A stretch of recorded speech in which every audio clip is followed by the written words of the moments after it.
Hello, Mario.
What up?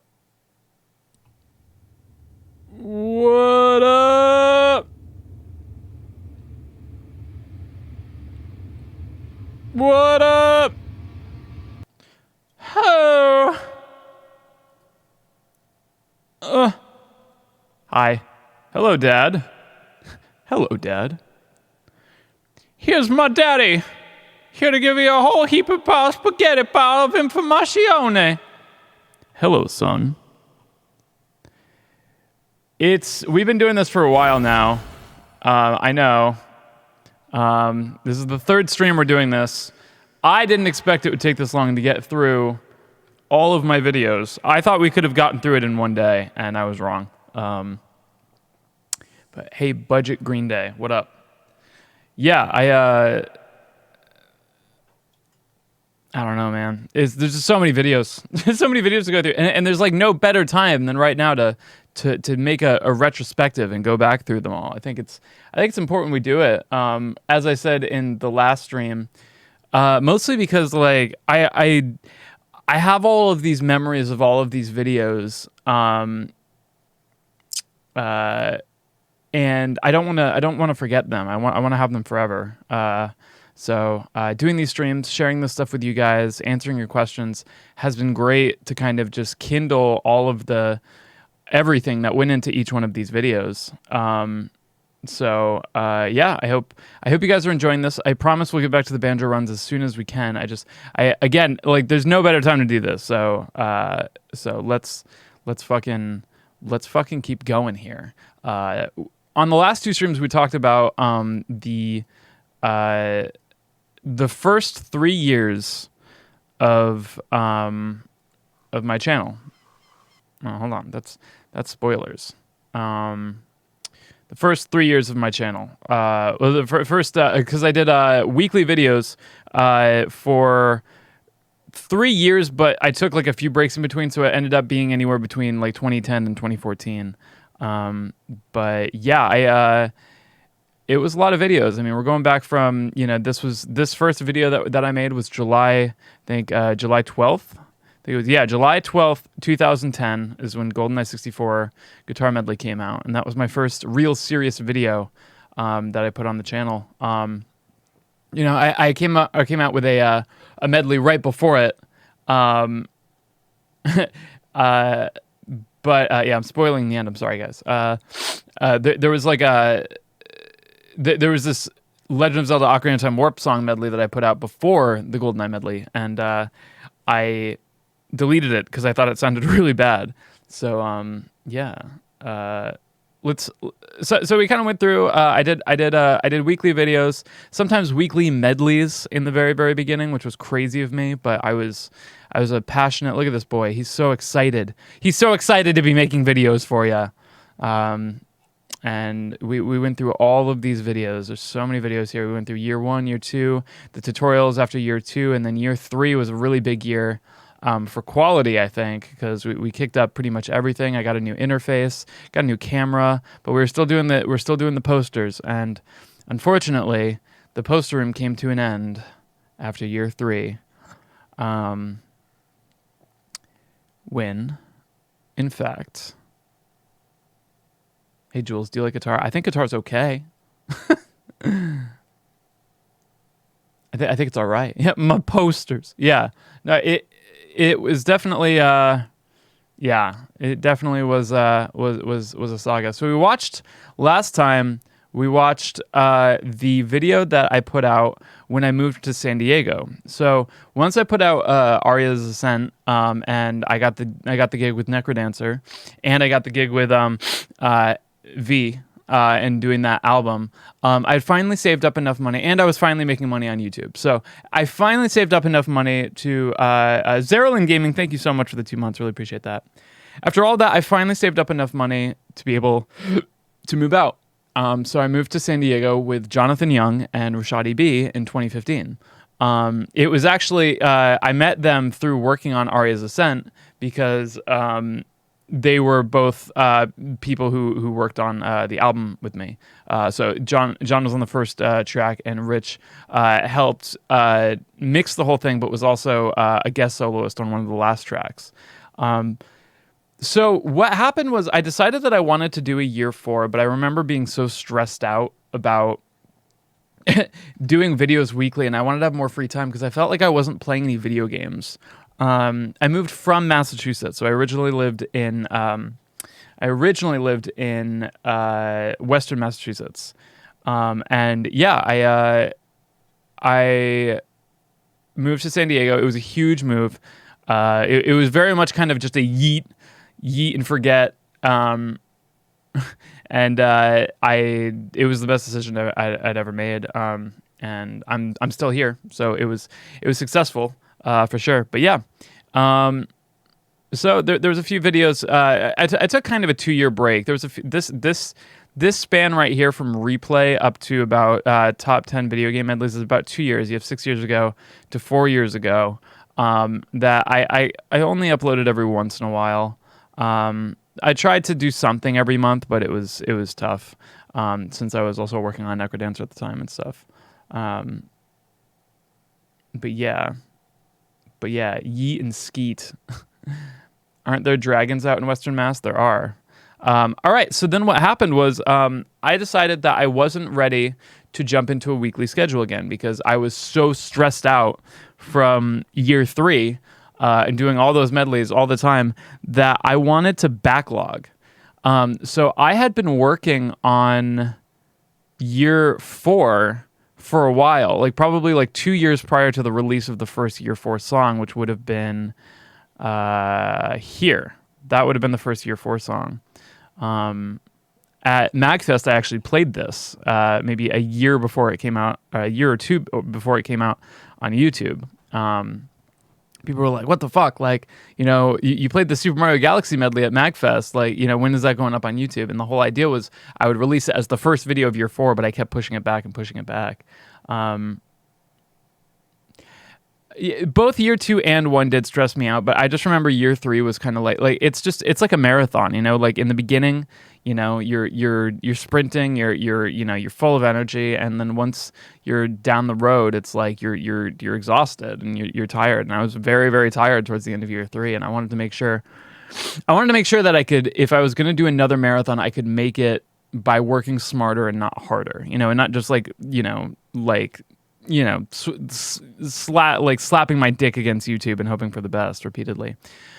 So I had this idea to do top 10 medleys because I was watching a lot of WatchMojo.com.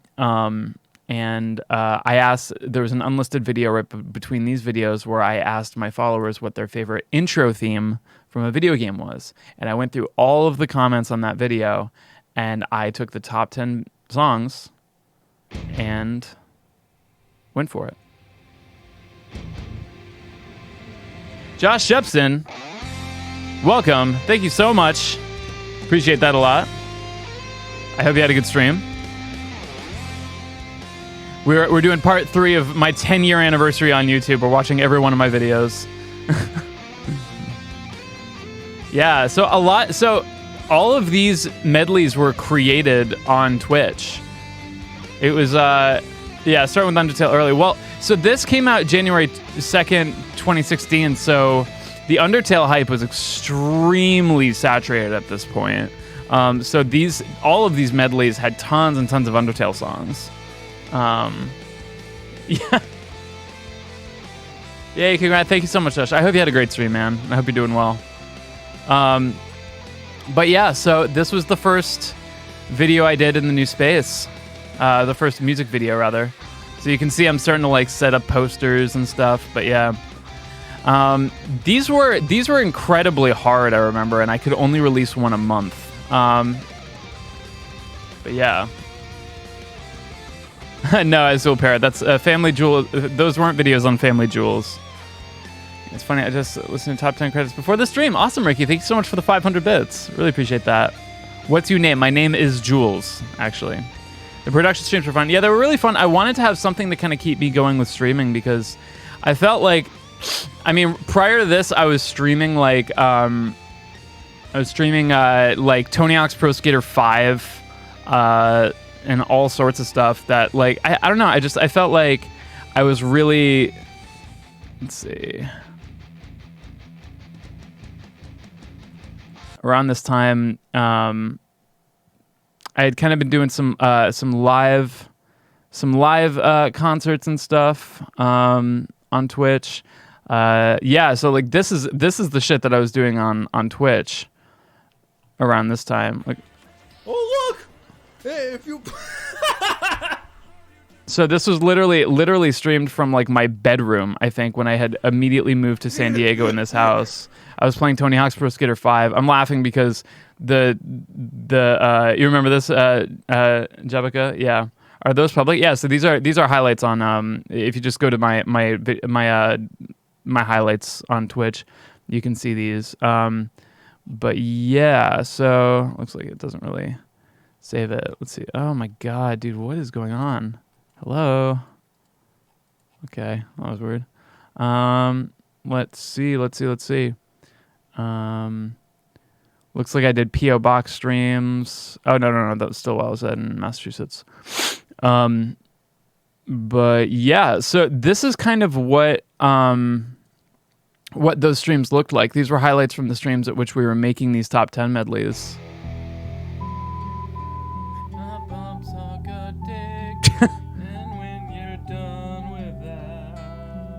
My humor sure has not changed. But yeah.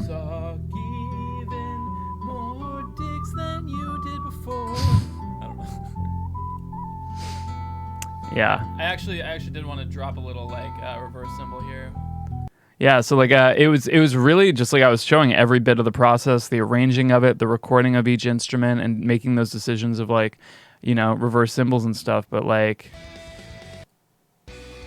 see.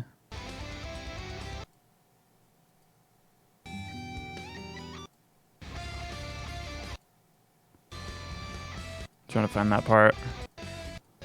Because that's the one we were working on, right? Yeah, Project Top 10 Intro Themes Medley. But yeah. Oh, there we go. So this was all I was live on Twitch during all of these video film recordings and stuff like that. FL Studio. No, this is Cubase is what I was using. What would you say is the best way to learn guitar efficiently? Get a guitar teacher. I played guitar for probably 5 or 6 years before I started YouTube, I would say, because I was 19. I started playing guitar at 14, and I started a YouTube channel at 19, so it would have been 5 years. But yeah.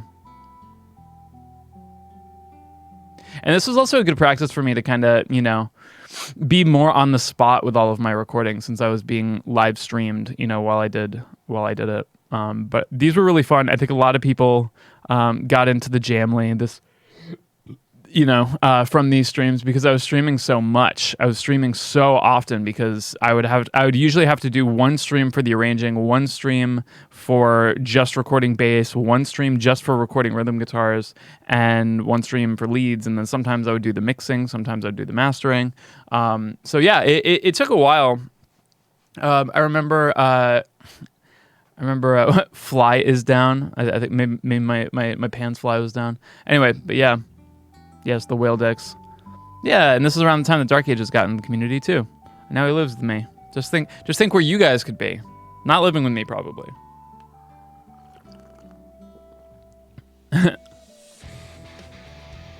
Just think what you could do.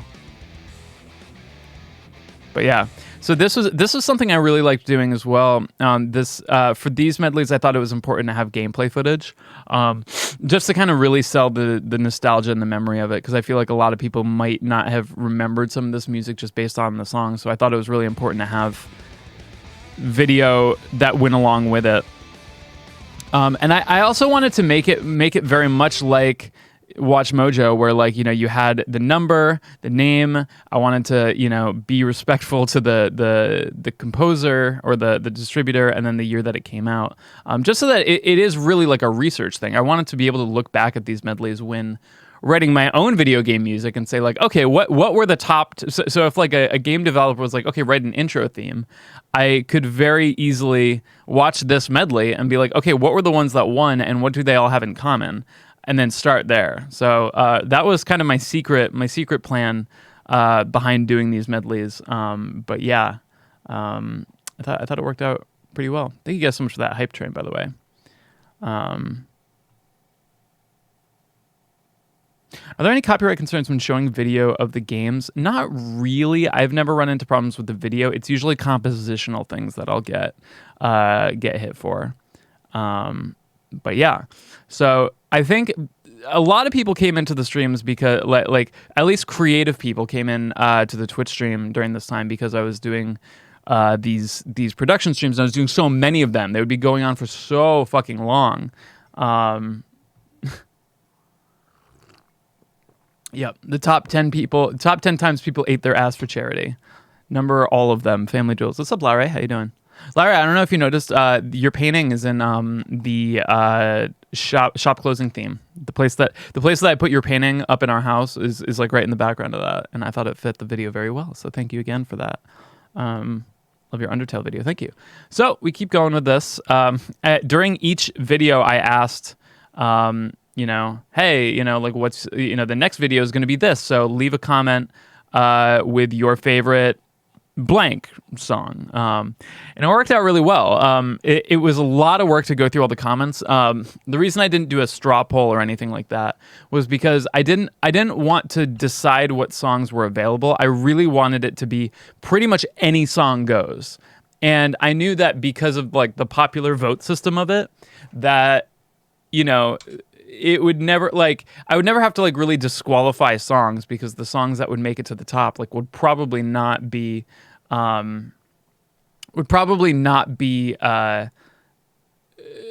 disqualifiable, if that's a word. Anyway, so let's look at this is the next one. This was file select themes.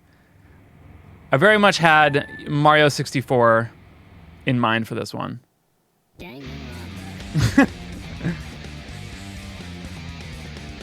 I remember I had a really hard time getting that like exact voice. And at this point, I hadn't played Danganronpa, but I remember Adriana at this point. Like Adriana and I had been, we just started dating maybe 4 months before this came out. So Adriana and I haven't even been dating for like half a year yet. How much music theory do you know? A good amount. I went to school for music. Try to catch up on I knew 10 years of content. Thank you, Shadow. What does that mean if... yeah, I'll do a metal cover of Welcome to the Cum Zone, for sure.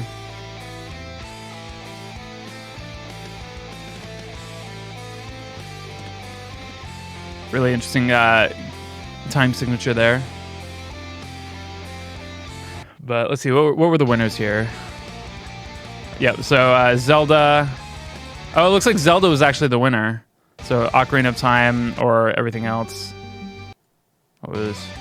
Yep, so file select from Mario 64 was second place for this. What was third? Ah, Metroid Prime. Yeah, that's a good one. So yeah, like all of these videos had like an ending where I'm like talking about like, yeah, do this thing with the, do the hashtag, because the hashtag was a good way for me to like be able to go through.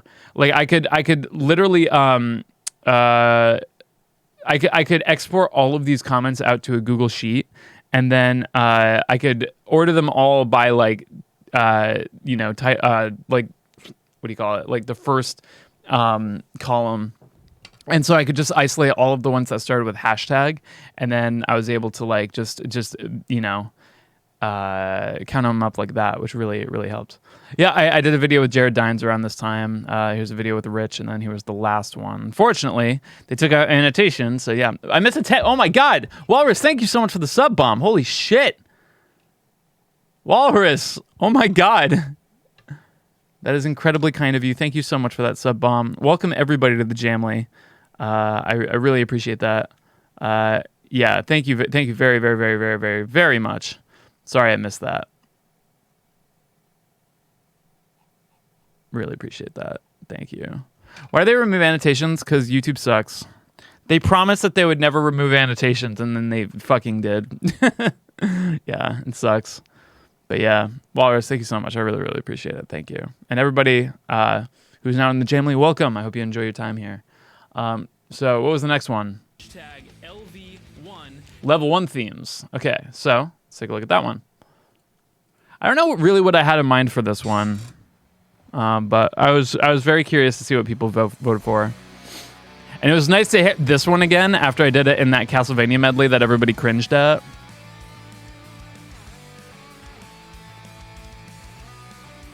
Yeah, annotations were the boxes that came up.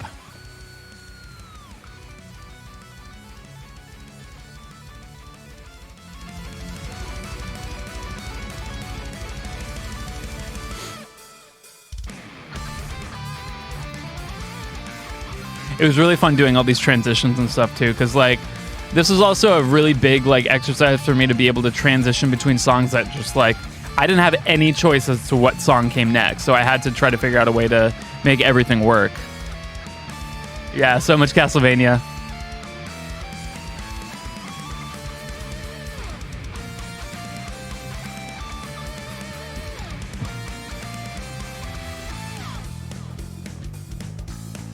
I'm surprised this was only 8. There's a lot of that too, where I was just like, holy fuck, like how did it only, like how did, like, yeah, like Bob-omb Battlefield for Mario 64 was number 6. I was really happy with this arrangement that I came up with for this, especially these chords.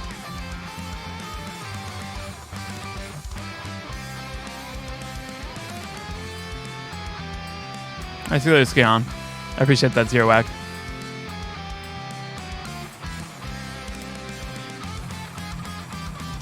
Let's see. Yep, Sonic. Yeah, so this had a lot of iconic songs. Mega Man. Sonic Adventure 2. Yeah, so there's a lot of iconic songs in this one. So I was really... I kind of went in with not a lot of expectations, but realized how many, like...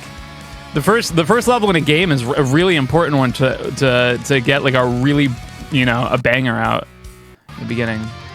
But yeah, so Shovel Knight was the winner on this one.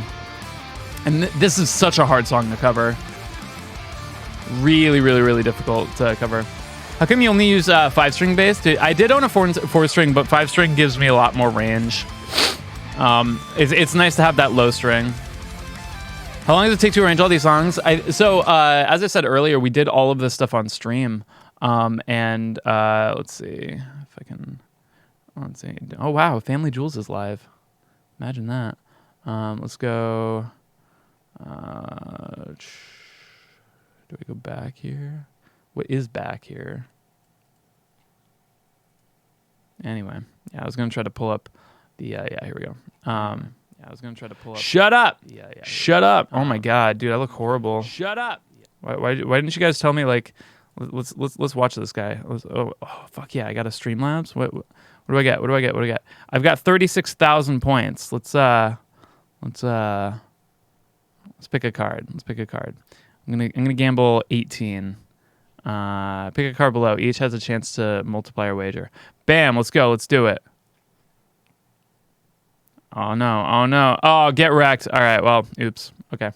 Oh wait, did I just do another one? Oh fuck. Oh no, I think I'm just causing a rift in time and space here. Okay. Oh heck! I just lost 18,000 points. However, will I be able to? I don't know. I don't even know what these points do. I need to just delete all this stuff. Highlight my message. Yeah. I don't even think I set those up. Yeah, 18,000 subscribers died. Let's see. What the fuck is this?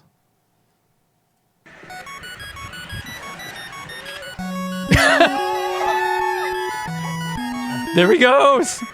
Thank you for that, Scoot. I appreciate that. There he goes. All right. I'm trying to go to videos and then recent broadcasts, recent highlights and uploads. See how far back these go. There we go. Oh, here, look. This is the first Dorito we did. The Dorito we did yesterday was the second one. This was the first Dorito we ever did. We did this during a... Wow, look at that hair.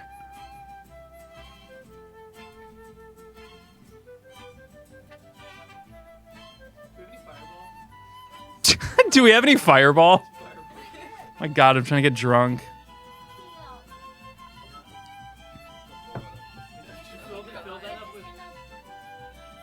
Emo hair. I've always had emo hair. Jared and I are on our very first date during this. That's amazing. Oh my God, feet stream. Oh my God. Oh my God, this is deep. I'm gonna get banned from Twitch. We have to skip all the feet. Okay, here we go.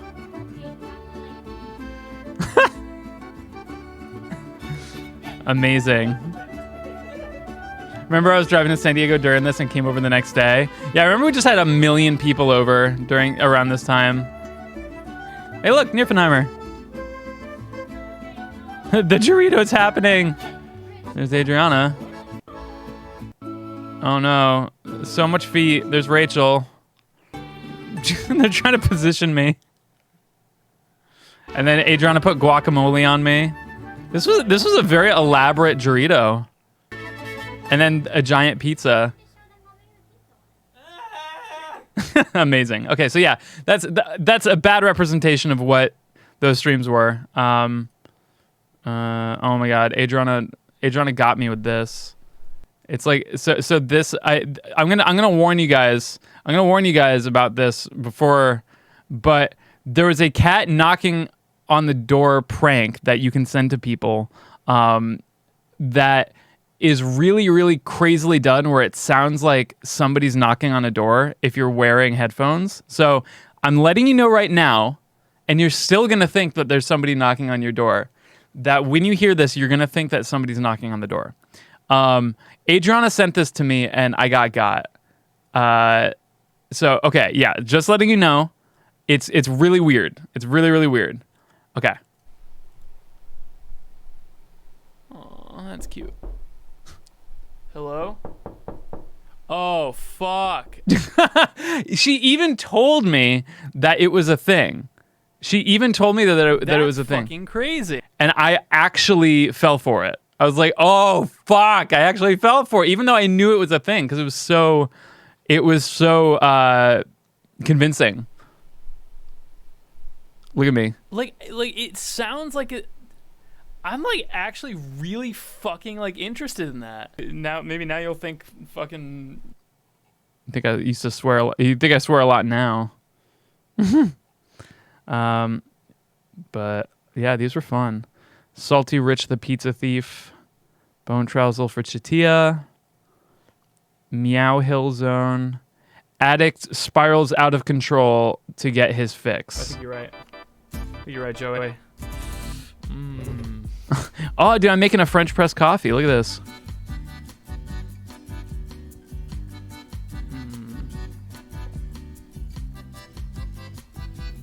That's some good shit. I want to say, look at that. Oh, magical. Dude, that's super satisfying. And that sound, it's like coffee ASMR. I emptied like that whole fucking thing in that cup. My God. So yeah, that was during level 1 themes. So that was during this stream. Oh, that poor French press. Why? What did I do with it? No, that's not. No, we still have that one. Unless, did you break my French press?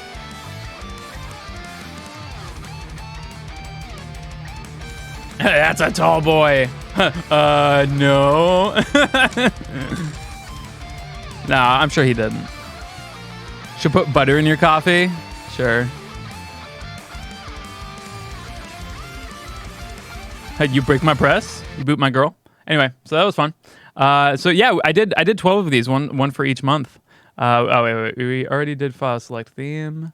I did level 1. So then, every single one of these, I had an overwhelming amount of votes for Megalovania because, again, this was 2016 where the Undertale hype was really, really, really out of control. So my April Fool's video for 2016 was this.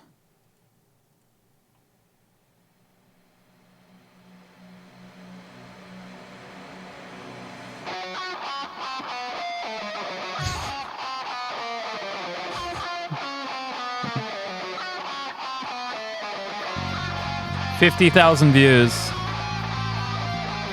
So the way it... the out of focus base shot.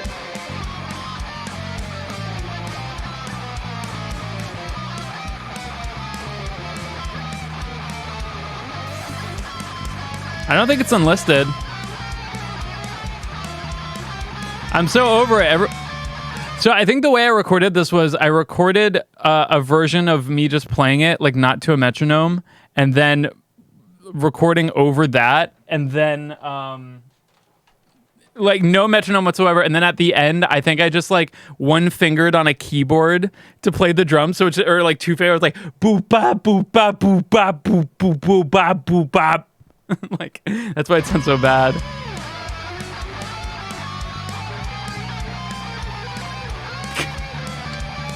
Very pizza time.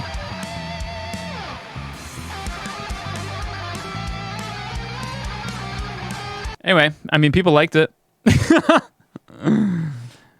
People seem to enjoy it. Anyway, so then the real video for that was character themes. My choir brain. Dude, my music theory brain Oh, actually, I mean, once you go through Music Theory 4, everything sounds bad and good at the same time. The Roxas theme in this, yeah, that was good. So what was interesting to me was these videos weren't really getting a lot of views in the beginning because they weren't really searchable. You know what I mean? There wasn't like a... Like around this time is when I started realizing that the way to win at YouTube is not to...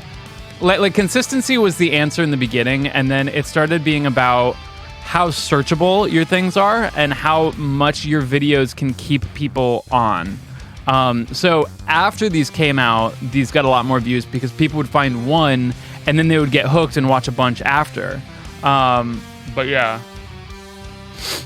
Love your choice to play this slow and somber piece with Roxas and then transition to fucking... Well, I didn't choose these songs. The comments below chose the songs I had to pick. But yeah. Will I listen to my fans' music? If I could find a system, maybe, but I'd always be really worried about listening to fans' music and then people in my chat making fun of them if it sucks. That's why my channel will never recover. I mean, just make a new channel, start from scratch. I mean, the thing that like really works for Jules Conroy is that like each video is highly searchable and highly, you know, engaging, like and clickbaity. So like, which is very hard to do with a music channel. Like music channels are really hard to kind of use those clickbait tactics if you want to keep like, you know, like it's a. I feel like maybe it's because I come from a musical background, but I feel like when I see music videos that are like really clickbait, I kind of feel like my intelligence is like being insulted. So like I definitely want to make sure that I don't feel like I'm insulting the intelligence of my audience by being like, the Ken's theme on the guitar, you know, like, I mean, you know, I'm sure some people would be like, oh, cool, you know, because it's not like their whole life. But like, from my perspective, it's so hard for me to do that in a way that I don't feel like I'm, you know, selling my whole soul to Satan. But with Jules Conroy, it's like, whatever.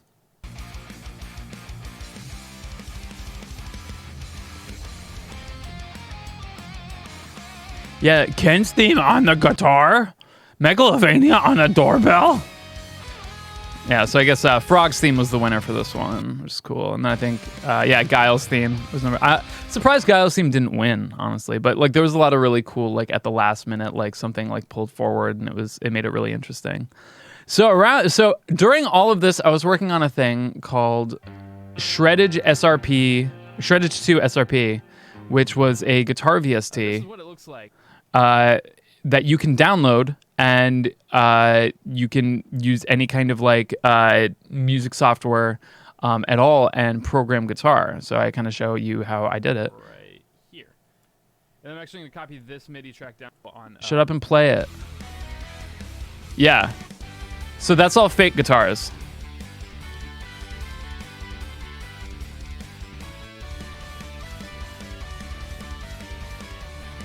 So it's all fake guitars, but those are the samples that I recorded for Shreddage. So I was approached by Impact Soundworks, who we have a lot of mutual friends and stuff, and they said like, hey, do you want to do a guitar VST? And I said, I would love to do a guitar VST. Did I do any post-processing? Yeah, so I used my own, I think I used like Easy Mix or something for the tone, but the actual output is DI, and it sounds really, really good.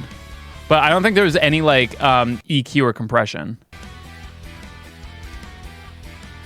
And I think I literally just dragged in a MIDI that I found like online VST is a virtual instrument. Right out, they sound amazing. I remember I say like right out of the box like a million times in this video. Oh my God, what is this fucking light mode ass piano roll? Jesus. I show you how you could do like palm mutes and stuff. That was one of the most frustrating projects of my life, just because...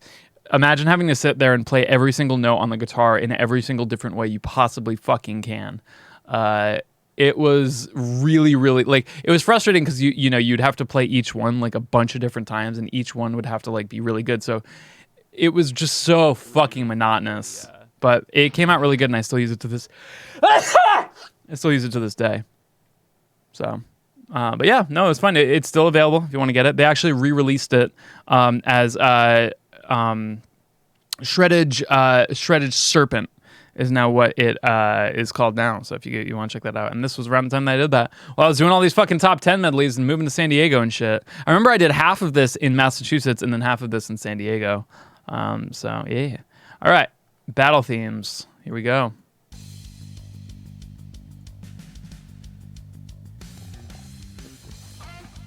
So much Undertale. And of course, Pokemon.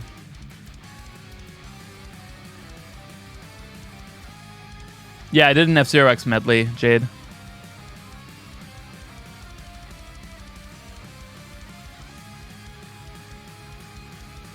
Yeah, these were so much fun. I want to do something again like this, but I can't be doing weekly videos while I'm doing it. This was actually while I was playing Final Fantasy X again. This was the first game that Adrian and I kind of played like next to each other for the most part. Because it was just released on the PS4, I think, the remaster. So we were playing through it again. You didn't like Final Fantasy X? It's my favorite one, personally. My favorite one used to be 8, but then I played through it again on 10, and I played through the 10 remastered, and I was fucking like, ugh, God, the whole package for me was just way more together. Yeah, I lost my mind too. Ha ha ha! Amazing. What won here? Oh, Golden Sun. I was really happy because remember I was saying how when I did Isaac's battle theme in the beginning, I just felt like it was a little bit above my skill level. I went into this one like, all right, I'm not gonna be a bitch. I'm gonna actually play every part. I'm gonna get it fucking perfect. And I think I did. I think I did a really good job with this one. It's funny too because like, look at some of these like crazy tapping things where you have like I'm doing ring finger tapping here. You see that ring finger tap that like has 2 different notes? God, dig it. Damn, that fucking sucks. Go back to Xenoblade U Himbo. Don't call me a himbo. We can't watch through all of these. Jesus fucking Christ. I'm not gonna do it because you're being mean to me as a parrot. So maybe you'll think about that later next time. How? A lot of work. Well, what was cool about this is like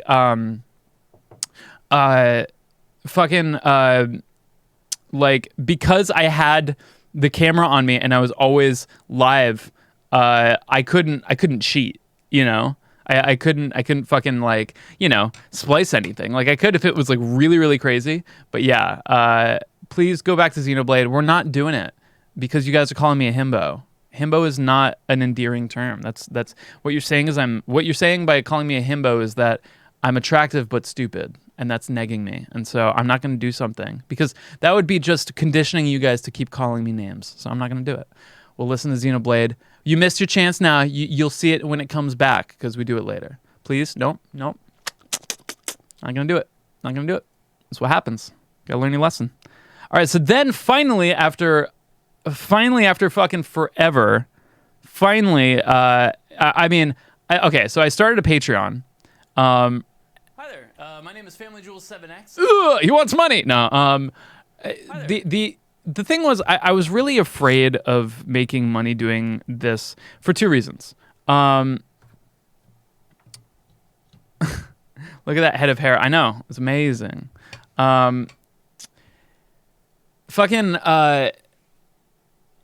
had a Patreon at this point except for me. I was very vehemently against it because on one side, I was honestly really afraid that adding money to this, like adding like, the incentive of making money was going to harm my passion for making this stuff because I really, really felt that like part of what made my, what kept my passion alive for making video game covers just like indefinitely was because I wasn't making a lot of money on it. And I thought that Patreon would have just been the last, the last straw to break the camel's back of just me being like a full-on sellout. And what I ended up coming to was that if people wanted to support me for the work that I did, it wasn't because I felt like I deserved money for it. It was because the person who donated to me did so because they wanted me to make more content, because otherwise I would have had to get another job, you know, and then I wouldn't be able to make weekly content or monthly content or whatever the hell I was doing at the time. So the way I kind of looked at it was just like, you don't have to donate to me, but if you do, it means that I will be able to make more content. And that's I'm streaming Sunday, so that was the final thing that was just like, you know what, it's fine, I'm gonna do it. I think it's a good move. The other thing was like I wasn't really doing super well on money at this point, because I just moved to San Diego, and I was like, you know, I was paying all of my own insurance, I was paying all of my own like I had just got my license maybe like 1 or 2 years before this, so I had a car that I good morning. No, it's morning for me too. I woke up at like 8, like an hour and a half ago. You know, I had suddenly all of these bills that I had to pay for that I wasn't paying before. So I was just like, fuck, like I want this to sustain. I want to live in San Diego. So, but I was so worried that like if I start asking for money, I would lose the passion for it. And I think there was that, and then there was also the legal stuff where I was just like, okay, how legal is this for me to be like asking for money for like covers of compositions that I didn't write?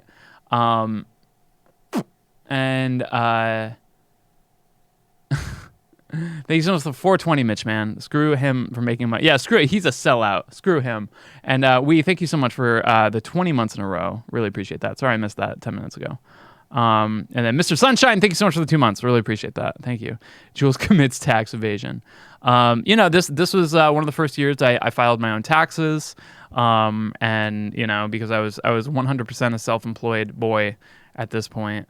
But yeah, it was a weird move. Patreon had actually been, since that TwitchCon that I called it CringeCon, Patreon was like actively coming for me, being like, please, you would be such a good creator for our platform. And I was just like, I don't know. I don't think it would. Thank you so much. Oh my God. Thank you so much for the 1,500 bits, Lagging Lagoon. I really, really appreciate that. Sell out with me, oh yeah, sell out with me tonight. The record company's gonna give you lots of money. I love that song. Anyway, oh yeah, and self-employment taxes. Self-employed taxes are so rough. I got really fucked on taxes this year. So I almost always pay my estimated taxes, but this year was like really weird, and I actually forgot. So I owed a lot this year. But yeah, Ophelia, dude, I'm sorry. It's no fun. It's definitely no fun. But anyway, so yeah. My name is FamilyJules7. I made this, and I asked people to give me money. Give me money. Buy my book. Give me money. That's pretty much what this whole video is. Give me money. Give me money. Here, I could literally just go, give me money. Give me money. Give me money. You just give me money right at Patreon. That's where you give me money. It's the best way to give me your money. Listen, I don't know how else I'm supposed to say this. I'm supposed to make this video a minute and a half long. Here's where you can give me money. And that's the whole video. Okay, so after I've done that, I clip it and ship it. So then pretty much immediately after I posted that, I hit the first stretch goal, which was I would make a studio tour video of my new San Diego. Oh my God, Hypercool, thank you so much for the 100 bits. Really appreciate that. Which was at $100, I would do a studio tour video of my studio in San Diego, and it was a fucking mess. Look at this fucking boy. Rich filmed this, by the way.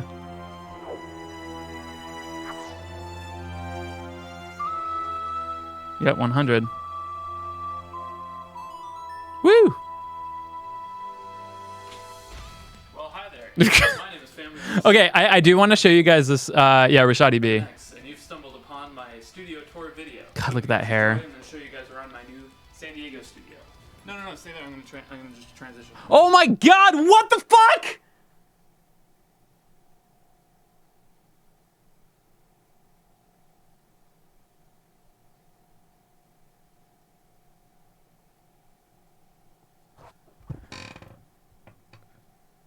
Ken Bomb Guy just gifted 100 subs. Ken Bomb Guy just gifted 100 tier 1 subs to the community.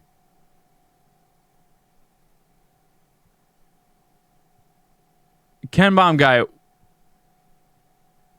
what do I even say? What can I even say?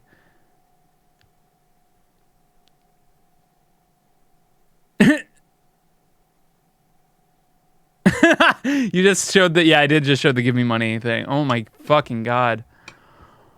Ken Bomb guy, thank you so much. That is ridiculously insane.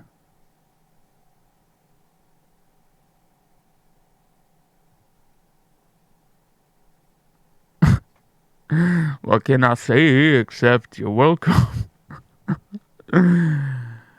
How far from a new emo? I don't know. We kind of fell back a bit, but yes, that is a PB. Yeah, what an absolute chat. Thank you so much. Yeah, at least the alerts aren't on. Yeah. Send that dude a shirt. So I don't have any shirts. I'm still working on it. Just kidding. I might throw up again. Fuck.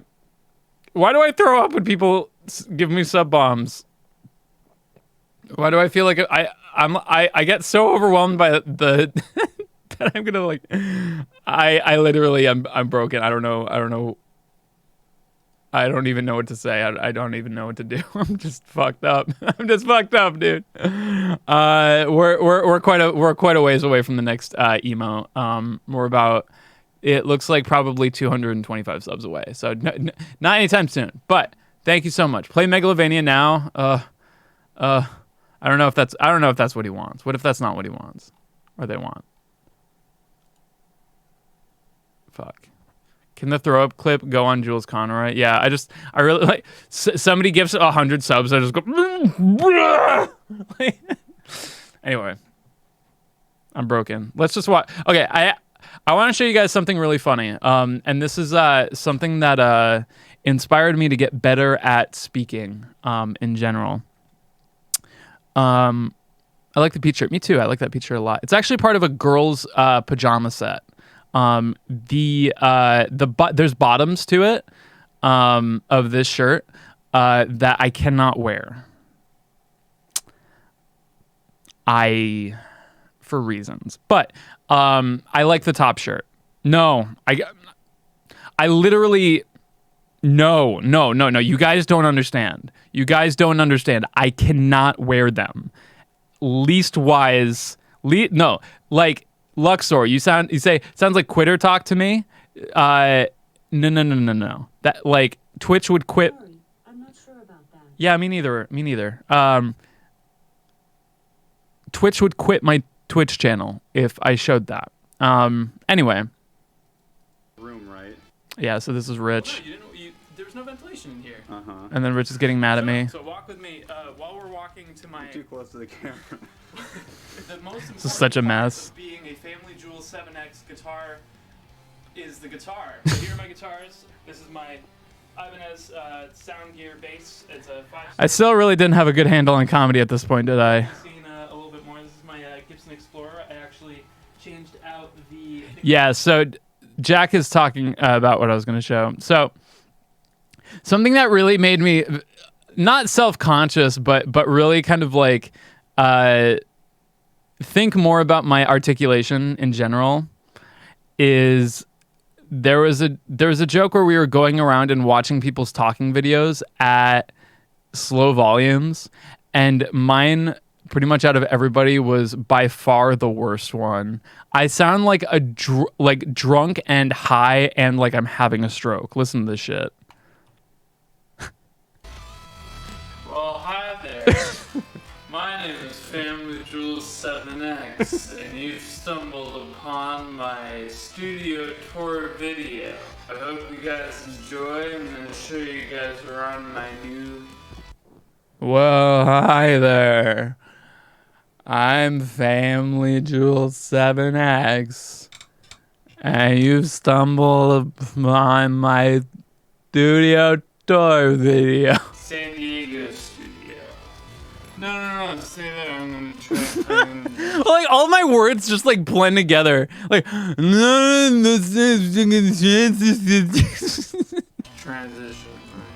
You know. So here it is. It's a lot bigger than my other one, but I got it, because none of the other people I live with, Rashad A.B. or Jonathan Young, wanted the room with no Oh, I ventilation. didn't want the room right. See, like, even Rich's voice is like so much more articulate than mine. Mine is but like you can hear what Rich is saying. Well, no, you didn't. There was no ventilation. In here. Yeah. Yeah, Rich decided during this video to fucking bring this up. He's like, oh yeah, I didn't want the room right. It might be the pitch, yeah. But yeah. Oh, hi there. But yeah, this room, every other room in the house had air conditioning except this room, and everybody else was like, fuck that. So it's like, you know what? I'll get a fan and I'll sweat my balls off if it means that I can have my own studio. And yeah, so that's what we decided, and that's why I had my. Oh my god, look at this. Cups. I keep my Schecter Blackjack SLS. This is a Blackjack model with the sustaining axis. I love that guitar. I love this guitar. I want to know that I'm a big nerd, so... Are you also a knickknack? Oh my god. I get the same info. This is actually wall trim that I just... Yeah, so this was a desk that I built when I got to San Diego. I literally went to a Lowe's and I got a bunch of wood cut, and then I got wall trim and I built my desk because I needed a giant fucking desk for 3 monitors and 2 speakers. I really wanted to have this setup here. Where's the picture of my? I want to see if there's like yeah, here we go. So you can see like I wanted a desk this fucking big, like where you have the speakers on the far edge because I really wanted a stereo sound. But actually, what you're supposed to do is is the way I have it here, where you have essentially a equilateral triangle between you and your studio monitors.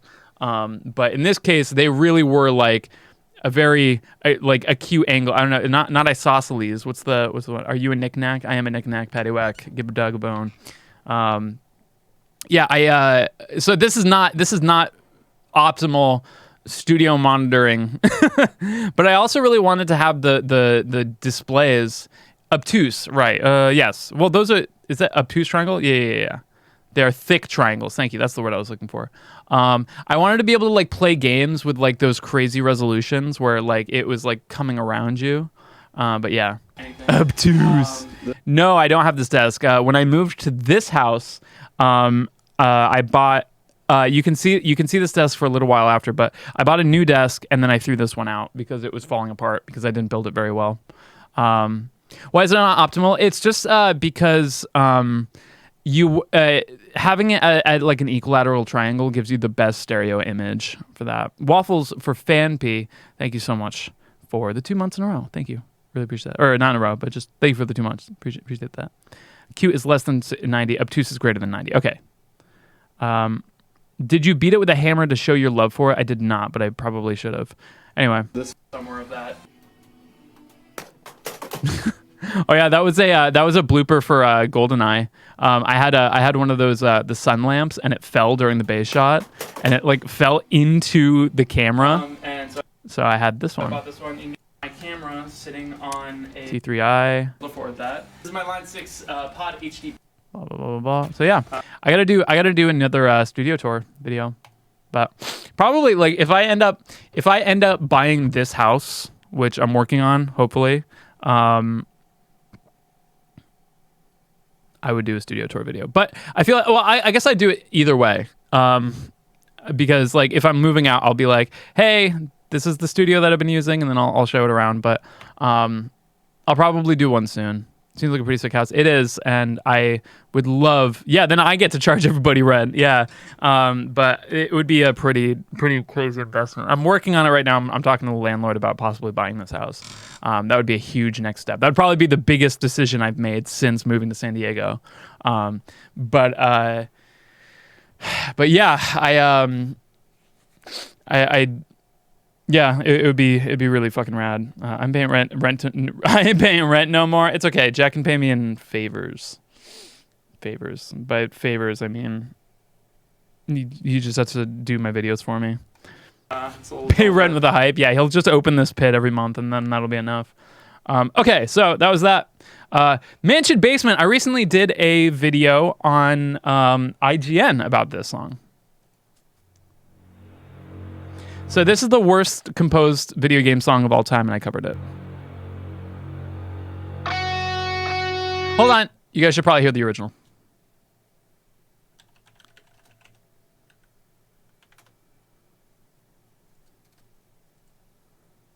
Yes. Here's what the original sounds like.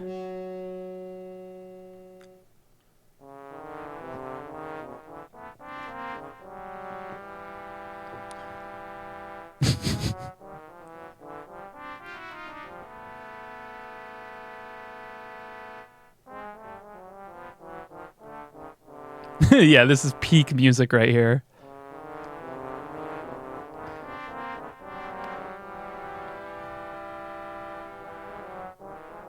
So there was a, let me see, Mansion Basement. Was it IGN, I think? Or it might not have been IGN. Was it Game? Turn it off. I thank you for the 100. I turned it off. Was it GameSpot? I think it might have been.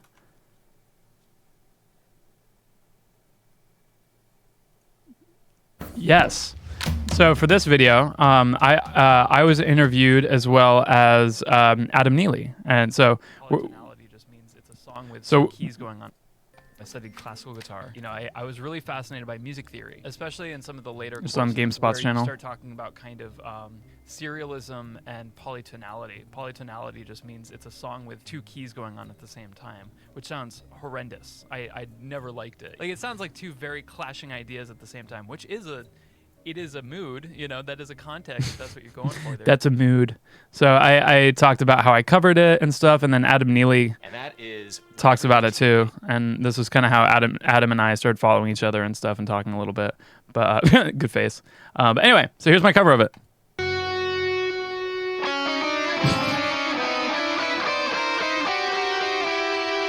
Somebody just said, oh, so professional.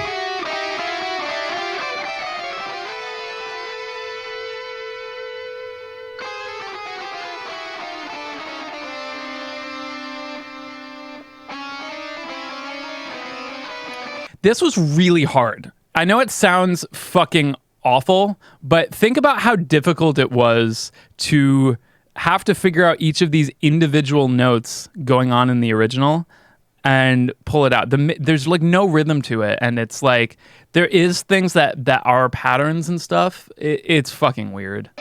Very difficult.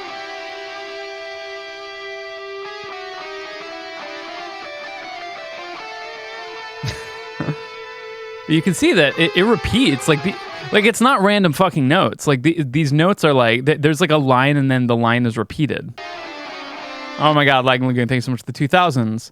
The 2000 bits, Jules, we love you. Never torture yourself like this again. It was fun. Yeah, so now I tried to figure out a way I looked at all of these clusters and figured out chords that work with those clusters. And then try to create an arrangement of it.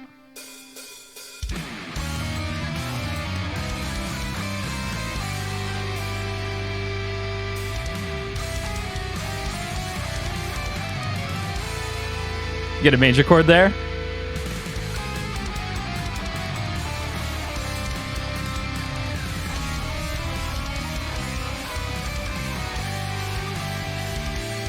So the melody is unchanged. The melody is absolutely unchanged. I literally just pulled it from the beginning, and all these backing chords are giving the context it needs to kind of make at least a little bit more sense. I don't think it makes sense yet. It's not a song, but yeah, no, I don't have perfect pitch. I moderate relative pitch.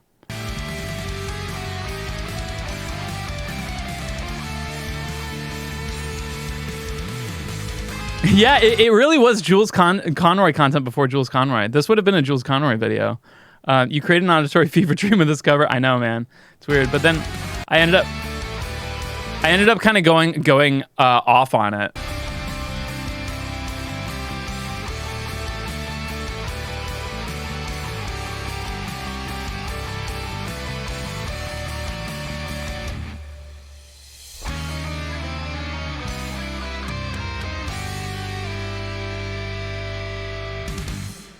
I kind of had this influence for these like part 2, the medal. It was very influenced by like 30 Seconds to Mars, like The Kill, like that was kind of the idea of like this stuff. But anyway, so that's that. That was again one of the only covers that I did this year, and one of the only single song covers, because throughout 2016 I was only working on top 10 videos. So here's Game Over themes. This one had a lot of really, really cool covers in it. Hey, look, there's 8-Bit Drummer. Hold on. Wait. Look, there's their boy. I want to be the guy. 8-Bit Drummer.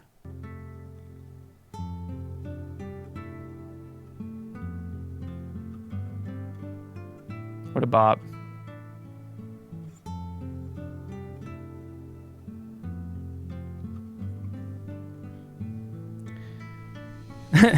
Hey, Jared.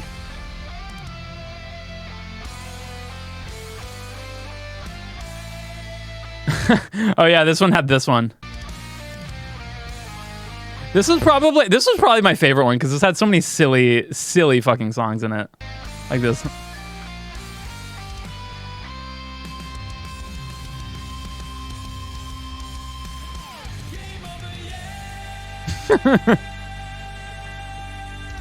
A real song.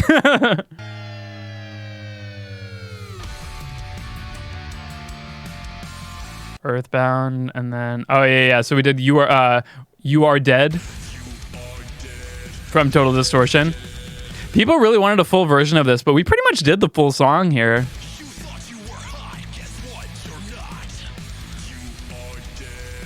I remember this day John was working on like 5 songs in one day.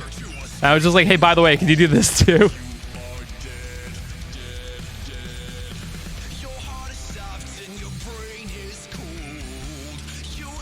Your opinion on gender swap Jules? Love it. Yeah, he was on the grind.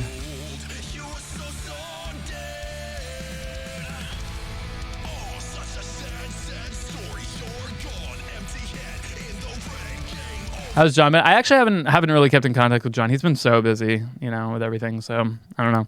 I haven't heard from him in a while. I love that.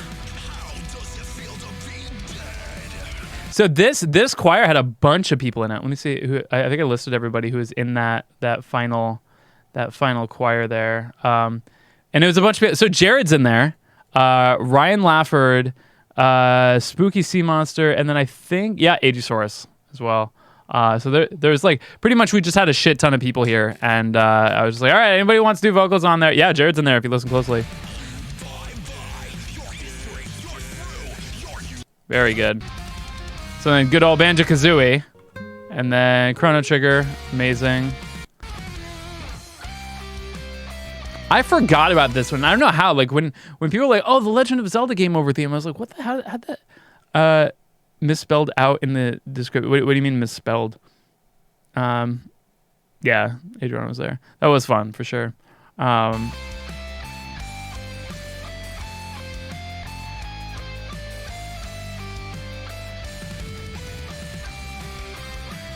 This is a song that I just completely forgot about. I almost like forgot. It took time out his busy schedule. I'm not even logged into FamilyJules. I'll fucking for taking time hour. No, it's communist our busy schedule.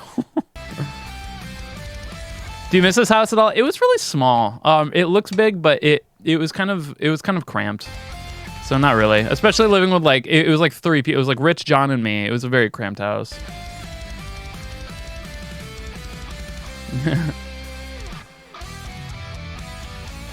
Yeah, you guys know what to tell.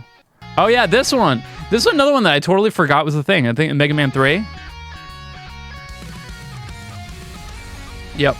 So like, and this was really powerful because I think a lot of people like this because I think there was like lyrics, like somebody. I don't know if it was Brendel Floss, but somebody did lyrics to this one, I think, and it made it a really popular Game Over theme. But anyway, so that was Game Over. That was a really fun one. So this was the point at which Pokemon Go came out. So this was when I was like, I got to jump on this Pokemon Go hype.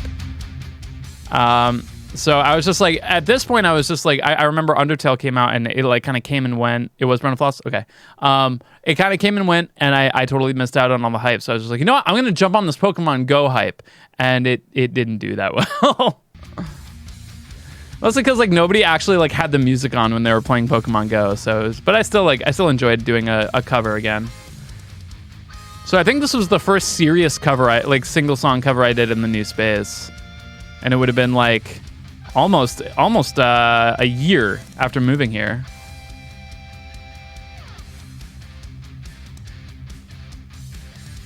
Yeah, much better studio. It had a lot more space than my room in Massachusetts for sure, but I remember I was very hyped for that.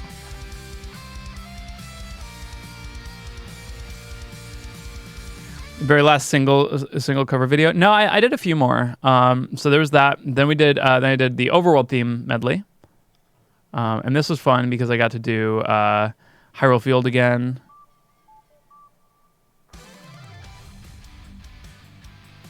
It's just not the same without Casper, though, you know?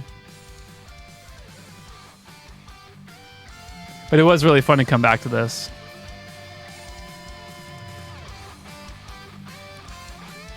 We moved into this house this year, actually, so 2016. So November of 2016 is when we moved to this house. Yeah, it is basically a Zelda medley, except when it's a Final Fantasy medley.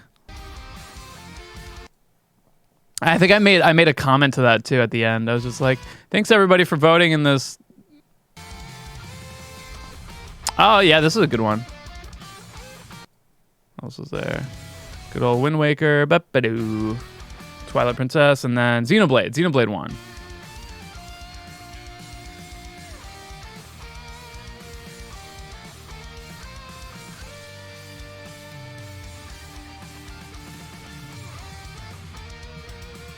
That's cool. Did I do that? Did I think I did Did I do that in the in my new one?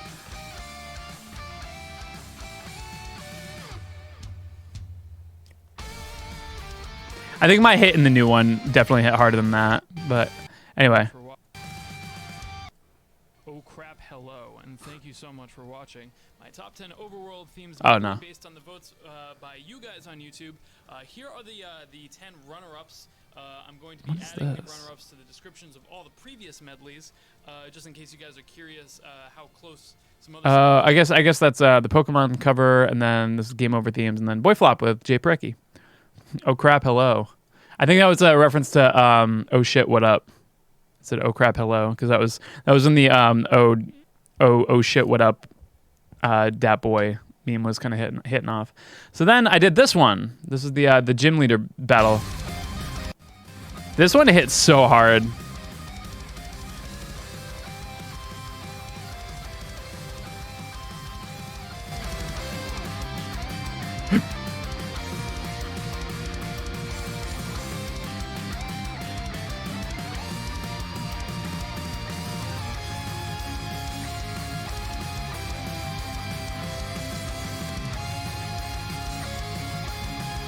Dat Boy is a fever dream. Dat Boy is still like my favorite meme to ever exist because it's just an original meme. It's not based off anything. It's just funny because it's funny, and everyone just hated it. I thought Dat Boy was great. I thought Dat Boy was the best. So then, video game mini boss themes. To be honest, just so that I could do the Zelda one again. I knew it would win.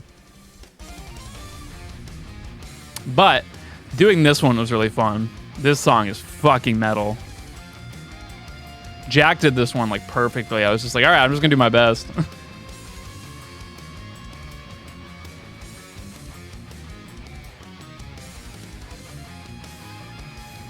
I have any of my own songs? Yeah, I have a band called Thunderforge that I write for. A Dark Pit themed full version? Maybe someday. Mine is better? Nah, yours is better. Oh, dude, this fucking song?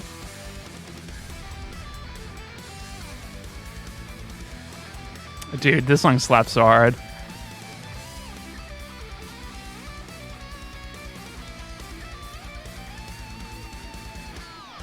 Holy fuck. Dude, I shredded this one. Holy fuck.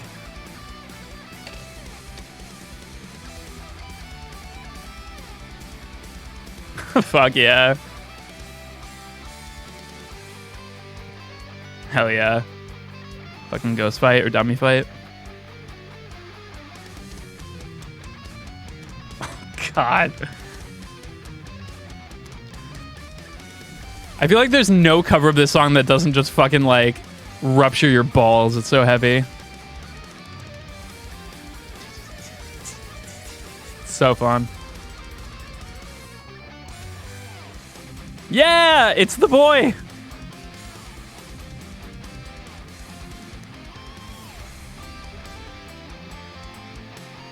Oh, Yoshi sound. Let's give it a head a little bit. Hell yeah. Hell yeah. Oh, yeah. So this is the one that I just fucking...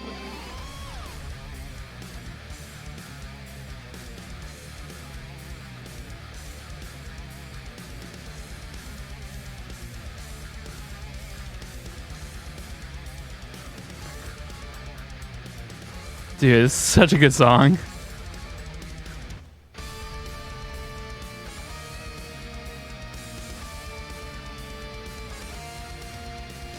Dark Link's my dad. I wish that were me.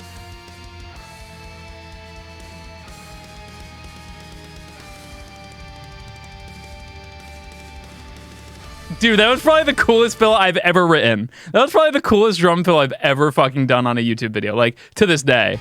Listen to that. God! Jared, play that.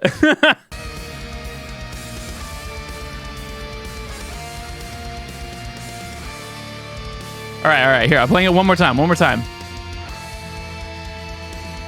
I know it lagged.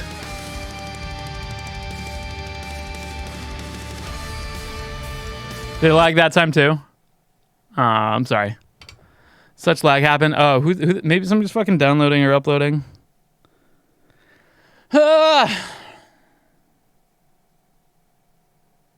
See, is it still going? No, it looks good now, right? We're good, right? We back? Okay. One more time. Jared, play this fill.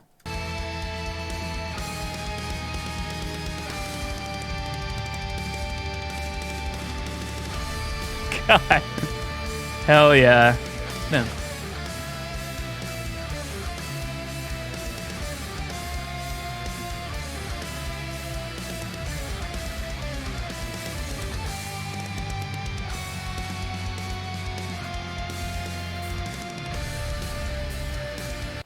I'll ask the house.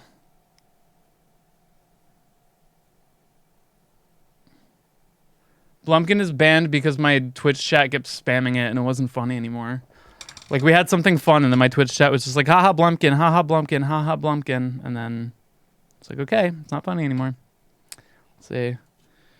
Stream laggy. Anyone upload...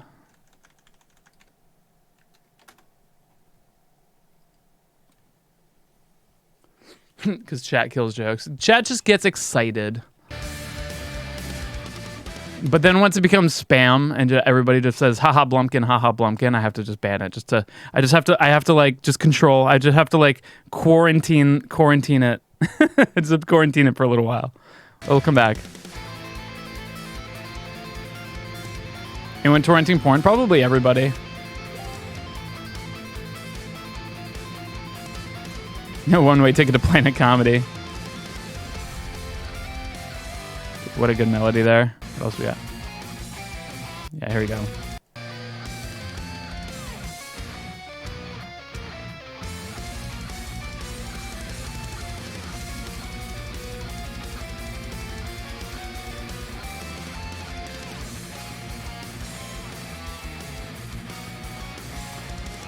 This was the first few times I did Xenoblade, so people were really excited about it. But I'm really happy that I've been doing Xenoblade covers lately, because I think people have been really waiting for it. Yeah, You Will Know Our Names counted as a mini-boss. We had decided.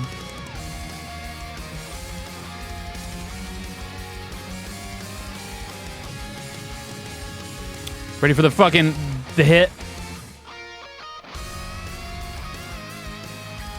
I definitely did that better in the new cover, I think, but it's cool. Like, because that one I went da da da da, but in the new one I went ba ba da ba. You know, like I went like fucking hard on that. And then this one was fun. I was really proud of this arrangement.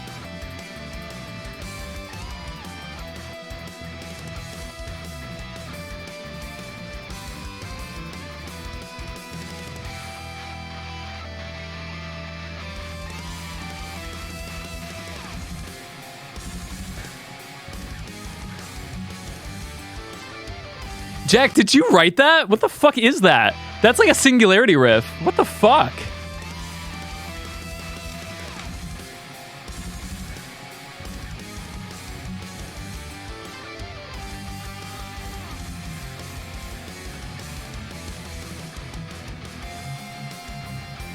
Holy fuck, dude. What's up, Adriana? No, Corey, you can't ban Adriana. Not today. You've had your fill. Dude, what the fuck? This arrangement was really good. I showed her a tweet and she didn't laugh earlier. Damn. What counts as a mini boss will count. Yeah, okay, so then I'm complaining. Hot take, hot take. Okay, so now 50 video game themes in 2 minutes. Here's where it came out. It came out 3 years ago. 3 fucking years ago. Savannah, thank you so much for gifting a sub to Chugga Conroy. Appreciate that. Yeah. This is when 50 video game themes came out. I was thinking, I think I was really inspired by videos from Rob Scallon. And I really wanted, 8-Bit Drummer was at our house while I was figuring this out. And I remember, unfortunate. Yeah, so I was really inspired by a bunch of videos from Rob Scallon, especially the like all Metallica songs in one video or whatever. But I really wanted to also like go an extra mile, like kind of the same way I did with these top 10 medleys. I wanted to do something different. I wanted to take an idea and kind of go to the moon with it. So I was like, okay, people don't want to sit there and watch a music video for like 10 minutes. I mean, they do, but, or, you know, wherever down there, those videos, whatever. What if somebody was just like, holy shit, how the fuck would you fit 50 video game songs in 2 minutes? And this is how I did it.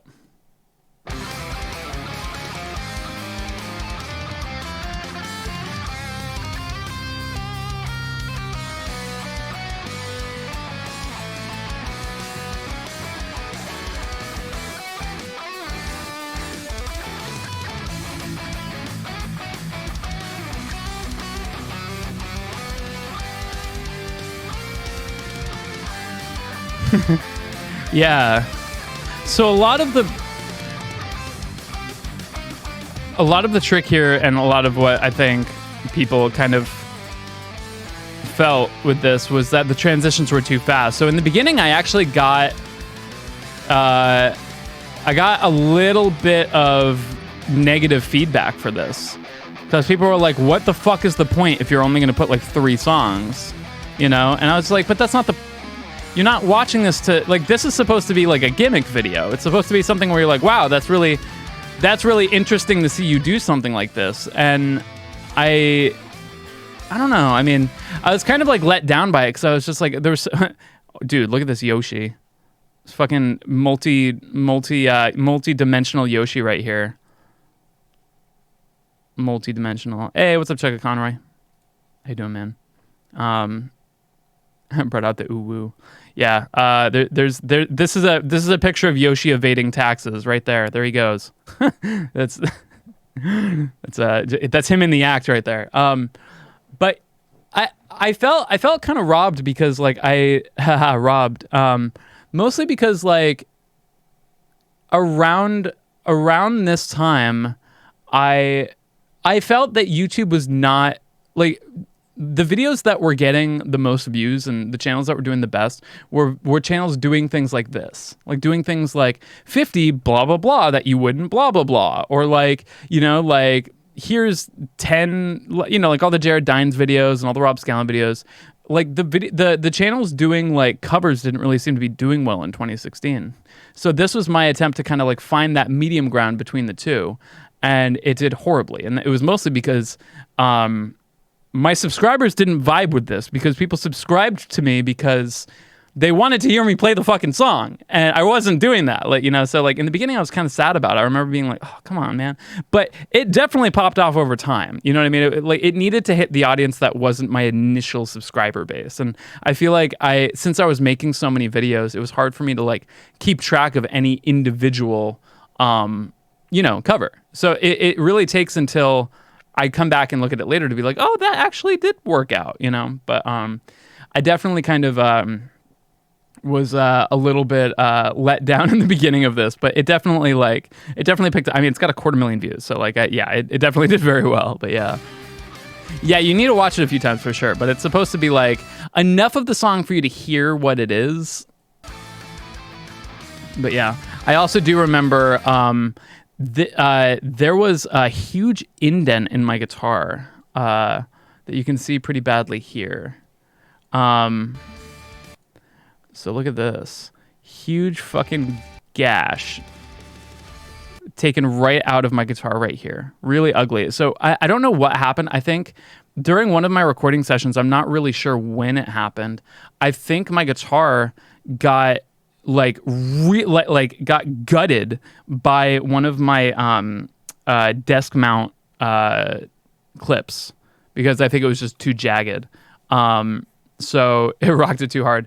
I don't remember what video it was, but it really, like, I tried everything I could to get it out. And it was right before I filmed this video that I had finally gotten it back from guitar. Like, I think I brought it to like a Sam Ash or something to get it fixed. And look, it looks great, and it's finally fixed. I was kind of hoping that it would not be seen very much, but it was. I mean, obviously, it was pretty obvious and pretty gross, but yeah. Yeah, I was attacked by a werewolf. That's the face. But yeah, so I played this live all the time now. It's a really fun one. And I went back to it 2 years after? 2 years or 1 year after? I can't remember.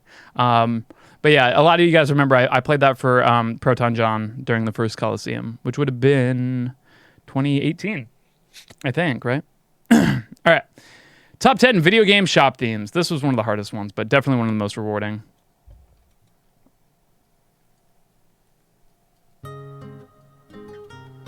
This is probably the best song in the game, I think. I think the shop theme in Undertale is the best song. Yeah, Malamar, that's right.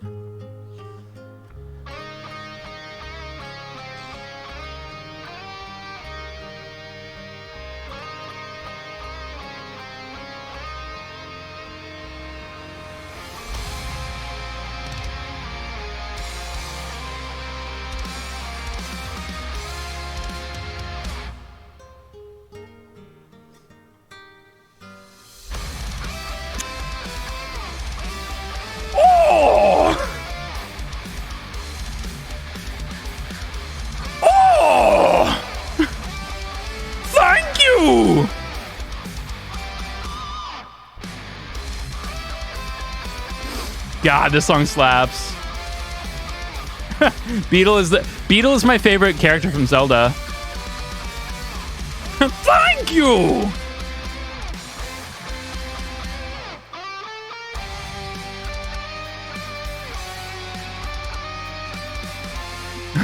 Bye.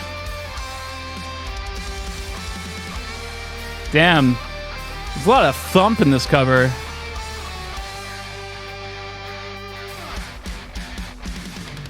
Oh, dude, this one.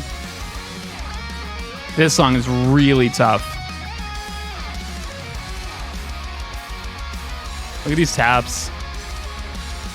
I remember that took me a while.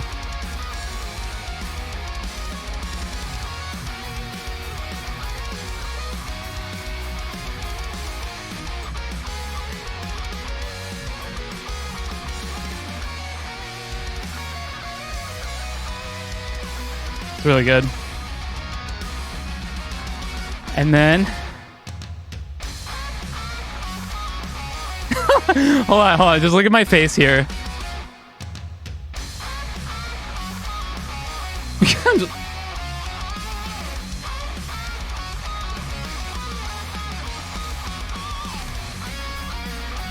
The arrangement's pretty good though.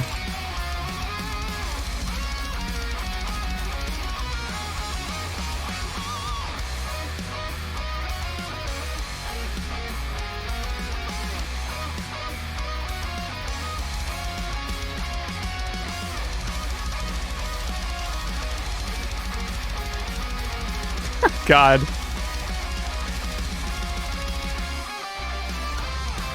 Ah, yeah, this is the one. Why this cover is so genty? What the fuck?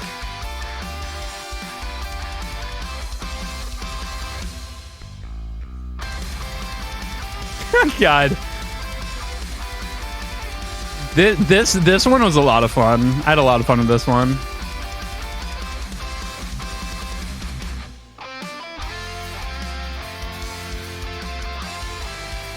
No, I stole all the game footage, mostly from friends who are Let's Players.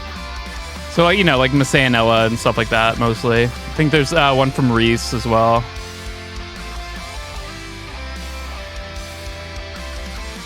Oh, I know what the next one is.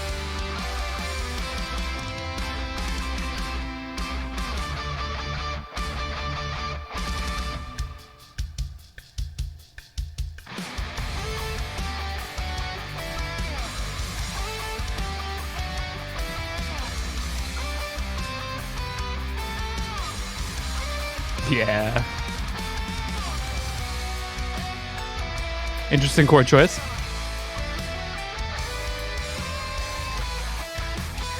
Oh, yeah. So much gent.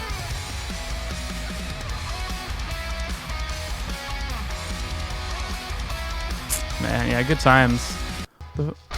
What's the piano for? Oh, yeah, dude. So I didn't really play Pokemon Ruby Sapphire, but I remember after hearing this, I was in love with this song.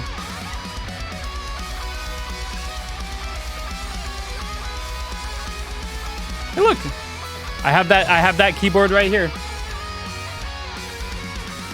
Still using that one.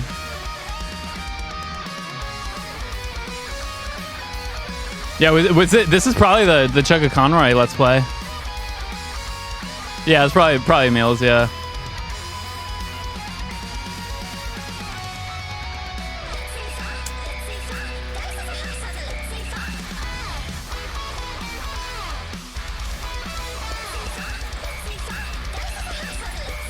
That's Adriana doing that. Like, I think let's say fa. I think it was. So that's Adriana going, let's say fa. We had to figure out what the words are. And then all of the extra whistles and crazy percussion is all Thunder Scott.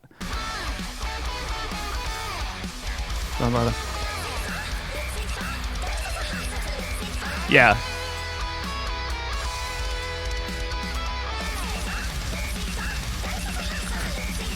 Let's say fuck. Let's say fuck. Let Adriana say fuck. Let Adriana say fuck. Anyway. And it ended with. I love the one that won is like the least like just. Oh no, wait, I did it metal as fuck at the end. And then at the end I did Wii Shop mixed with John's fucking.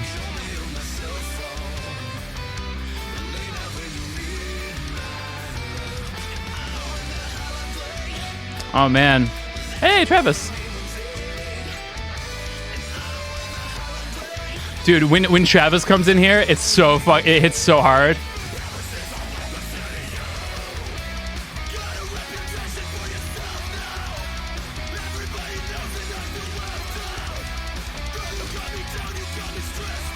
God, it just fucking hits so hard. Oh yeah, wait, hold on.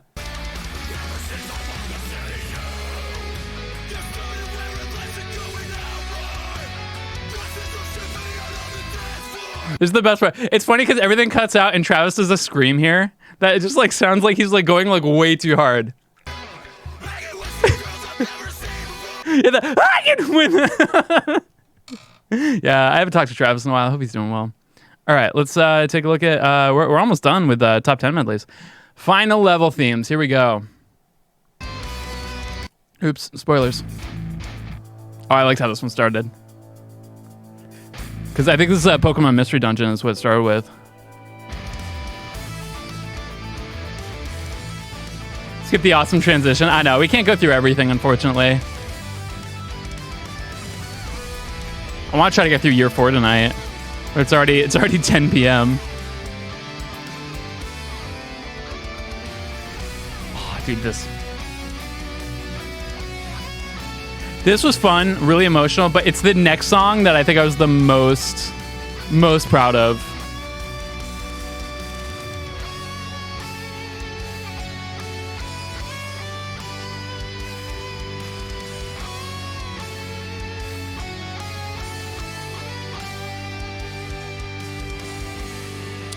I'm so proud of this arrangement.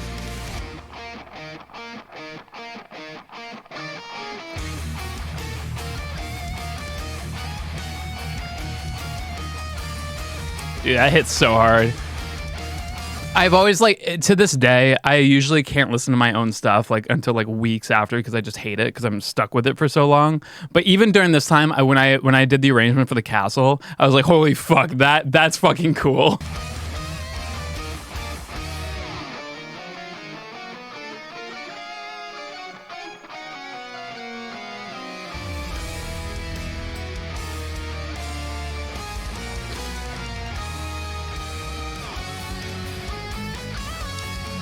See, Golden Sun, Risk of Rain, Fire Emblem Awakening. Oh yeah, Id Purpose.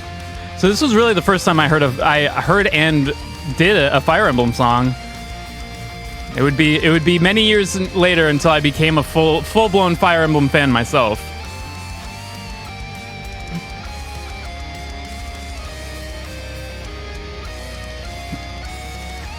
Oh yeah, of course.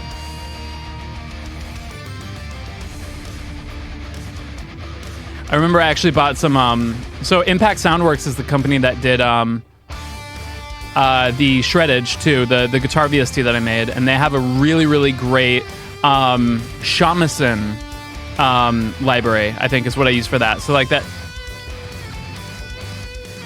kind of like Japanese stringed instrument in the back. Yeah.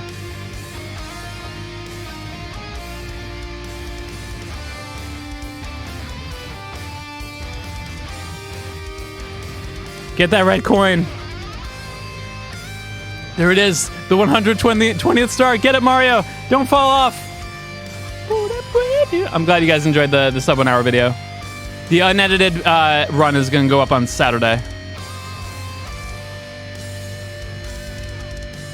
Really heavy. And then Kingdom Hearts 2. Oh yeah, Sacred Moon. This was cool.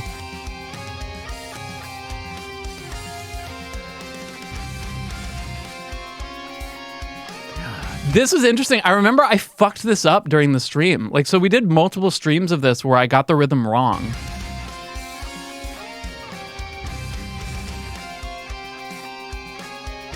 Like multiple streams, and nobody ever called me out on getting this rhythm wrong. But then before the video went up, I watched it back, or I listened to the original. I was like, oh my God, everything is completely wrong. So I had to rearrange everything and also rearrange the video to make it work. So I think a lot of people were used to hearing it a certain way. And then when it went up, this whole song was like completely different.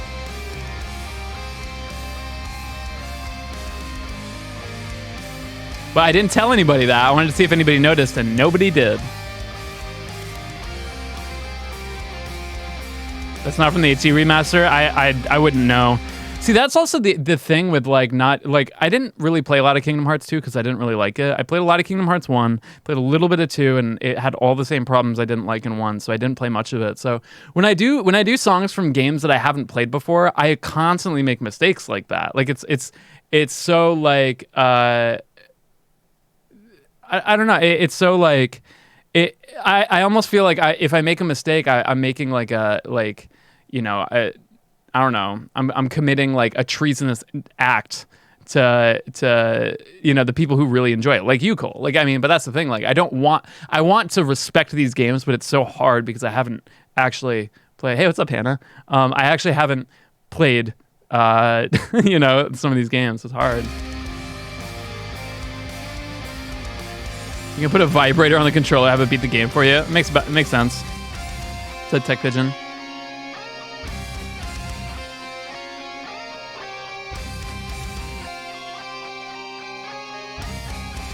Really heavy. What was the next one? Oh yeah, it's the last battle from Xenoblade. Really, really hype.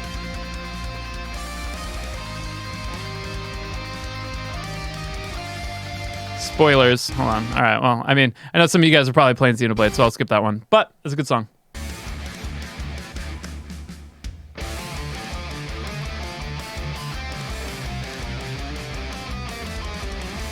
This song is so hype.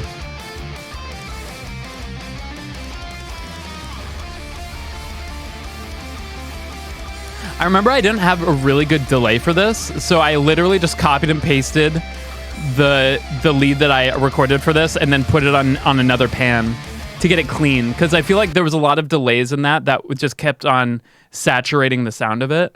So yeah, this song is so fucking good. It just like the delay kept saturating this lead, so I had to really control it by specifically taking it. Thunder Scott, thank you so much for gifting a sub to the 8-bit drummer. The 8-bit drummer. Welcome to the family. For 59 months. I probably doubled the tempo, yeah. He looked naked. Good song.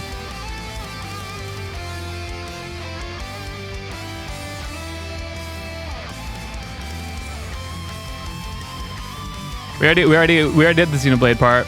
Oh no, I'm not gonna. I gotta skip it. Some people are still playing it, and there's literally spoilers like on the screen. Anyway, so that's help. So in all of these ending things. Oh Jesus. Not final boss, just any kind of boss. If you want to vote for the top 10 boss battle themes, leave a comment below with hashtag BB and then the game and then the song title. We had some issues with my internet. My God. Okay, so it's literally like the lowest possible quality. I said Mega Malo May. It's like 24p. Song title. I'm like, make sure you vote the hashtag BB for boss battle. Had some issues with my internet for the past month, but the next medley, I'm going to do everything I can to make sure that everything is going to be tracked, just like always, on my my Twitch page, twitch.tv/FamilyJules7x. Quick, Facebook.com/FamilyJules7x. And I want to go through all of these after we're done and look at the gags I did at the end, because I forgot I did a bunch of them. But anyway, so this is one of my most successful videos of all time. This is the top 10 video game boss battle themes.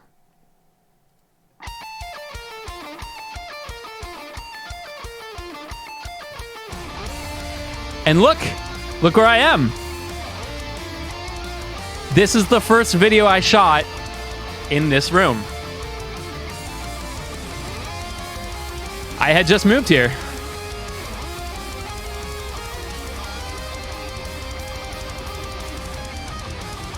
Can't tell because I don't have a lot of lights, but I actually wanted to try to make it so that you couldn't see the background that much, because I like to have the focus.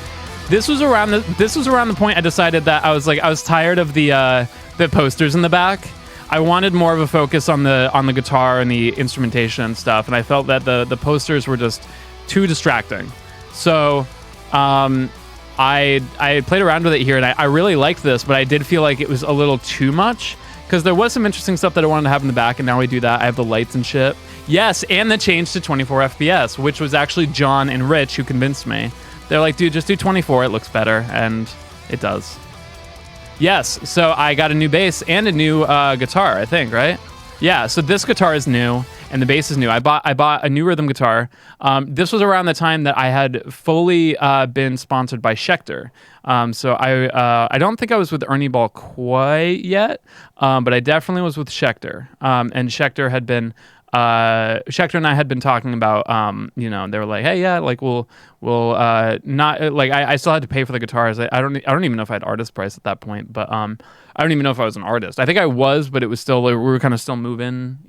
How many instruments can I play? I don't know, probably like mostly guitars, but I could also play cello, ocarina, piano, glockenspiel. Sorry, yeah, that's pretty much it. But yeah. So yeah, this was finally I'm in the new house. But yeah. But I definitely wanted to start using exclusive Schecter guitars because I wanted to start working on my relationship with Schecter. But shortly after, or I think actually shortly before, I had already been called by Ernie Ball, but neither companies wanted to do an exclusive contract with me yet. So I was like, okay, like that's good. It just means I can get the benefits of being an artist with them without having to feel like I have to stay with one company. So I started using both Schecter and Ernie Ball. Oh, this riff. I wish I could play the hurdy-gurdy. Dude, this riff is hard. It's probably one of the hardest riffs in video gaming. One day I'm going to do that one again.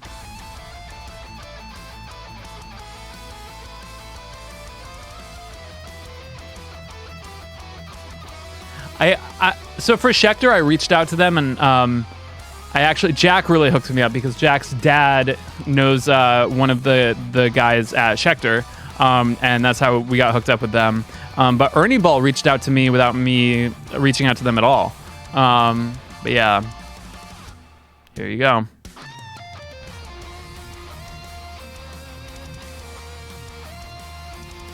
Hello, spoiler. Mr. Jack's dad, yeah. Hello, Mr. X Eternity. Please hook me up. Yeah, a Glock is like, it's like a, it looks like a xylophone, but it's not. Xylophones are different. Look, it's Miss Sayanella. Yeah, it was really close to coming in, Silver. Yeah, it's still hacking out. This song is so good. And then you got Golden Sun. This song is really hard. Golden Sun music is really difficult to play in general.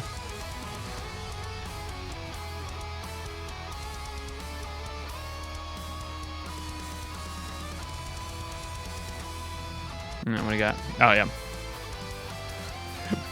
I love this song a lot, but I was really glad I went back to it. So I did this one, and then I ended up doing a cover with Jay Parecki later in year 4, where we redid this song together. And that was around the first time that I started doing songs that I had done in medleys before, which is something I've been doing a lot more in the past year, like 2019, 2020. But yeah, my current relationship with Ernie Ball and Schecter, it's still great. You know, they both hooked me up, and it's a great relationship with both of them. But yeah, I feel like because there's so many video game songs, like people were like constantly requesting new songs for me all the fucking time. I felt like I don't know. I just felt like I didn't. It didn't make any sense to go back and do songs I'd already done in medleys before. You know, I could have done a better. I would do more people better by doing new songs I hadn't done before ever. You know what I mean? But then after a while, I started realizing how actually important it is to do full single songs, because people in the comments kept asking like, hey, please do a full cover of this song. And it's definitely, there's definitely a place for that, you know? Yeah, Rules of Nature was a runner-up. This song's really fun.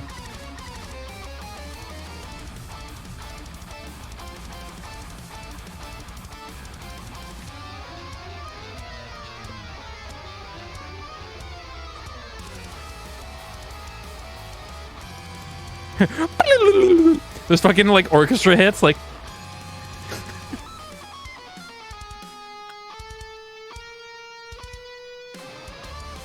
God.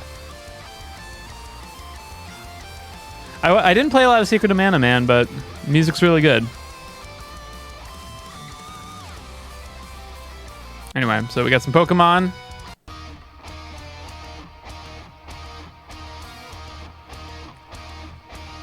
Probably tripped up Jared. Yeah, it would trip me up too. All right, bye, Larry. Have a good night.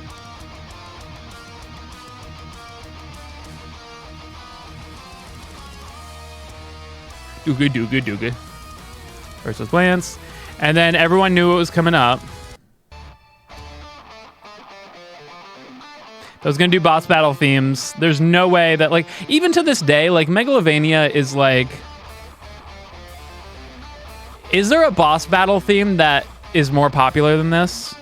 You know what I mean? Like, even to this day, like, I almost feel like... I'm actually surprised that like One Winged Angel wasn't in here, but even then I'm like, I don't think that song's more famous than this. Yeah, Darude Sandstorm. See, like, you can prefer things, but think about like the most influential, the most popular, the most like long-standing song. I think this is the best one. I still to this day think this is the best boss theme ever written. It is. It's so ingrained because there's so many other factors than just being a good song and just being a good game. Like, there's so many other elements to it, you know? So like it, it's one of those things where it's like Metallica. It's like them or love them, they are so fucking influential to the metal scene. Like, even if you don't like Metallica, you like some band that exists because Metallica exists. You know, it's just like that because of that dimension. Megalovania is kind of like that too. So yeah, and Megan took the kids. So please, Megan, please, Megan, return my children.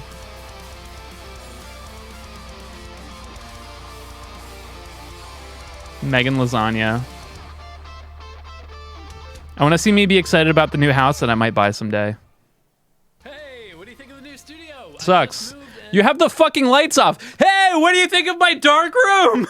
Fucking idiot. Yeah, I guess it's kind of dark. So you Yes. can't really see it. Thanks so much for watching. Turn on the light. It's literally right there. I know where the light switch is. It's literally in the camera. My top 10 boss battles themes medley based on your votes. Turn on the damn lights. Here are the runner-ups, the ones that didn't quite make it. I was very surprised with some of them. I'm sad Yeah. to say there's going to be only one more top 10 medley in this series. Battle on Big Bridge, man. Top 10 staff Yeah, see, roll there's Roots of Nature. So if you want to vote for that one, vote for your favorite credits theme that plays during the credit roll. Of Yeah, what do you think of my void? Comment below with hashtag SR for staff roll. I think I couldn't do CT because that was character themes. So I had to do staff roll. That's why I did SR and not CT for credits theme. A separate comment and no upvotes. Upvotes don't. I have no count idea how for Dancing Mad didn't make it. That starts with the game title and then the song title. I go through this manually, so please give me a break. Please format it right. These medleys have been a huge challenge, but very rewarding. And I wanted to thank all of you guys. So this is the last for time I being did this. supportive and patient with this crazy idea Patient. that I put together. Look out for the new Crypt of the Necrodancer DLC. I may or may not be part of it. Thank you to my sponsors, Schecter and Ernie Ball. Yeah. Also, be sure to follow me at Look at the sparkle in my eyes. Do I still have that? Do I still have that sparkle in my eyes, or is it all gone now? And support my blah blah blah blah blah. I'm going to be making all these medleys available on my Patreon, as well as all of the other medleys and songs that I have not been able to license. No, you're dead. on Patreon for those of you guys who really want to get all of my work. And also, before you guys all freak out in the comments, I've made peace with Megalovania and Undertale. It's gonna be okay. I'm gonna sleep at night. Right? Have I? Look at this. While I'm saying that, there's the out of focus top 10 Megalovania themes playing over here where I'm just dead inside. Right. I love you. Okay, I know I'm forgetting something because I'm always fucking forgetting something.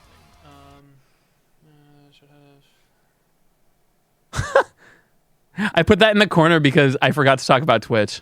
So I was just like in the corner, your Twitch page. All right, before we watch the last one, I wanted to look at all the gags that I put at the end of these. So here's what I did at the end of the first one. Then character themes from a video game. So if you want to vote for that, leave a comment below with hashtag CT, the character and the game he or she is from, to cast your vote. Dumbledore's theme from Lord of the This Rings. medley was done on That was pretty funny. Twitch.tv, so please follow me on my Twitch channel. And as always, be sure to follow me on my Facebook fan page and my Twitter for updates. Bye!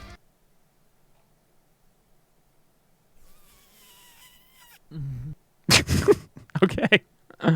What did Adriana link? Did Adriana link a video? Or are you guys just fucking... Megalovania traumatized me. I have Stockholm syndrome from Stockholm syndrome from Megan. Oh wait, was that wasn't even the first one? This was the first one. So this was intro themes. Leave me a comment my Twitch.tv page. So go and follow me there if you want to see the creation of the next one. The next one is going to be top 10 file select themes from a video game. So the way to vote for that is down in the comments. Please leave me a comment that starts with hashtag FS for file select, and then the game that you want to vote on. Now, it has to just be the game. If you leave your top 10 list, Sonic 06, haha XD epic. By the way, where's Halo? Unsubscribed and flagged, bro. So I hope you guys are having a great 2016, and I'll see you next time. Oh, Jesus, fuck. Okay. That was my first gag. Your top 10 list or ties. Oh my just God. go with the first thing you say. It's just there's so many votes. That's how I have to do it. So I hope you guys are having a great 2016, and I'll see you next time. Oh my God. Sorry if that scared you. There's a few scary ones. I got a little spooky with these. Let me see this one. 1 week after this video goes up. This entire cover was recorded on my Twitch.tv. The backing track's channel, so loud. follow, if you want to voted for. I hope you guys enjoy.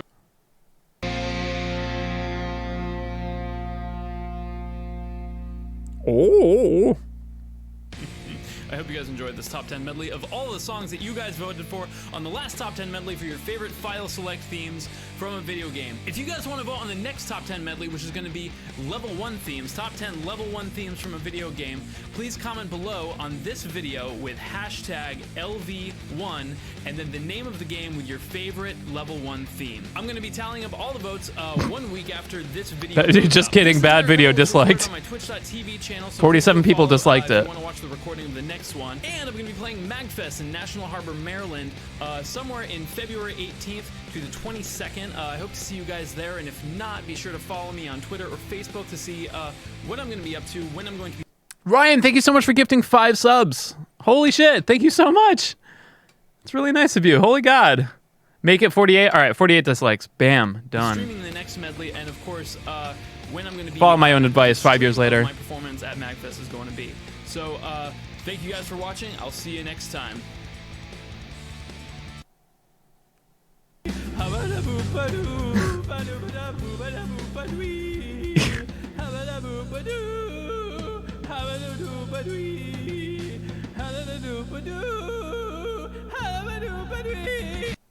Amazing. So yeah, that was from the VOD.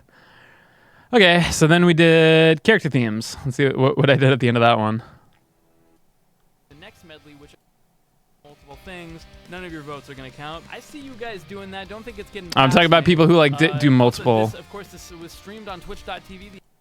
Shucks. Thanks for watching. Aw, shucks. 10 character themes medley. Dude, I can't believe I prophesized Octopath Traveler in this video. The next video is going to be top 10 battle themes from a video game. So to vote for that, leave a comment below with hashtag BT and then the name of the song and the game that it's from. Because of the crazy volume of votes that I've been getting for these videos, Fight song, fight game. In order for your vote to be eligible, make sure it starts with hashtag BT. It makes it way easier for me to count all these votes.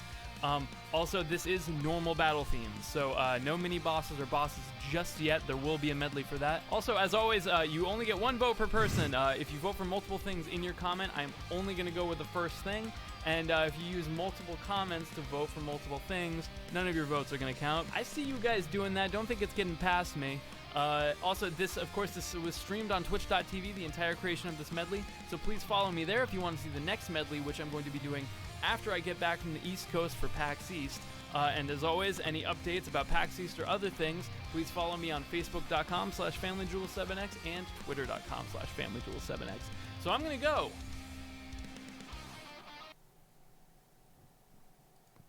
Cool. Battle themes. What did I do at the end of that one? Let me know in the comments in a separate comment what game had your favorite game over theme. I was getting really pissed by this point. 10 Final Fit Battle Themes medley. If you enjoyed it, let me know in the comments, and or let me know which songs that you were surprised didn't make the cut. The entirety of this medley was arranged and tracked live blah, blah, blah, blah, blah. channels. Yeah. Favorite game over theme by going. So this was Zugi. GO and then the game. Legend of Mario. Amazing. Below, and be sure to follow me on Twitter.com/FamilyJules7x and Facebook.com/FamilyJules7x. Talking videos are hard. Like me. Penis. Okay.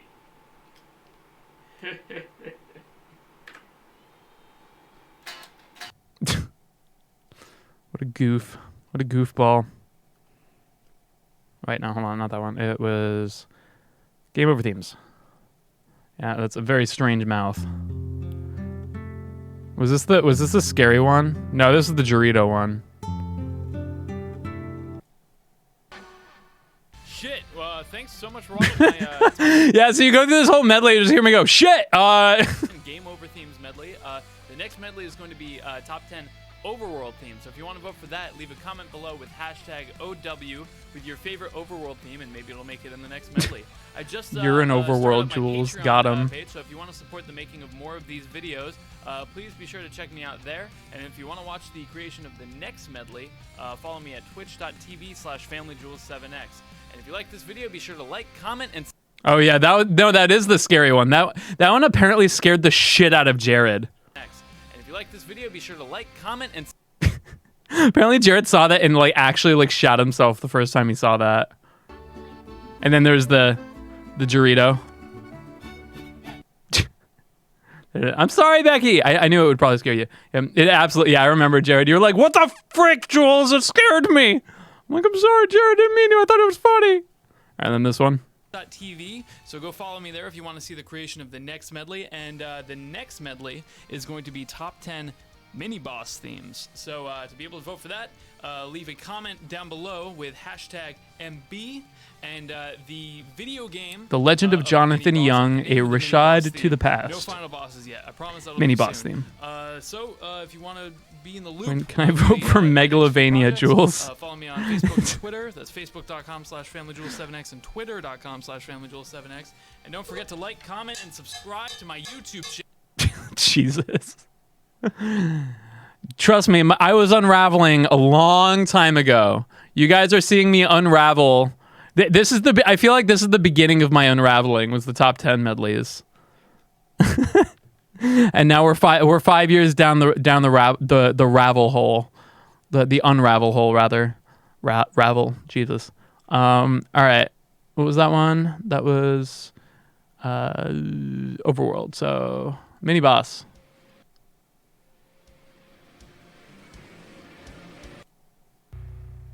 What's up, everybody, and thank you so much for watching my top 10 mini boss themes medley. Here are the runner-ups. Since I've been choosing really complicated Hey, it's Thunderforge. themes lately, people are asking like, what counts as a mini boss? What counts as a fucking character theme? So next one's shop themes. Okay, if it's a room where you buy something, it's a shop theme. So if you want Like Wii Shop. leave a comment below with hashtag ST. Oops. With the name of the game. Good job and with that then one, the Jules. song title for it to be eligible. As always, one vote per person. I get it. 'Cause the shop theme. Because ooh. Duplicates and multiple votes do not count. I'm sorry, this end card is going to be a little bit long. I have a few points I just want to make. Number one, for everyone who thinks that the one franchise per medley, Oh, this is a hot take time. idea, here's why it's not. One, everybody in this case, everybody who voted for the Majora's Mask mini boss and Ocarina of Time mini boss would not get in, and all their votes wouldn't count because Wind Waker got more, and I don't think that's fair and not a very accurate representation of the overall votes for this thing. Second of all, these medleys are supposed to celebrate the music of these games, not just the franchises, and that's what it would be if it was one franchise per medley. And I love the fact that if like one franchise gets a lot of songs, I mean, it means they're doing that music damn right, I think. And third of all, again, don't not vote because you think it's not going to get in. I mean, you are the reason. If your mentality is that I'm not going to vote because all the same songs get in. I mean, Chrono Trigger wasn't in this one. Earthbound wasn't in this one. Like, you're the reason why your songs that you want are not getting in. Anyways, I know people are still gonna bitch, but I just hope like this gets to some of you guys to, give a heads up to the people who think that I haven't thought these projects through. As always, the entirety of this was made on twitch.tv, so follow me there if you want to see the creation of the next. God, this end card's like 3 minutes long. On Patreon, or pledging to me on Patreon words, and follow me on Facebook and Twitter for updates. Also, buy my band's EP, Thunderforge. We made an EP, you should buy it, yeah. Yeah, we just released the Thunderforge GP at that point. I always thought that came out in 2015. I guess it came out 2016. Interesting. No, I'm not playing. Well, I was just pissed because everybody was just like, everyone was pissed at me. Like, they were just like, this is such a stupid setup for, people were getting like actually angry about it. I'm just like, dude, like, this is my fucking project. Like, I think that this better represent, like, everyone's like, oh, well, it's just going to be the popular songs. And I'm like, yeah, that they're popular for a reason, like, I don't know. It was just frustrating because like I was putting so much work into these and like putting all this work into recording and mastering and arranging and streaming it and making sure like there was so much heart that went into each of these, and they would just get shit on like in the comments for that just constantly, and I was just like, fuck it, whatever. So I was just like, I gave my fucking 2 cents on it, and then decided like, all right, see what we got. These are fun. And shop themes medley based on your votes. Here are the ones that almost made it, but didn't quite. The next medley is going to be actually final level themes. I know that's vague. I know a lot of you guys are going, does this count? Does this count? I'm sorry. I really thought this would be a cool idea. So just make sure it's the like. I thought this whole thing would be a cool idea. Hypes up right before the final boss, and I'm sure it's fine. So if you want to vote for that, Yeah. What else did I think top 10 meant? FL and the game title and the song. And for those of you guys who are like, I'm not gonna vote because I don't want to use a hashtag. Oh my God! You're an Whoa, what was all that? Why is it that once I finally allow my audience to have a shred of engagement in the making of these projects, they suddenly get super butthurt about how I make them? I'm sorry Zelda keeps getting in. It has good fucking music. Sorry my text is too small for you. Stop making up problems. I'm doing my best. Oh my God. I'm so angry. Coincidentally, I didn't plan this, but now I have shirts. I know you guys have been wanting shirts for a long time. yay. So now you can buy some of my my new shirt designs on designbyhumans.com. And I'm really super happy to announce salty. that somehow I got endorsed by Ernie Ball and Schecter. This is which where are, it happened. Already 2 of my favorite companies that I've been using for like the entire career of my guitar playing. Yeah, rage was flowing. Honestly, if you guys want some strings, I mean, I've said it before.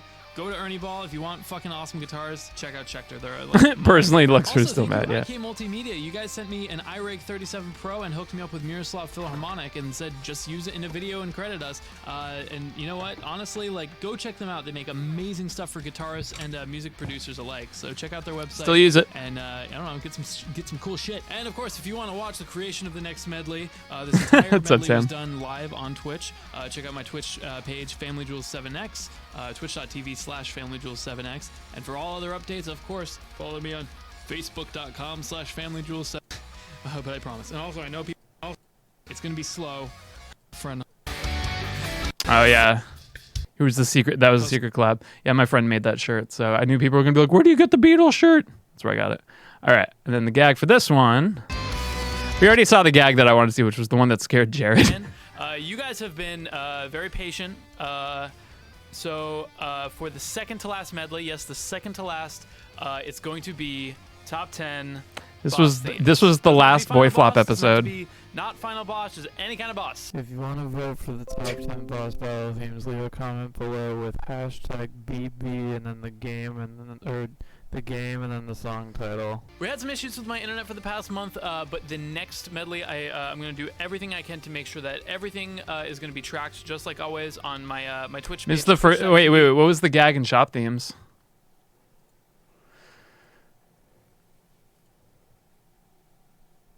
.com/FamilyJules7x. I am. Oh yeah, I forgot. Yeah, you mean the transition from this? Yeah, we can watch this.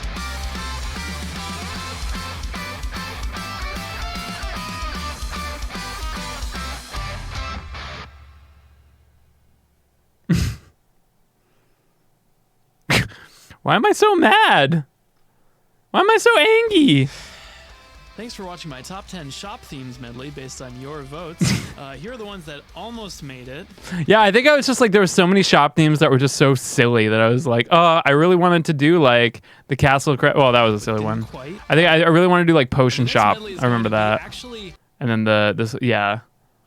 Yeah, Fallout 26. Yeah. Why was I so angry? Man, I had so much negative energy, dude. Friggin' pissed. It's because of the meme songs, yeah, for sure. So final level. What did I do at the end of this one? And then the song title. Right, yeah, this was the clipping one.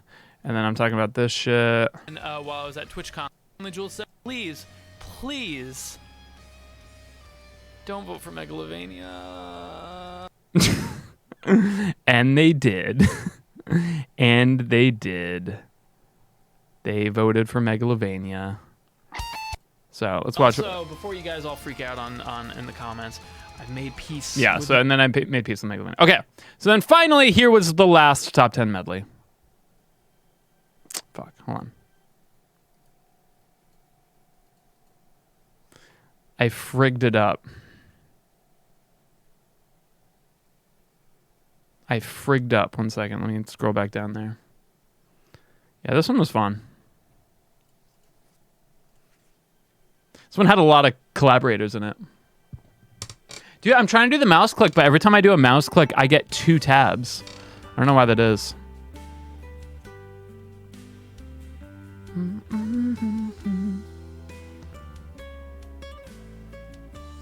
Yeah, this was definitely an era. It was cool to have just kind of like this section of time that was just dedicated to this one like really big project, and it's cool to just kind of have this to look back on, because at this time this was all I was doing for the most part. And I feel like I work my best and I'm my happiest when I'm doing like one big project at a time.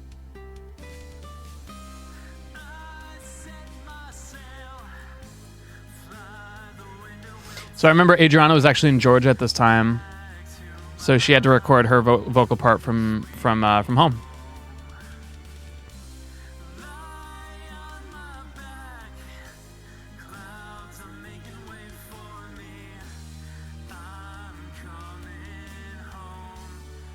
Yeah, Bastion's really good.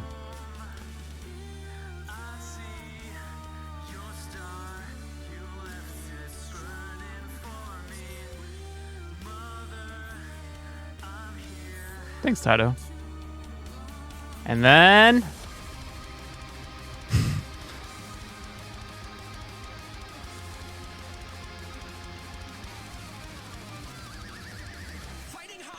Caleb Hiles.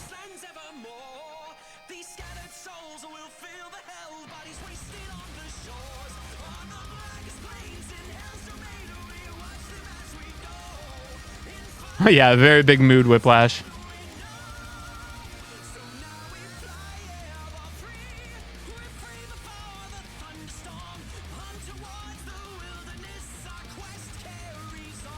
Yeah. People were freaking out when we did this, so we had to do a full version of it with Caleb. People really enjoyed this.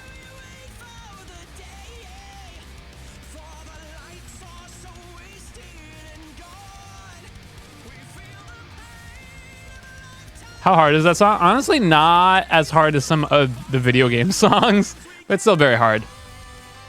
And then that transition.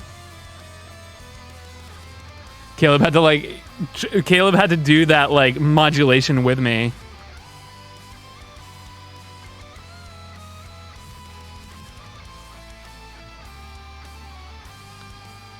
And then Rich. Rich looks fucking done. Apparently this riff was really, really hard for him. He had a hard time with that one. But it's insanely fast.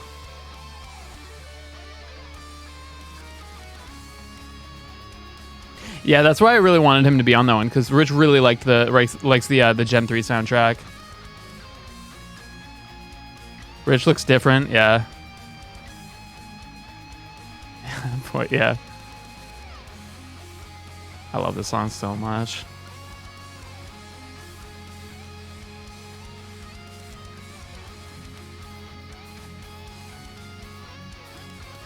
Yeah, Charles, it was fun.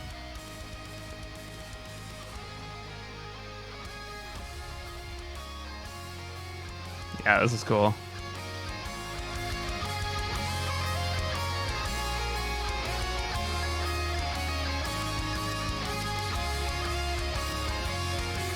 There's like bagpipes and shit. Like, what the fuck? Went all out on that one. Oh yeah, so for this one I did I used like old vinyl sounds and stuff. I think this was around the time that like fucking Seven Granddad was like a thing.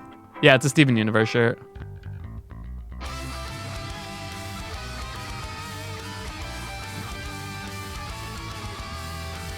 Yeah, like this was around like 2016. This was around the time that like I think like Siva Gunner was like really getting popular. Yeah, Flintstones. So I think people literally voted for Seven Granddad in this. Where is it? Yeah, Seven Granddad, title, theme, and ending.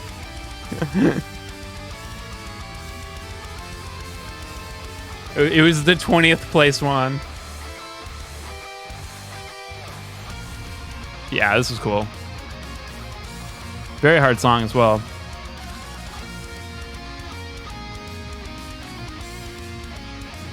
Can't wait for the banjo highlights. Thanks, Kaikian. Anyway, yeah, black and white. I was on this one for a while. Oh, yeah. Yeah, I was surprised this one didn't win, but then when I found out what actually did win, I was like, yeah, okay, but... I knew people were going to say shit, and they did. They were like, wow, why did she use so much auto-tune?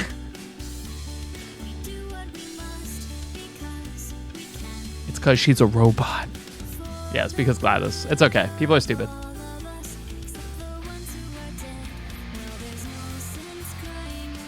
At this point, you just got to be like, whatever. Comments are comments. My dream collab. Yeah, it was fun. I'm glad you could finally get an updated Still Alive from me, Chatia. Yeah. You know, Adriana doesn't sound like a robot. That was a good transition.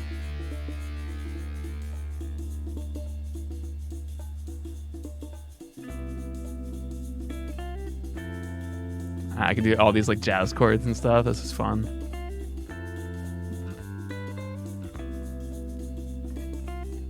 Yeah, good timing. So yeah, this was played in the sub 1 hour Mario highlights that came out today.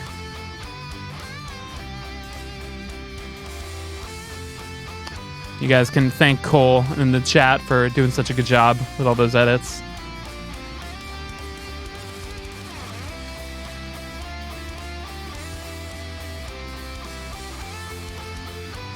Had that playing for like 2 months. Oh my god. Link's Keyblade, thank you so much for subscribing. Welcome to the Jamly. Really appreciate you. Penguin is the Mario sub 1 hour a cake. You gotta cut through it and see.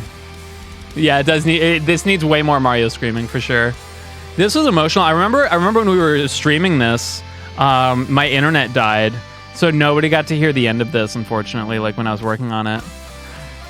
And then I also remember we had this really big hacking scare. I don't know if you guys remember that, where we were working on the medley before this, and some hacker pretty much hacked my whole Twitch channel and got into a bunch of people's accounts and shit. Yeah.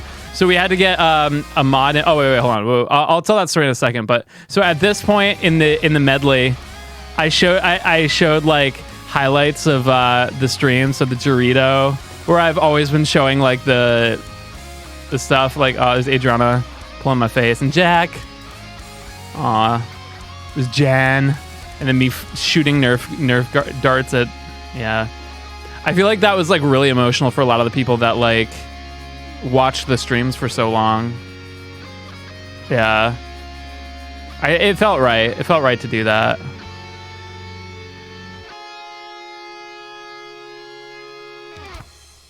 And then there was no outro. It was over, and that was the end of it. So yeah, I thought that would like for everybody who like, you know, was along for the ride and all that stuff. I thought it would be cool to you know, and also so that, you know, years later we could kind of like watch these back and remember like those times and stuff of working on these medleys, because it was really special. It was a lot of work and stuff like that. But yeah, it was really fun.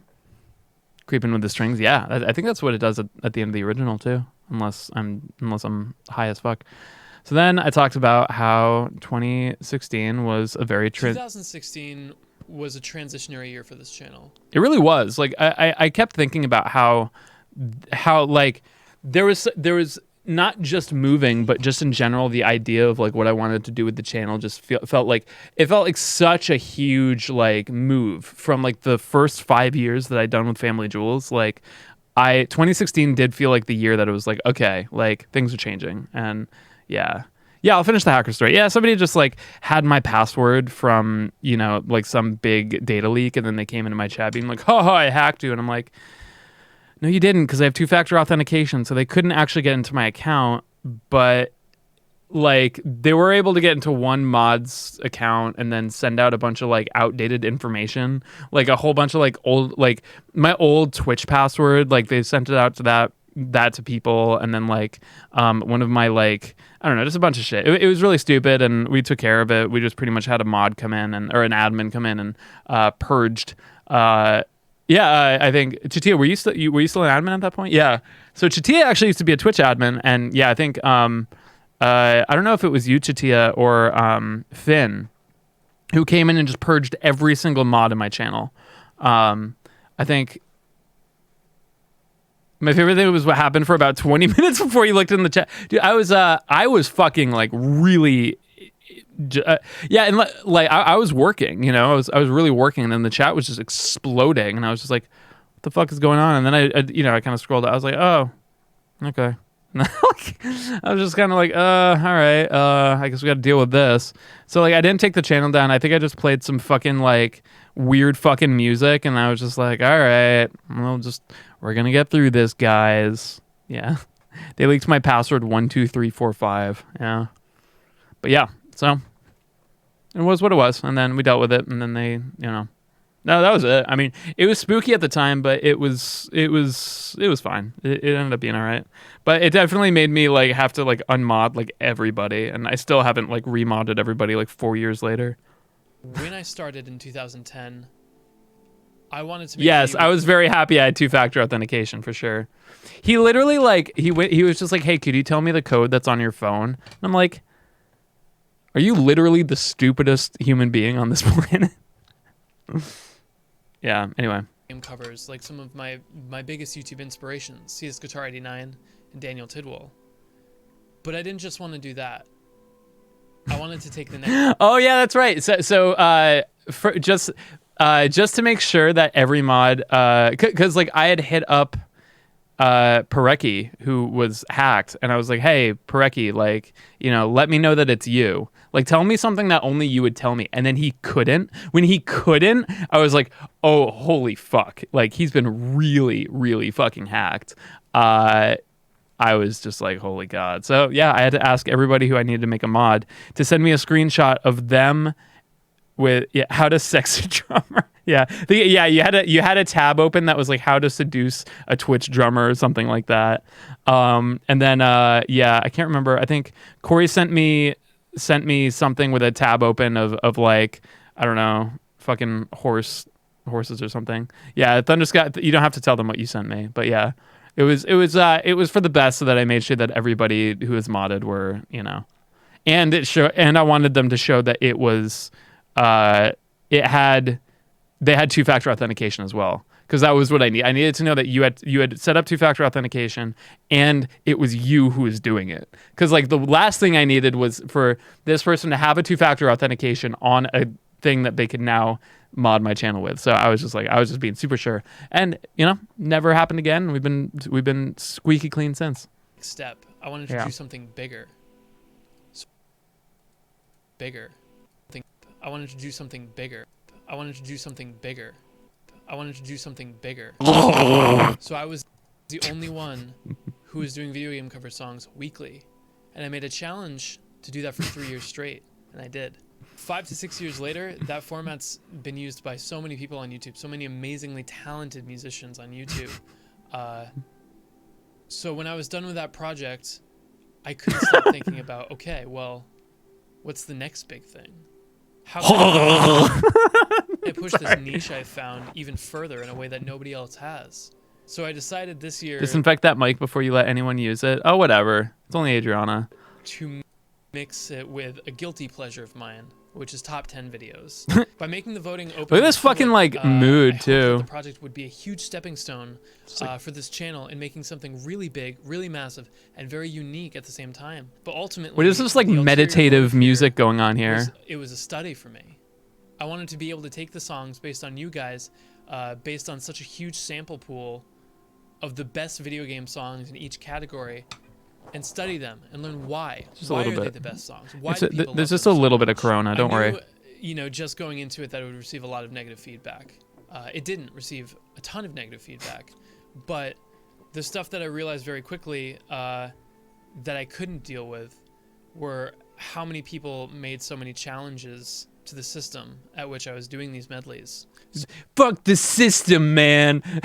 I feel like I could have just as easily gone into just like, but the thing that I couldn't deal with is the state of the United States of America. And just like really go on some like weird political So many thing. comments, you know, wanted a one franchise rule per medley, not thinking about the fact that, well, that would void a lot of people's votes.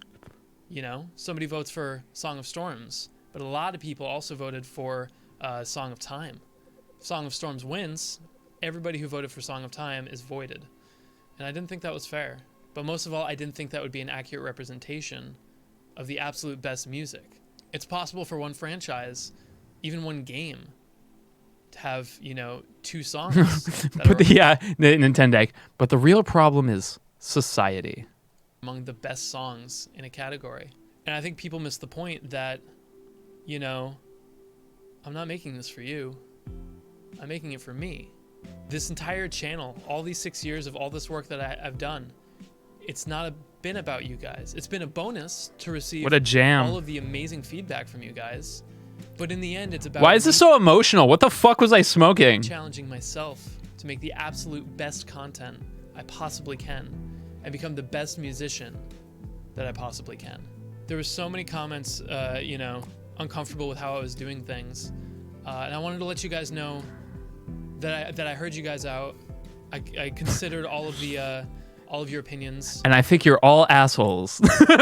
I want you to know that I read your comments and I deleted them and flagged your channel.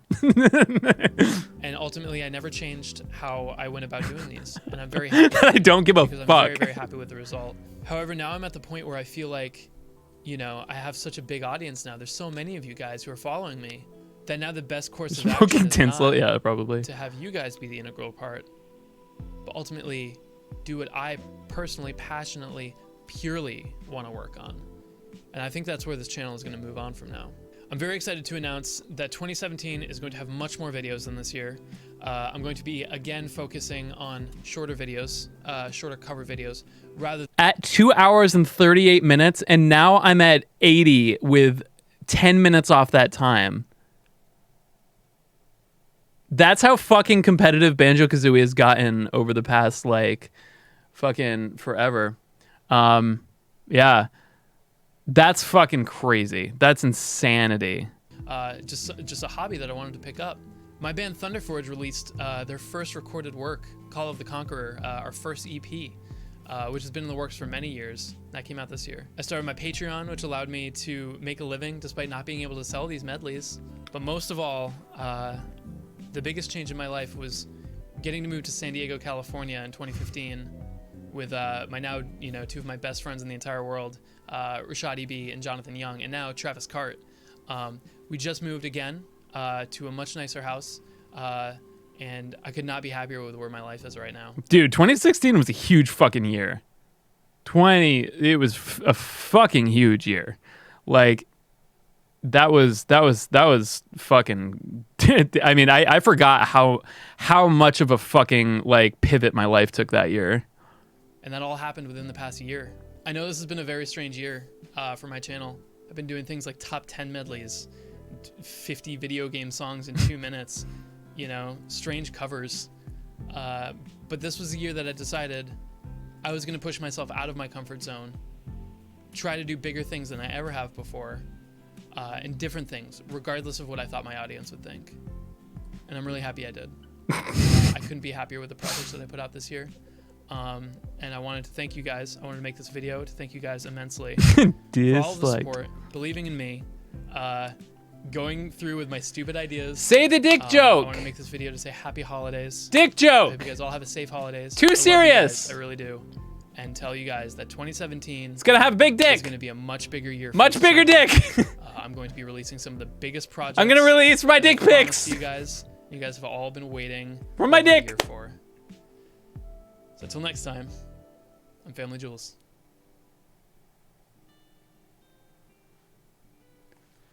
Break out the dick. Oh, so watch this really quick. Yeah, Charles Ritz knows what I'm going to show. I'm going to be releasing some of the biggest projects that I've promised to you guys. You guys have all been waiting over a year for. So until next time, I'm FamilyJules. All right. I'm going to skip ahead really quick because I did all the Necrodancer stuff. So anyway, so what happened next is, so Necrodancer started popping off, and I started doing a bunch of these full videos. Like once Necrodancer had finally dropped, the metal soundtrack came out. They were cool with me doing music videos for a bunch of the songs. And this was actually a really good transition into starting to do shorter covers and stuff. So it was nice to start kind of feeling out how the single song covers would work while I was, kind of just making quick videos for Necrodancer. I'm fucking coming. And I remember this is the first transition into doing music video style covers as well. So you can see Adriana literally filmed this video and did all like the handy cam and stuff. So like a lot of this stuff to make it look like music video stuff. And this is the transition that I moved to that I still to this day use. So this was January 24th, 2017. And I started doing kind of music video style videos here. So I think this one was actually filmed. Was this filmed by my brother? So my brother came out to visit. I think it was, and I don't think he wanted to be credited for it. But anyway, yeah, I think he filmed this. So we did this outside. We were playing around with some of these really cool the scenery stuff. And I was releasing daily too, because these videos were really, really easy because I knew how to play all of them because I was playing all of these live. And I only did songs that I played live before to make it easy on me. This is actually, you can tell this wall over here, that's actually where we filmed the Requiem of Spirit part for the new Warp Song medley. Yeah, I have a brother, younger brother. Yeah, FamilyJules 6X. That's my brother. And then these woods here is where we filmed the Minuet of Forest section. Yeah, I think the scenery really adds to it for sure. But yeah, so these were pretty these were really huge trials at trying to see. Every time I do the middle click, I get two tabs. This was one of my favorite songs from Necrodancer for sure. Man, and then this logo, fuck yeah. Logo was done, actually, my new logo that I still use to this day, it was done around this time. Was done by the same guy that did Rich's logo, the R and stuff. Yeah, this was just Gent. But this came out, these were all the remaster versions. I remember I wanted to, while they were doing the DLC, I wanted to remaster the metal soundtrack to sound better. So I'm pretty sure that these are all the remaster versions of the songs. So with better drums, better tones. Not even looking at it. But yeah, still play that live today as well. So then I made the video about this. Remixed and remastered. Quakesire, thanks so much for the 4 months. Hi there, I'm FamilyJules, and today I'm delighted to announce that I am releasing Aria Awakened, the Crypt of the Necrodancer metal soundtrack, remixed and remastered.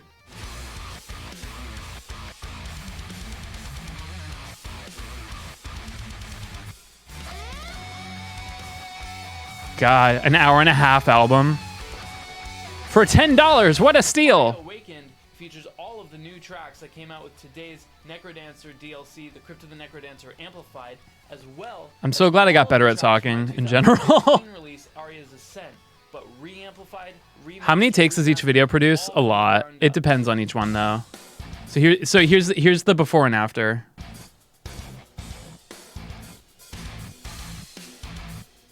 Ah, it's so chunky. Love it.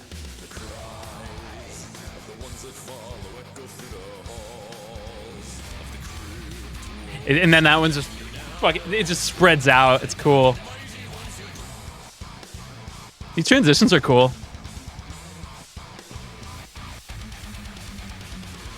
There's a lot of people who were like, it sounds bad.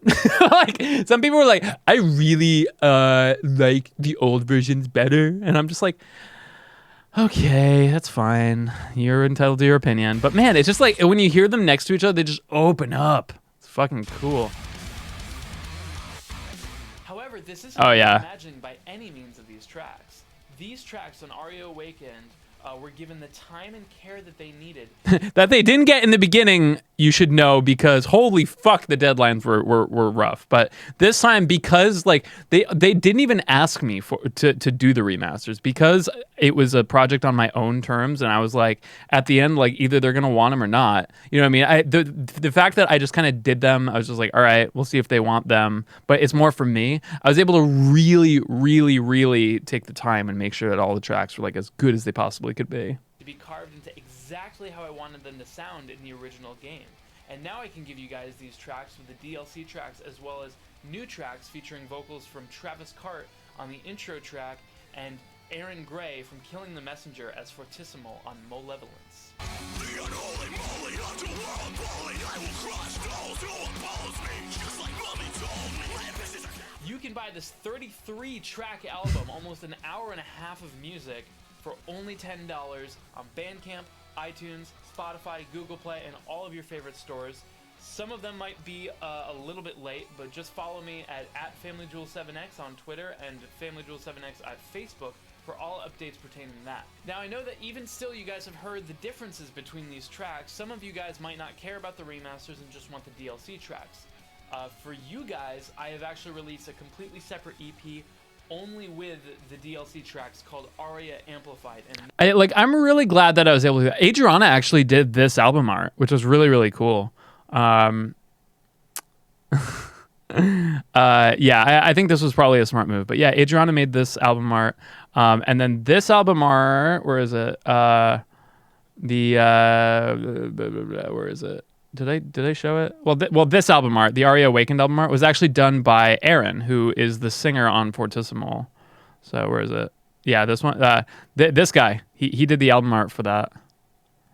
Where's your CD? What? What do you wait? What? Do you need a CD? Did you order a CD? I've put delivery on my CDs out like on super delay, because right now fucking I don't feel comfortable sending anything out of America, because America's not doing so hot right now. But I promise everybody who bought the I don't feel comfortable, like, because again, as much as I know that like we're all fucking, you know, nobody's had any symptoms or whatever. Like, the last thing I want to do is find out that I'm asymptomatic and I actually am carrying the coronavirus, and then I send it out to people, and then, you know, I just like, yeah, I don't want to fucking do that. Like, so some people have like, I totally understand the delay. I'm sorry about that. You will get your CD. It will be signed and everything. But yeah, I'm really sorry. Like, as much as I also don't want to, you know, send the coronavirus out to other countries, I don't want to spread it in this country. You know, people have asked me, and I've just been like, I'm very sorry. I will send it out as soon as it is safe to do so. So that's why it's kind of delayed right now. For you guys, I have actually released a completely separate EP only with the DLC tracks called Aria Amplified, and that will be available for only $4. Cases got myself and everything, all that good stuff. You will also get the digital copy of Aria Awakened as well. Yeah, so everybody who buys a physical copy should get the digital anyway. I hope you guys have enjoyed the Necrodancer videos I've been putting out. There's going to be many more to come over the next few weeks. I hope you guys enjoy Crypt of the Necrodancer Amplified, which is now on Steam, and I hope you guys enjoy Aria Awakened, which I put countless hours into remastering and getting it absolutely perfect for you guys. So thank you guys so much. I will see you guys soon. Love you. Stay metal. See you soon.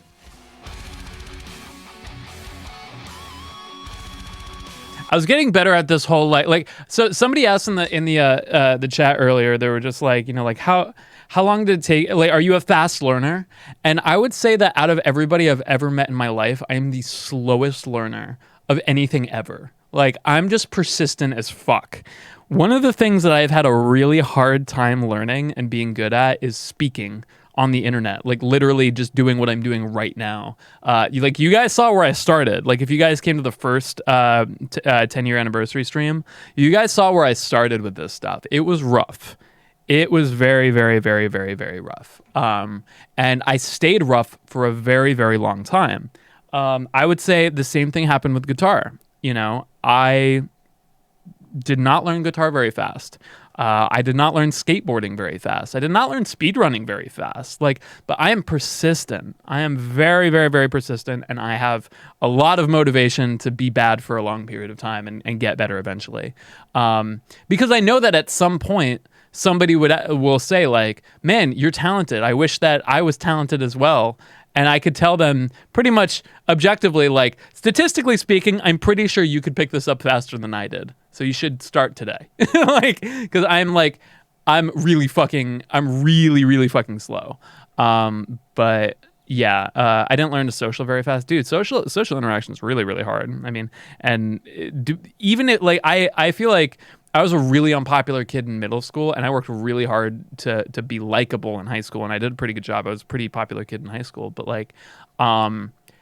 all of that did not translate whatsoever to being able to speak on the internet whatsoever. And I feel like I'm a lot better at it now. I think, definitely. It doesn't translate the right way. And I think it's tough. It's tough for a lot of people to kind of go through being bad for a while. But I guess at this point, in a really sad way, I'm so used to it that when I'm picking up new things, I just know, like, all right, I'm gonna suck at this for like a few years, and then eventually I'll be good at it. So yeah. Shut up, Adriana. Beat you up. I won't beat you up. You're cute. All right. Malevolence with Aaron.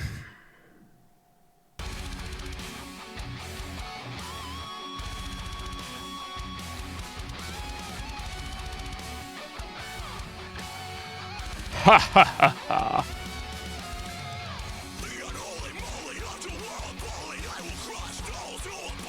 I love doing that rhythm riff.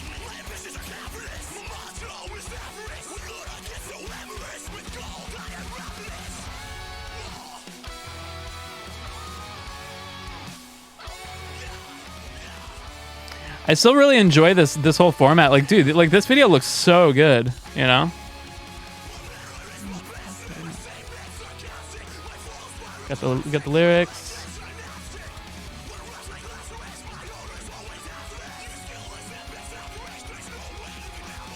Oh, I think we both filmed this.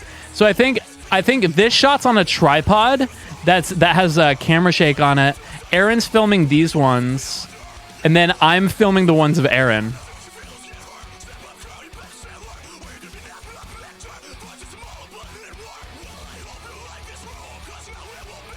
What was the name of the project that we did, like, Space Oddity? That was Twitch Makes Music. Yeah, and we did that the year before this. I've been wanting to bring it back, but I just don't have time to right now. But I'd like to at some point.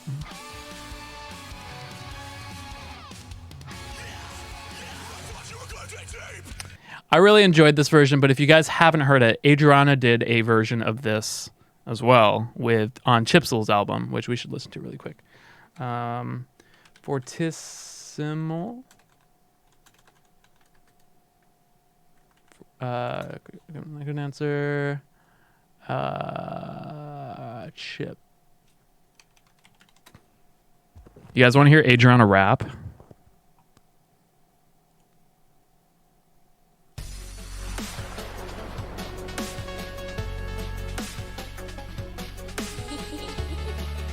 Rap queen.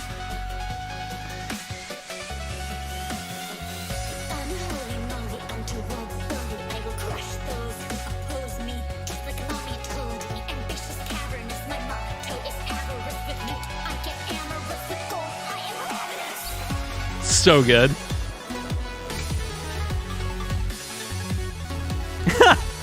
That's the perfect emo Felina and Adriana. Isn't this sick?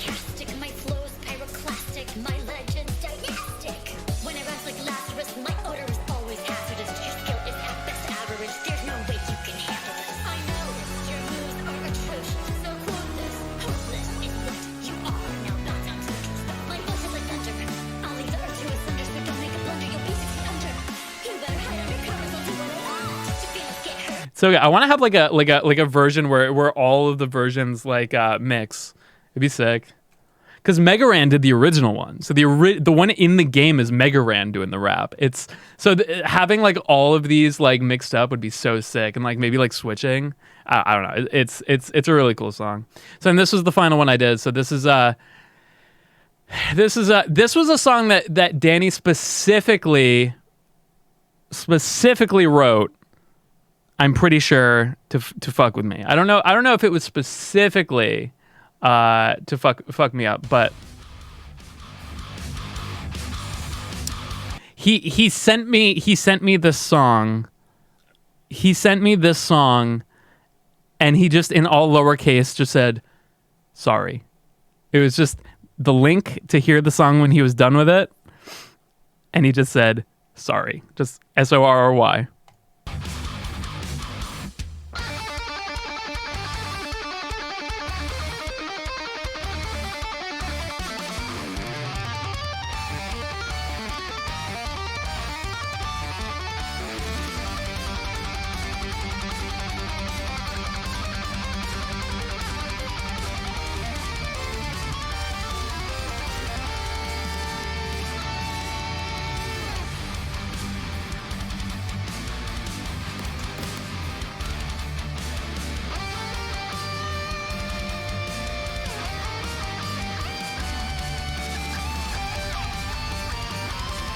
Really fucking crazy.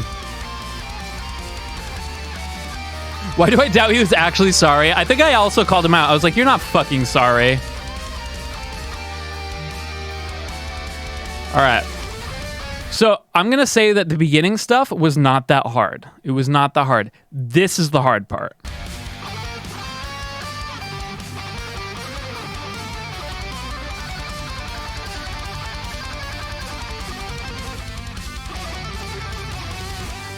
Especially like the, where is it? Like right here? That is fucking insane. Easy. Like that actually, this stuff's not that hard. It's just, the tapping is a little hard. But I'm actually like kind of flexing here. Like sometimes Danny does stuff that just like feels so good to play on guitar. But I'm flexing here too. Oh, this fucking face. Where is it? This is me staring at Danny as he thinks he has defeated me, but he has not. I think Danny actually commented on this. Yeah, your fingers are still intact. I have failed. Yes, you have. So at this point, I told him I added a harmony to it just to be like, bring me something difficult next time. And he was mad. He was like, dude, you are fucking, you're burying yourself here.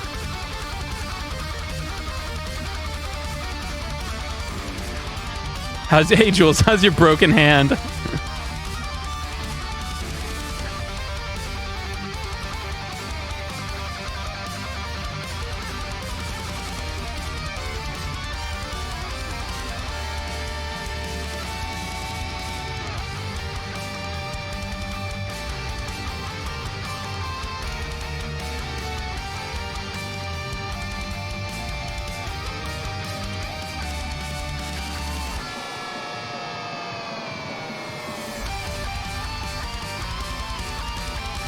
I'm trying to find something off to the side, but I hope you enjoy this.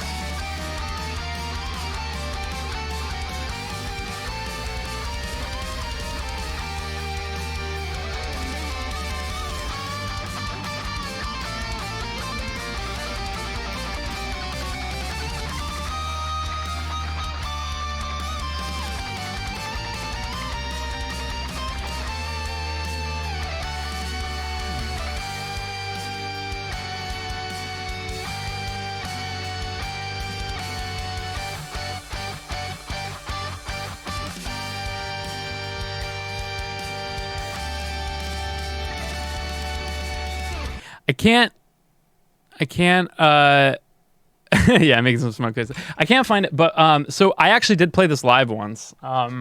It was this was a show we did on October 9th. We did this. Played drums on stage for the first time since the Bush administration. Danny. Dancer songs, and Look, it's I me. got there as the shopkeeper.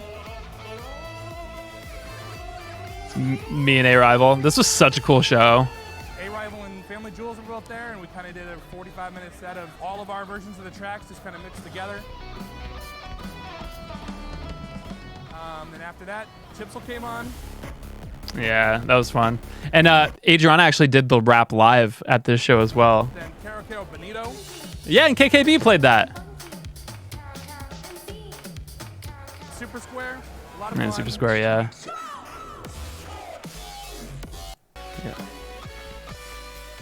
So we had this awesome Brace Yourself Games party.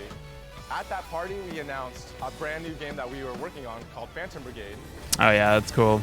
Yeah, they announced Phantom Brigade and stuff like that. It was really cool. It was a really, really fun show. I was really, really excited about it. And yeah, I mean, look at this fucking crowd. Like, it was so rad. It was like one of the coolest like show experiences I've had. And like we opened the show. Like it was awesome. No, actually, so by this point, so this was 2018. So we had already done Flamingo, which will show. No, this is not the show we won the music award. That was 2016 at GDC. This was a show that Brace Yourself actually put on for PAX West. It was really, really cool. But no, so we had already done KKB, and they actually recognized Adriana and me for doing that Flamingo cover, which was really, really cool. Stray Threads, thank you so much for the 37 months. So this Necrodancer time was really important, and again, I think as far as video wise, were they doing well? I don't think they were, mostly because I was releasing them like daily, and I don't think it gave a lot of people enough time to actually like watch through them all. But finally, yeah, I released the album as a full album stream. You can still watch it. It's just the full Here. I hope you enjoy my 1 hour, album, one and a half hour. The Crypt of the Necrodancer metal soundtrack remixed and remastered. If you really enjoy it, please consider grabbing it from Bandcamp, iTunes, or Google Play from any of the links in the description for just $10. No Thoughts, Empty Head is the next video.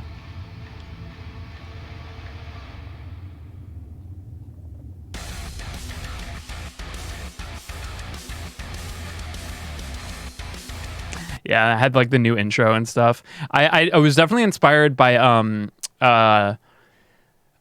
Waking the Fallen. What was it? The remastered Refallen, whatever they called it. So looking forward, probably going back to this year. Oh, I'm sorry. Yeah.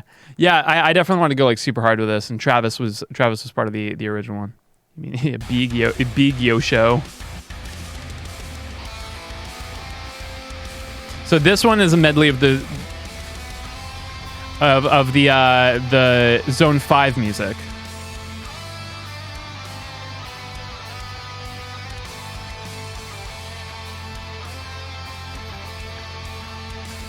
And then I had Travis at the end of it scream, "Do you have the heart to face me?" which is a line from the game.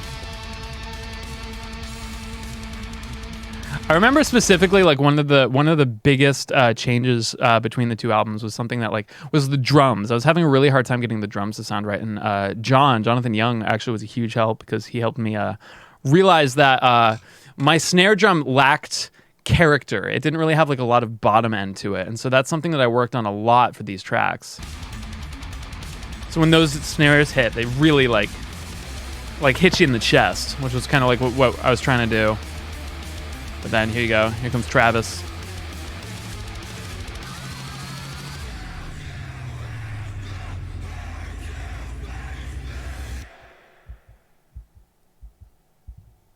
Yeah, I thought that was kind of cool. So yeah, we added that track, and then all of the level 5 stuff was on there too, and that was fun. So then some time went past, and I decided I would make a year 3 bloopers video. This was a Patreon request, or not a Patreon request thing. Can't ruin my attempt in, you're heading out. All right, I'll see you later, Becky. Yeah, so one of my Patreon goals was to do a bloopers reel of year 3. I saw it coming, and I knew what I was going to do with it. So here we go. This is replay. So this is a blooper from replay. Hey everyone, this is FamilyJules 7X, and you're right now watching, hopefully, the last take of year 3 that I'm doing completely. I guess I did the rhythm guitar last. Because, yeah, I do remember being like, this is the last take. I want to say something. Advice for anybody who ever thinks about doing 3 consecutive years of weekly video game covers at the caliber of attempting professional recording. Don't. Fuck. Hot frick. Thank you, Patreon supporters. This is what 331 E-Rock does. He goes like, oh shit, fuck up the lid. I'm making fun of 331 E-Rock because he always goes. He always does a wink at the beginning of every video, but then I fucked it up by like knocking everything over as I was trying to get. Oh yeah, this is me. This is me doing the Draw My Life and listening to fucking like brutal metal. I think what was I listening to? Oh, I think I was listening to Ola England. There was so many like since I was like trying to play the video off of my computer, there's just so many like clips of just my ass. Like that's all it is. It's just my ass. I'll see you guys on. Fuck.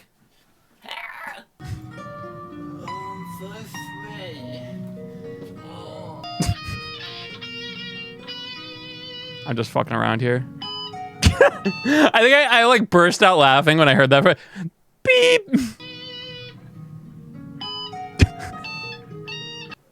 Don't get too hungry. Oh, Vinny sausage dick. Oh yes. That's my ass. Please, my bum. This is all prophesizing Coliseum 3. Please, my bum. Please, my bum. Please, my bum. Please, my bum. Adventure. Tits. So stupid. Just realized I could use this as like a fucking mouse pad, yeah. Amazing. What's going on, everyone? This is FamilyJules 7X, and I just wanted to make a quick video to, what was that? Quick! A lot of you guys have been asking, like, oh god, you know, is this like the end of video game covers for you after year 3? No, it's not gonna be the end. Quick!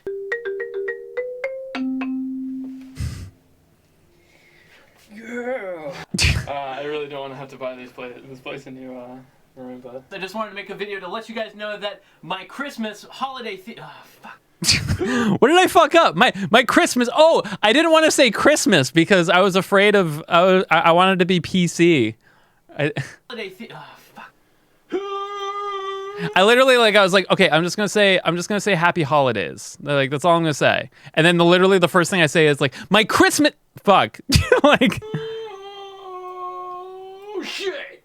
All right, I'm gonna go ahead and file this under things that worked way fucking better in my head. This was a blooper from when I did the guest solo for V-Mills for his Pokemon Blue collab. Mostly because like I remember doing the solo and being like, what the fuck am I doing? Well, here we go.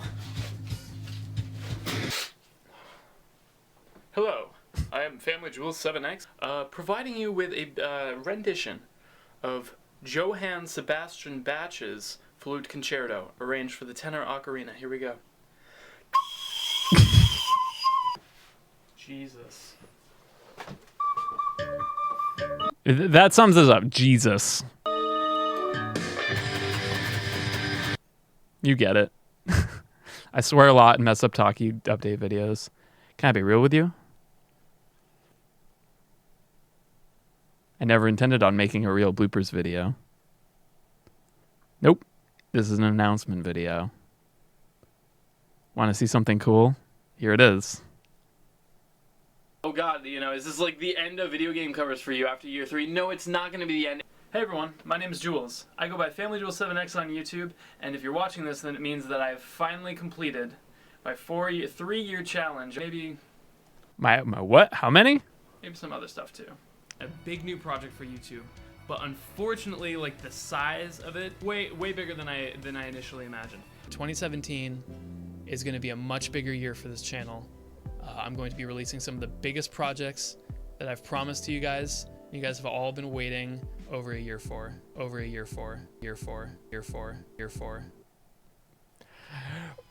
my God!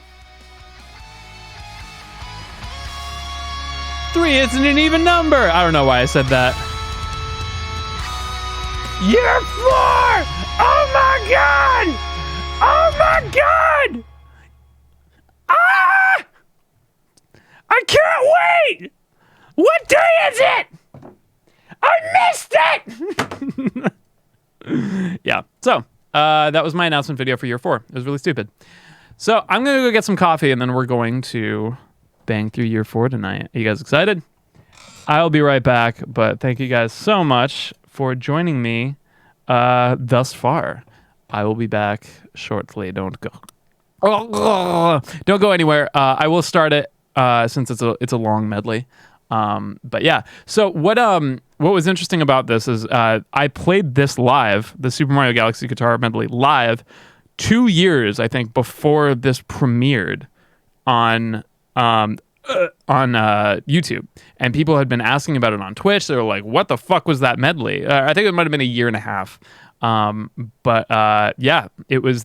That's how long I had been planning year 4, and I had been backlogging videos, and I think I had backlogged up to.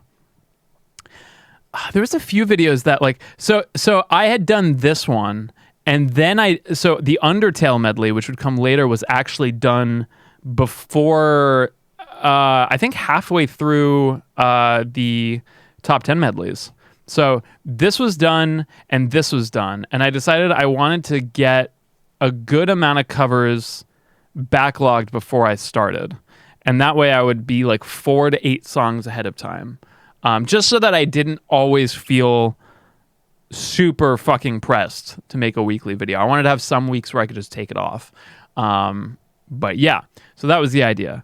But yeah, so to give you guys perspective, this was done, at least over a year before it comes out.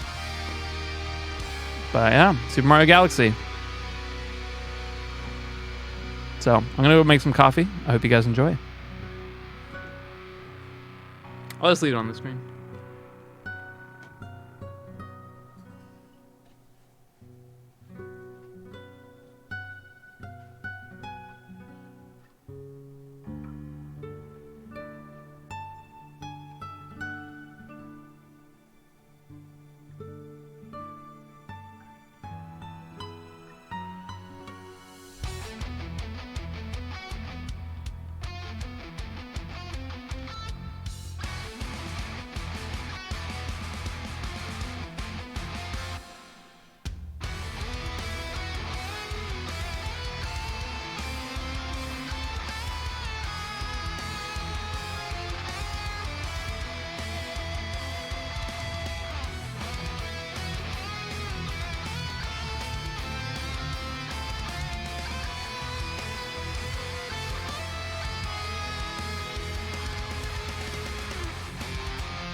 I'm back.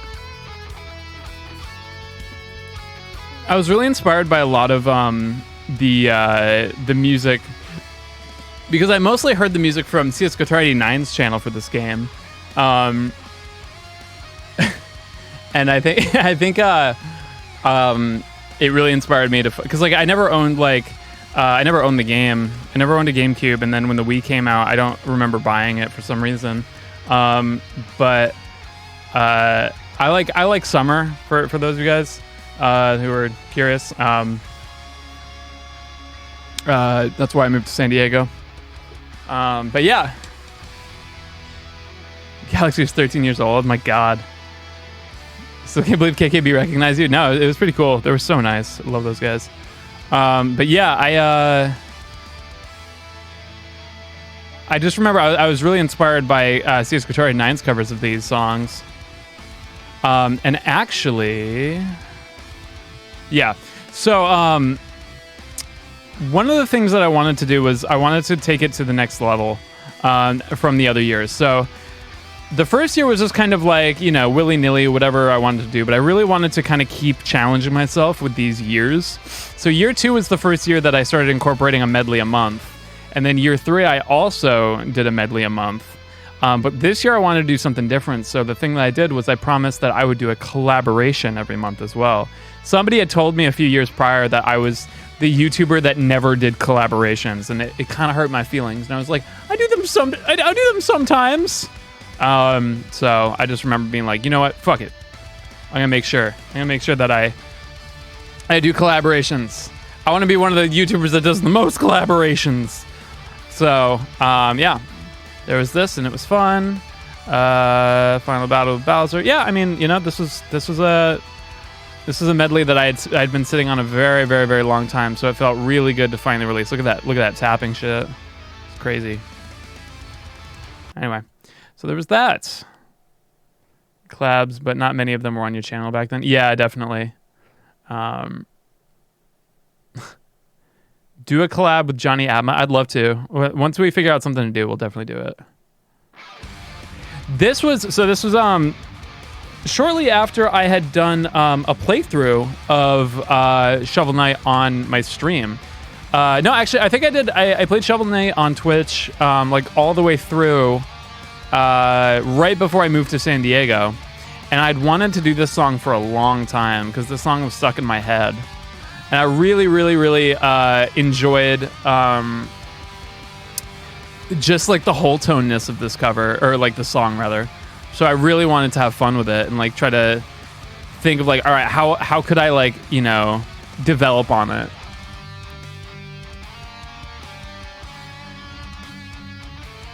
Yeah, after our second lockdown's over, we'll do a collab with Johnny. So I'm really making use of the rock wall here that like I'd been wanting to film in front of for a long time. And there it is. It's still there, it exists. This was just so new. And I was like, oh my God. I remember when we were looking at this house, I was specifically like holy fuck, like I would love to film a video in front of that rock wall. So when we were looking at houses, I was like, God, I would love to have this house to film in. And like this room to have a studio in. Dude, fuck that riff. Listen to that shit.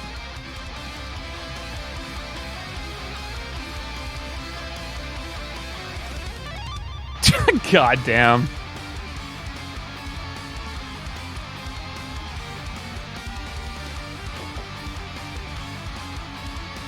God, that fucking riff. It's actually like not as hard as it sounds because there's a lot of like you can hear the delay. Like, you know what I mean? Like you hear all the notes and they're almost all at like 50% feedback, so you feel them. Yeah, bro. But that 5, 7, 8 section, dude, this whole song's fucking wild.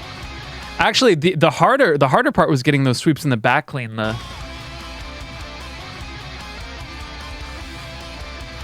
Like that. For whatever reason, I had a harder time with that than the bloop. So yeah. Bro, it's almost midnight. Get some sleep. Dude, don't fucking dad me. Don't fucking come in here and dad me. I'm your fucking dad. Bruh. Fuck. I woke up at 8 p.m. after fucking sleeping for like 8 hours. I'm not going to bed. I'm not gonna go to bed right now. That's not gonna happen.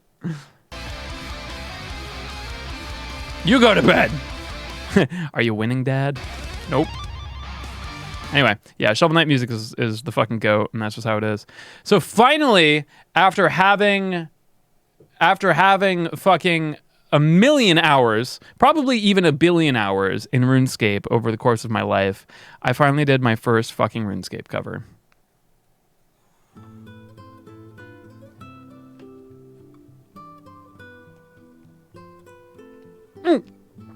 That fucking, what the fuck was that logo though? God, that looks so fucking bad. Like it's so fucking jagged. Haha, Jagex. Maybe that was the, no, it wasn't. I was just, I just didn't know how to smooth it out. I remember this was the cover that I was like, okay, every cover before this cover was baby mode. I want to go fucking all fucking out on this one. So we had fun with the filming. I think Thunderesque, Rachel filmed this one. Yes.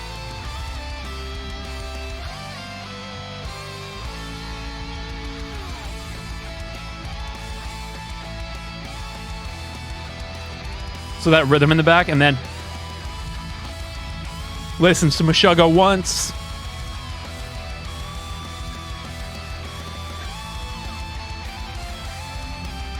So the real thing was like I wanted to step up my solo game. I remember specifically watching a lot of E-Rock and just being like, what is it about E-Rock solos that like make him just seem like a god? And I studied it. I was like sitting there, I'm like, okay, what parts of E-Rock solos are the ones that I'm like really just getting blown out of the water for? And I literally pretty much copied and pasted a bunch of them. So here we go. Here's the solo section.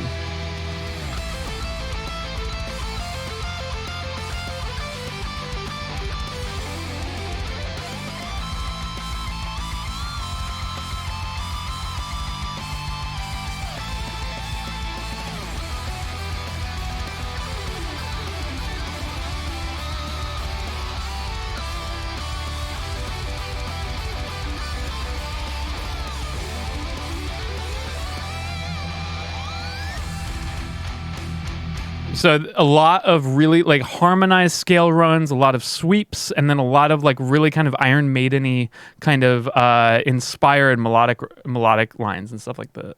Yeah, how was this 3 years ago? I don't know.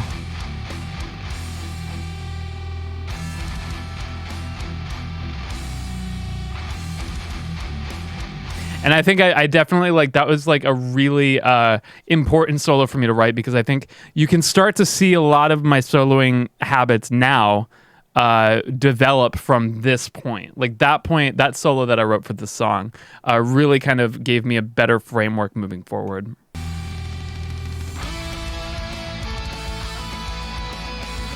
Still have those fucking faces. I was really inspired by like John and Rich, because they were like, dude, stop doing these fucking like single camera, you know, one thing. Like, it's so much easier to do music video style videos, and it's more fun, and it looks better. And finally, like, year 4 was the year that I was like, all right, we're gonna fucking do this. Let's fucking do it. And I think I mean, I haven't gone back. I mean, it's fucking great. It works. So then I remember being in the kitchen with Rich, and this was after the Top 10 Credits theme came out. And I remember him specifically saying, dude, you and Caleb need to do Through the Fire and the Flames. And I'm like, dude, I don't know if I can. Rich was just like, yes, you can. You can play Through the Fire and the Flames. Like, he was just like, I've seen you play way fucking harder shit. I'm like, okay, fine. I'll give it a try. So then Caleb came out to visit, and then we did this.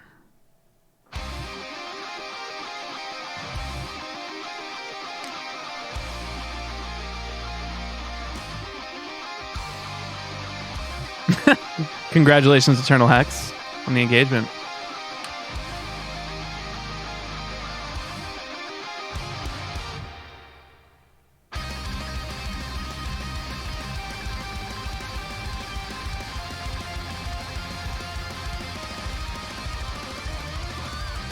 Joe from Alpha Red Plus. Thought he was already dead inside. just like all of us. I think a lot of people were really hyped when we dropped this. Oh, I'll play the April Fool's video.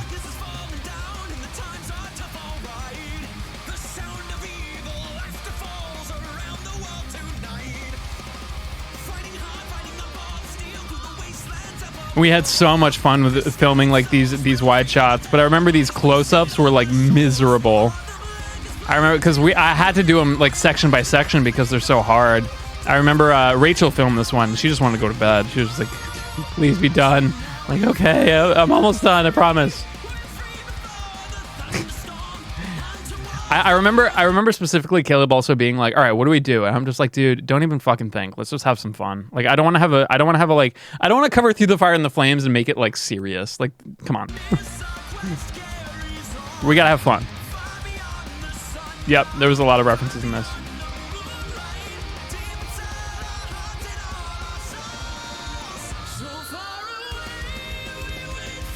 I used a lot of these like big 9 chords and stuff. Like one thing that I definitely like knew that I wanted to do going into it was do a lot of the original leads, but add harmonies, especially in the solos that like I felt I could add to it.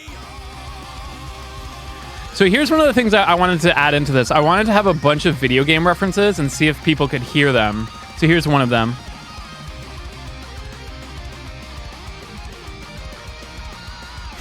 That's Banjo-Kazooie.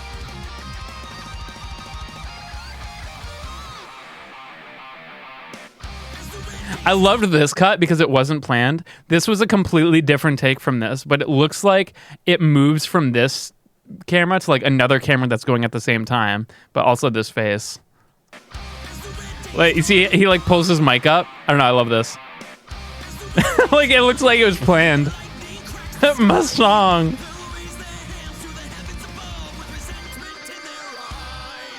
So that all that stuff is done with my Digitech whammy pedal. So that's a pedal that lets you go up an octave. So yeah. Yeah, precursor Jules Pog.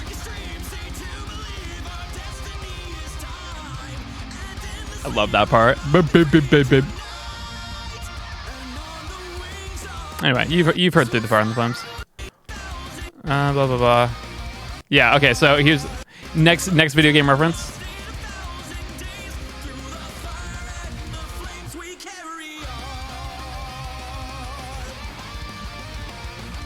Yep, it's F-Zero.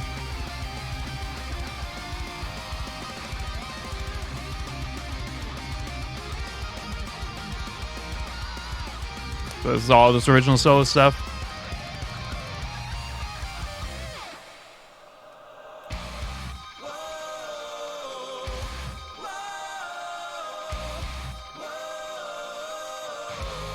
Yeah, the big 9 chord there. The other thing is I wanted to play all of the keyboard parts on guitar as well. I love that Caleb was just like, all right, now you guys sing it. Whoa! I think Rachel was laughing at that. Like in the actual like video recording, you could hear her go.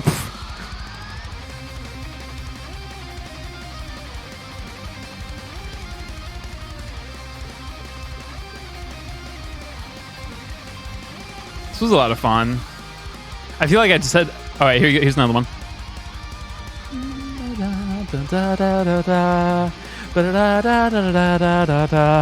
So that quarters of time. I think Caleb just... I don't know, I just watched this back. It had so much personality, which is what I think sets it apart from like a lot of other covers of the song.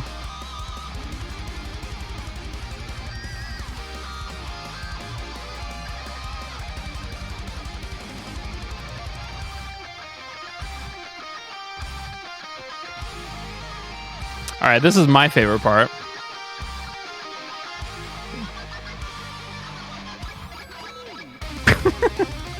The joke behind that, for those of you guys, that's actually a guitar meme.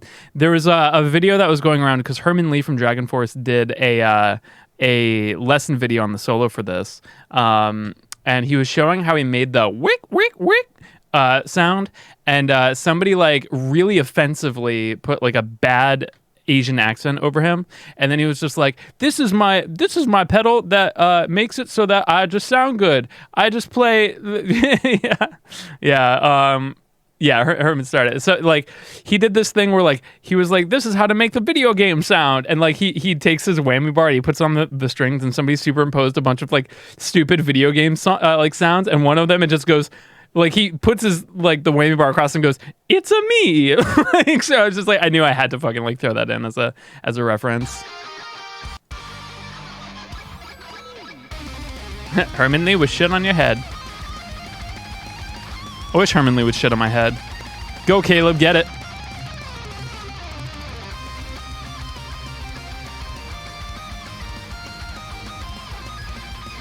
So that's all octave jumped. Oh, so this is a harmony I added.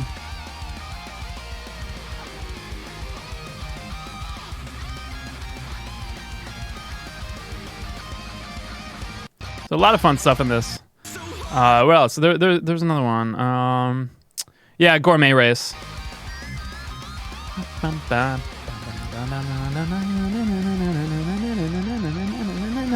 Yeah, Thunder Forge actually did open for Dragon Force at one point. Yeah, I'm proud of it right now because I've beaten the main story of my Pokemon Mystery Dungeon. Awesome. I'm very proud of myself and Choco. It inspired me to do this kitty round. Awesome. Congratulations, Dan the Warrior. Keep kicking ass. Eat his ass. I will eat Herman Lee's ass. Yeah, so those are the references I threw in. So yeah, do the Fire and the Flames. So then I made a better version. This was the April Fool's version.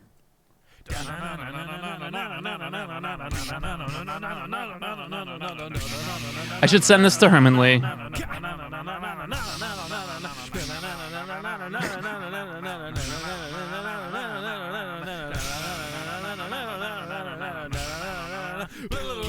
Yeah, he's probably seen it.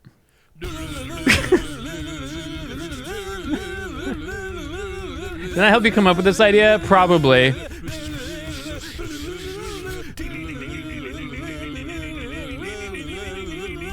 This is my last brain cell. Yeah, me too.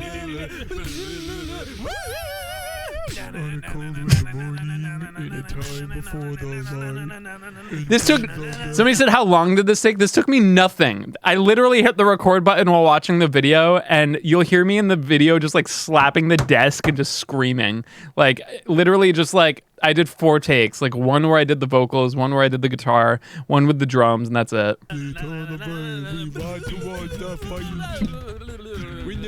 You hear me just slapping the desk?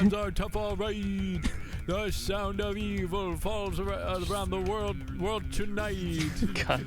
Fighting hard, fighting on for the steel through the wastelands evermore. The scattered souls will feel the hell, bodies wasted on the shores. On the black plains of hell's domain, we watch them as they go. Through the fire and pain, and once again, we know. We know.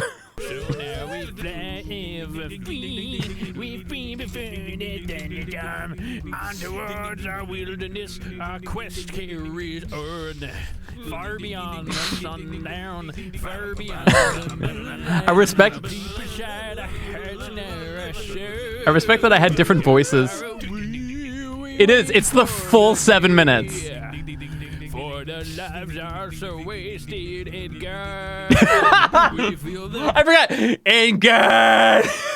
pain of a lifetime, lost in 1,000 days. Through the fire and the flames we carry on.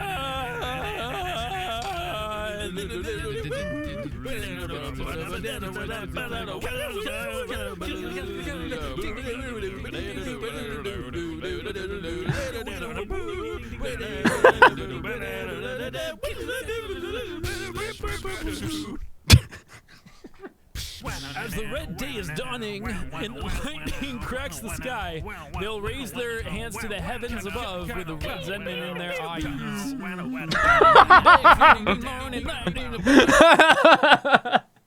That was just, boo. That's how whammy bars sound in my head. In my heart, we're banished from a time in a foreign land to a life beyond the street. yours. In your dark dreams, they do believe our I know, I'm- destiny is time. And in the sea, we're all free tonight. And on the wings of a dream, you're far beyond reality. All alone in desperation, all the time. Am I taking a shit? Lost inside, you'll never find. Lost within my own mind. Day after day, this misery must go on. So far away, we wait. I just give up here. For the lives all so wasted and gone. We feel the pain of a lifetime lost in 1,000 days. Through the fire and the flames we carry on.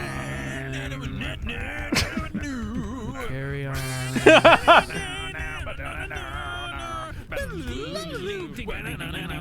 This keeps going. This is the whole song. I did this for the whole song.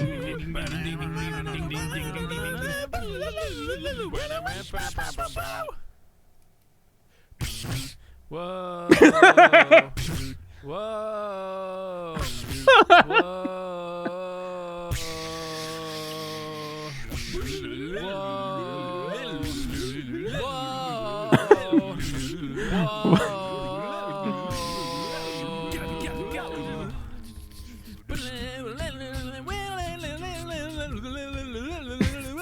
It's gonna be like my voice was fucked after this. Yeah, I also recorded this at 3 in the morning. I respect how much minimum effort is put in. Thank you.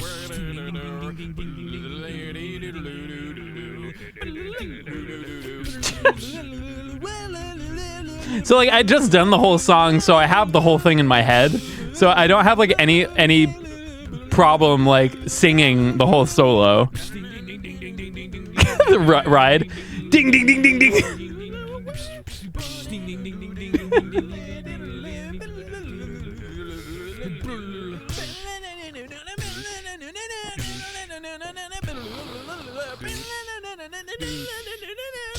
This is not content. It's a me. This is not content. I don't know what this is.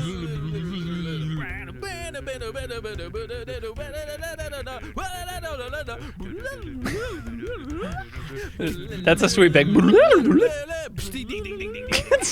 fucking ride cymbal.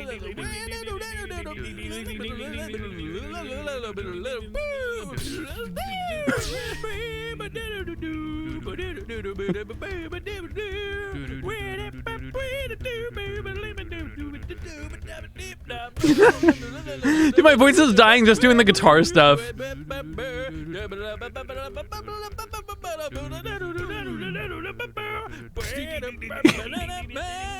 The ride cymbal always gets me. I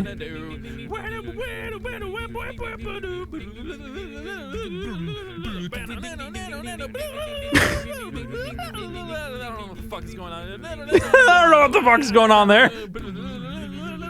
Oh, here we stand on the blood of our hands. We fought so hard, now can we understand? I'll break this curse if I put. Oh shit! See, fuck. For freedom of every man. So far away, we wait for the day. It's for the lives also wasted and gone. We feel the pain of a lifetime of making YouTube videos through the fire and the flames we carry on. Stop watching this.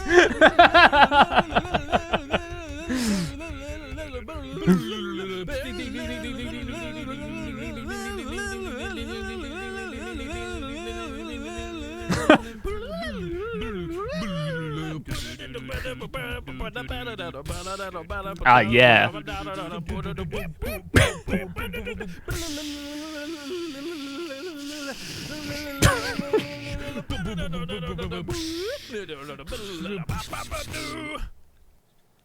Why? Just fucking why? Oh, yeah. All right, you happy? We watched the whole fucking thing. What's the average watch time for that video? Probably more than this one. It says 1.5 million views, and then this says 83,000. Look at that like to dislike ratio, man. Yeah, dog. All right, can we move on? Can we fucking move on? All right, so Breath of the Wild. Now, I came out with this like maybe a week after the game came out. It was fast. I blasted this game.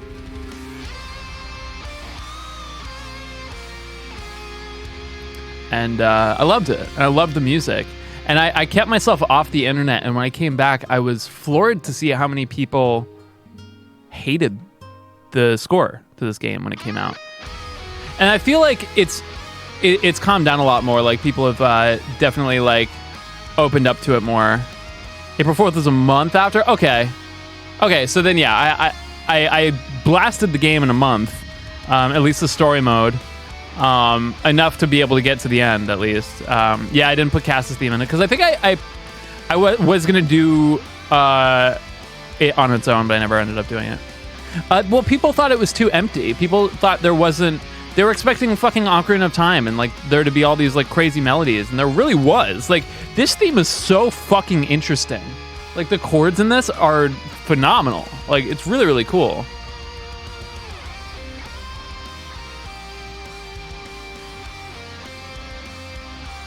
Oh my god, it's just so fucking Oh my god, so much. And you can tell how much fun I'm having here.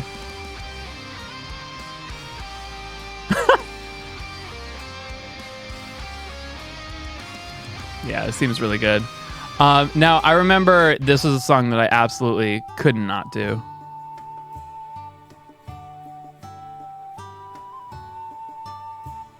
So much fun.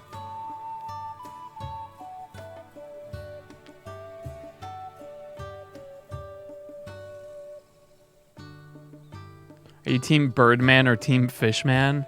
I'm Team Fishman. Gotta side on this dick.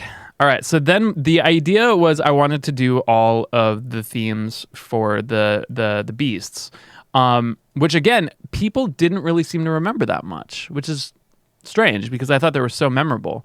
But I remember specifically this one. Really hard. Just because of how unrepetitive and seemingly random these leads are. So I actually had to print out the MIDI roll of this part so that I could read it while I was recording this.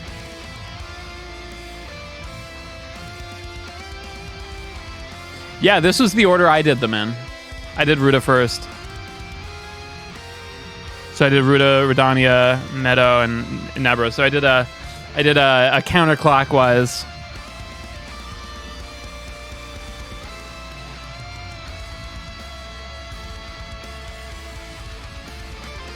Yeah, the beats that they play in the beats, which are pretty forgettable parts. Yeah, that's fair.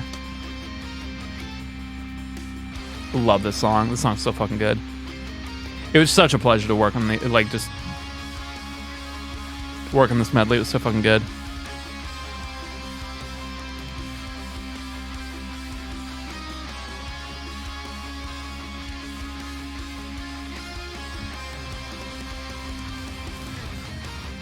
Ah, God, it's so heavy. I remember like talking to Jack, specifically like, why is this song so fucking good? Dude, listen to this fucking...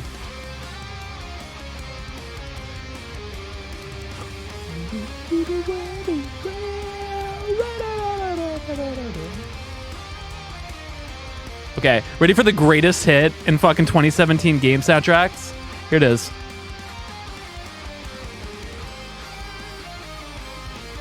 Oh! Nut! Nut! Not enough ding ding ding. Oh, and then this song is magical. All these themes are so fucking good.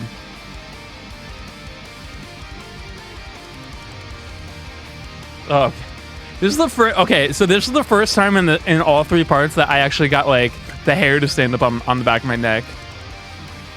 Because this song is like this whole soundtrack's fucking phenomenal.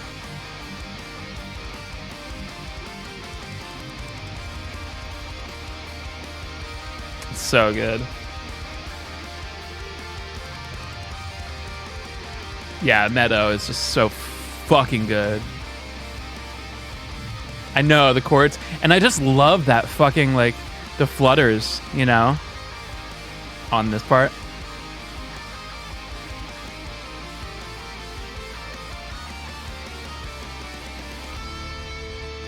Made you choose the location you did? It was close by the house, and it looked perfect for Breath of the Wild. I like this one, but I don't think I liked it as much as the other ones, but I did have a lot of fun with this arrangement.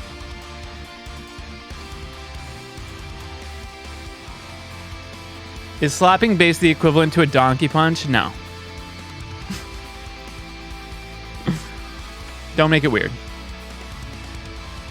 Oh, those chords are so fucking weird. And I wanted to make sure that I had the perfect lines for those synths. You know?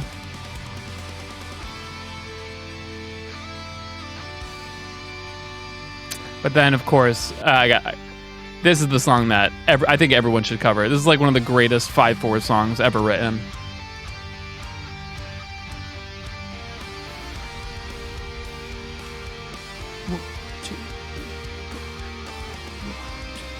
So if you ever want, music, people who aren't really into like music and stuff, this time signature is 5/4.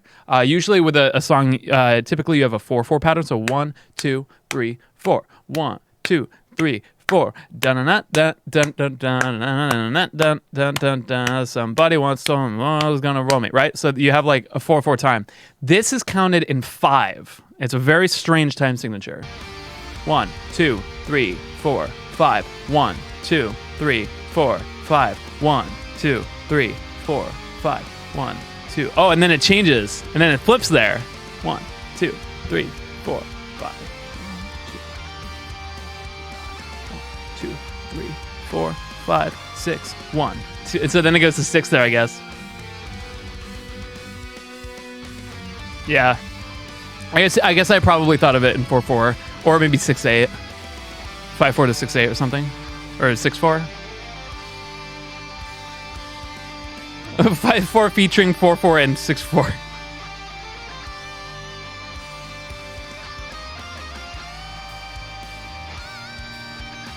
Ah, yeah. I'm getting that practice in for cadence. Oh, here it comes. There was the thumbnail. I saw the thumbnail.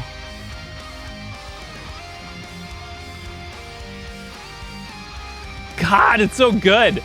The soundtrack was so fucking good.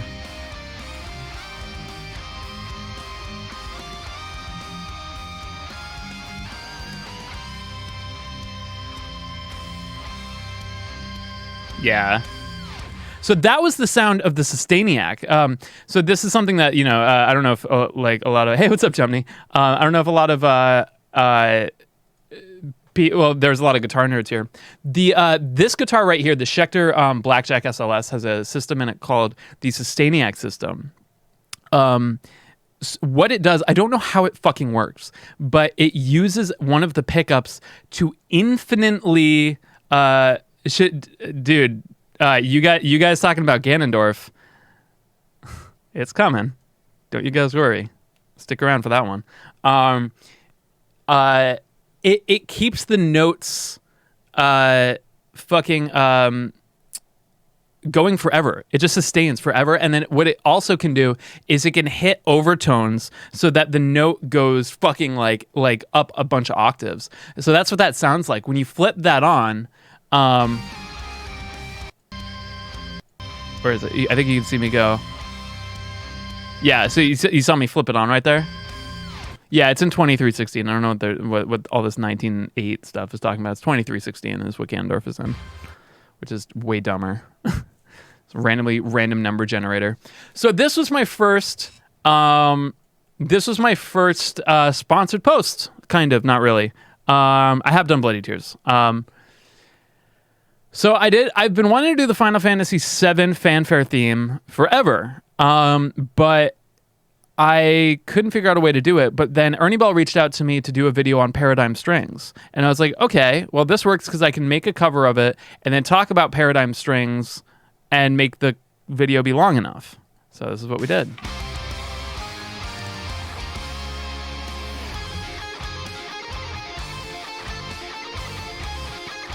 I like how I have like four random icons on this desktop. I wonder what they are.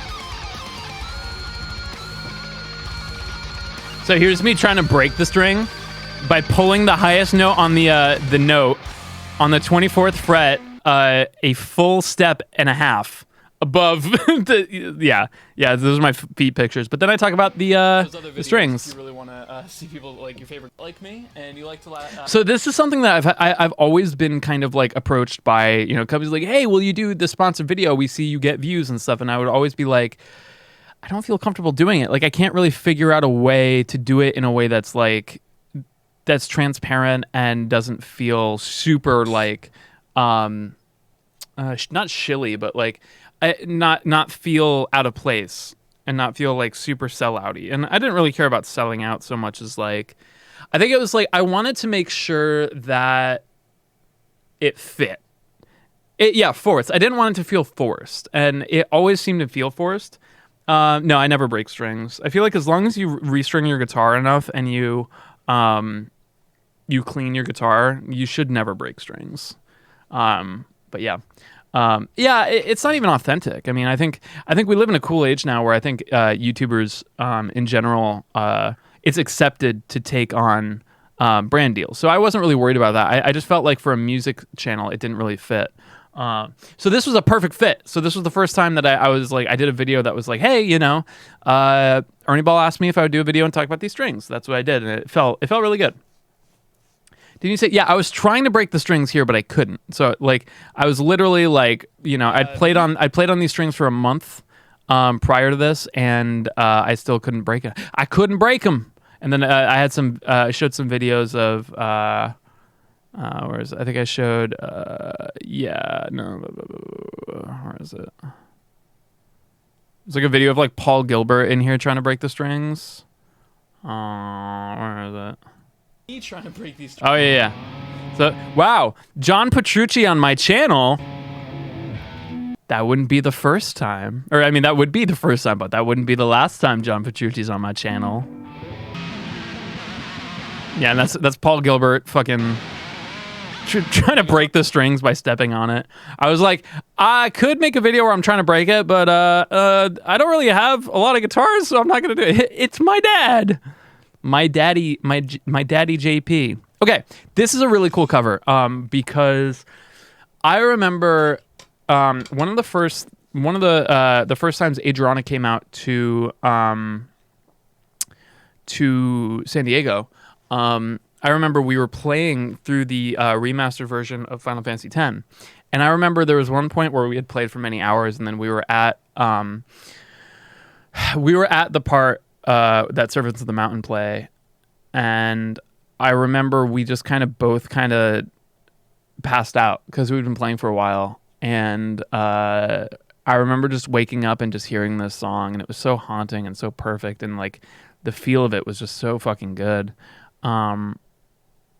And I remember I was coming home from PAX, and I had this melody stuck in my head, and then suddenly I heard the rhythm riff. Like, I heard that rhythm like in my head of like what went behind it. And the first thing I did when I got home after flying for like 8 hours or something was I sat down and I wrote this. I wrote this arrangement. And this is one of my most proud arrangements.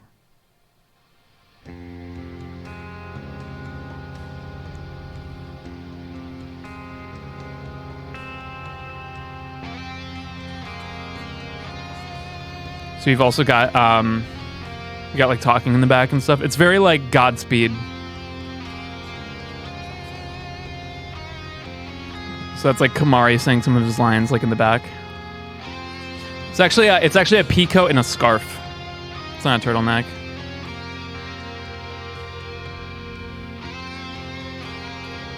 Kamari tried to.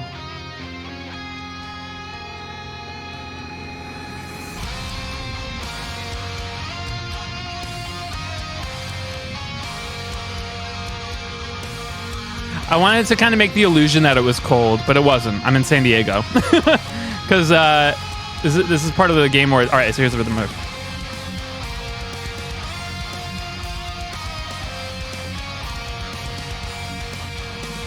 Godspeed? Yeah, Godspeed, you Black Emperor. It's, they're like a post-rock band. I took a lot of influence from them for this cover.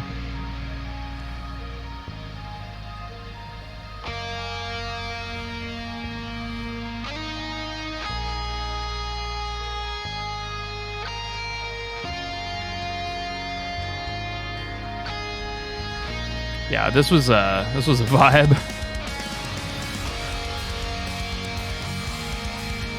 Tone is good. I really like the tone on this. Yeah, I played a little bit of Final Fantasy VII R. I wanted to play it tonight, but I think I'm going to play Paper Mario. Thank you, Nerfenheimer. I'm really proud of this one. There's the riff again.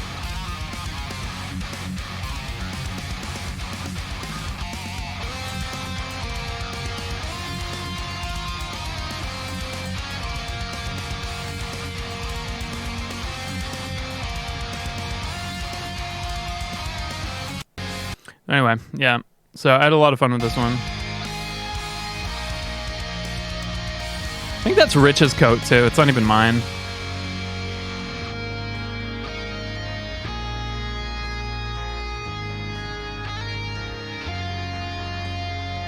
Yeah, that was fun. Really good cover. Really, really proud of that one. But yeah. I hope it doesn't suck. Yeah, well... I think a lot of people are giving it a lot of shit, but I'm going to go into it with absolutely no expectations, and I'm just hoping that I'll enjoy it. I'm glad Elisana. All right, where are we now? Life will change. Whew. So yeah, I'd actually not played too much of Persona 5. I'd mostly just watched Adriana play it, but I spent a lot of, like, when I wasn't working on videos, I was in the room watching Adriana play this game. And this was the song that really stood out to me.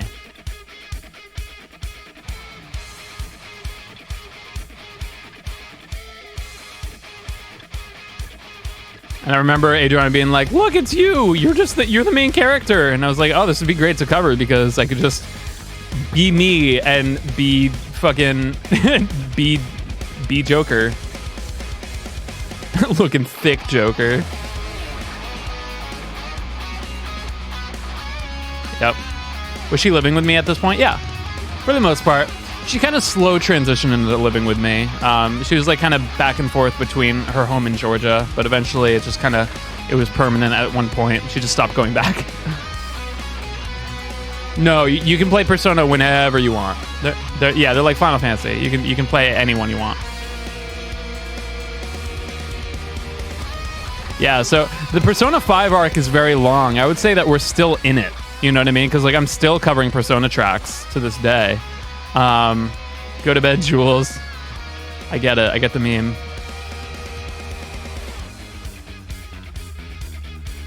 I really don't like. I think I was one of the first people to cover this song, and I wasn't really prepared for it to do this well. And it definitely hit. Yeah, Joker ate his own ass. So one fun tidbit for this is that I was influenced a lot by the band Lettuce, like the band, like the food. They're like a funk band, and one of the I'd have to look it up, but I referenced the Lettuce solo. Let me get it. That's the doorbell, Jummy. That's the fucking doorbell.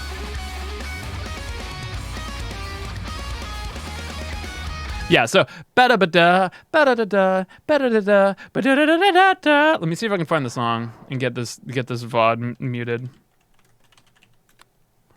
Let's see. Might be. No, I don't think it was. Is it this one?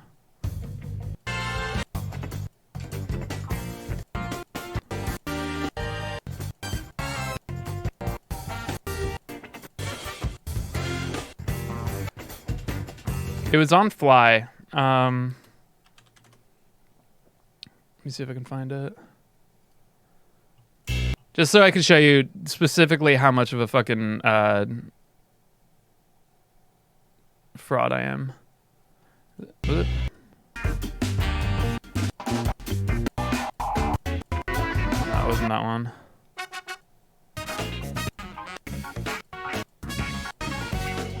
There it is. All right.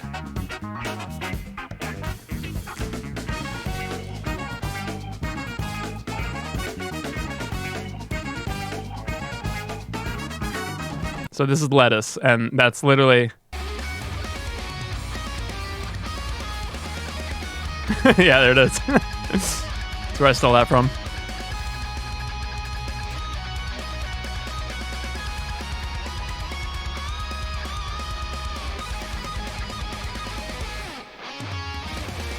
My whole thing is like I have a lot of different influences from like all over the place. FBI, open up.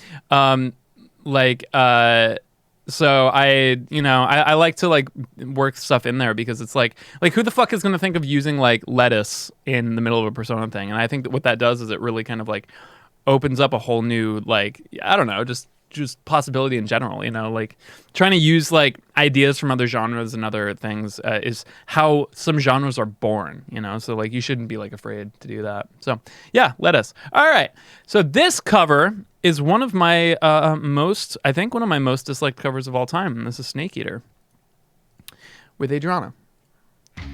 Why this is disliked is for something that really fucking grinded my gears for a while. So this has a 95% like to dislike, where I usually have a 99 to 100.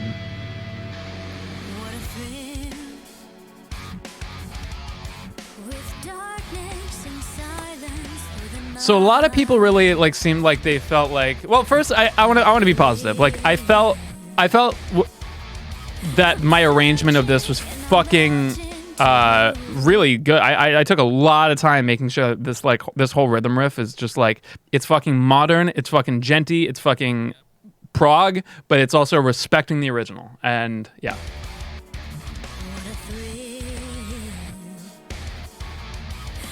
A lot of chromaticism to reference James Bond.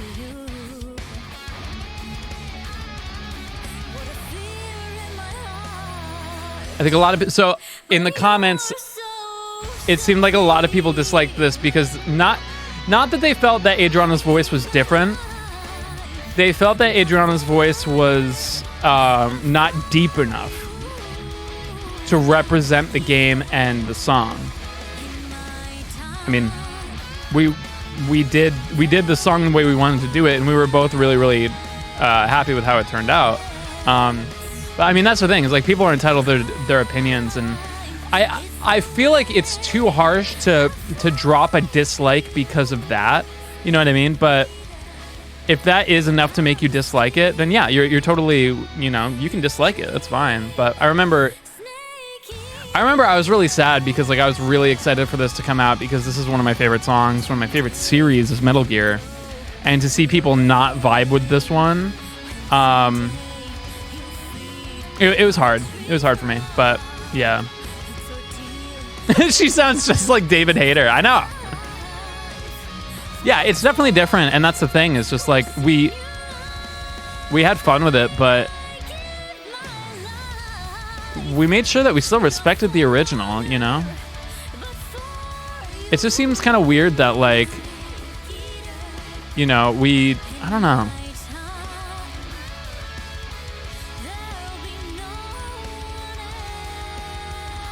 I'm having ladder flashbacks, just like Don't Affect Anything really. It's just it's a representation of like, you know, what people thought of it compared to my other videos, and I'm always comparing myself to myself, you know. So yeah.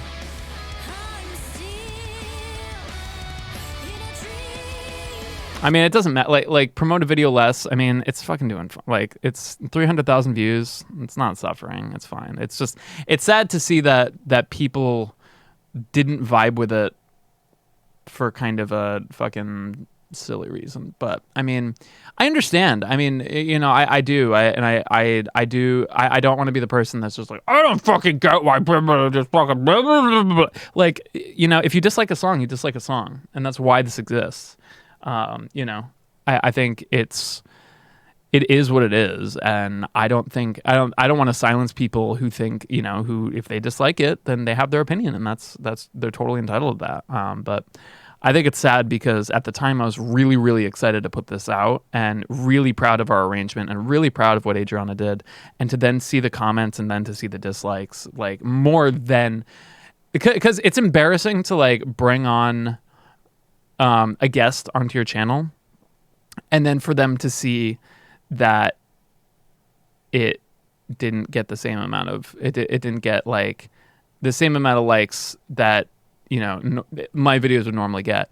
So this is a trend that I started seeing on my channel. So when you go back to this, my video with Aaron is a 93% dislike ratio, like to dislike. And what seemed to happen was people were alarmed at suddenly hearing vocals. Like they were like, oh God.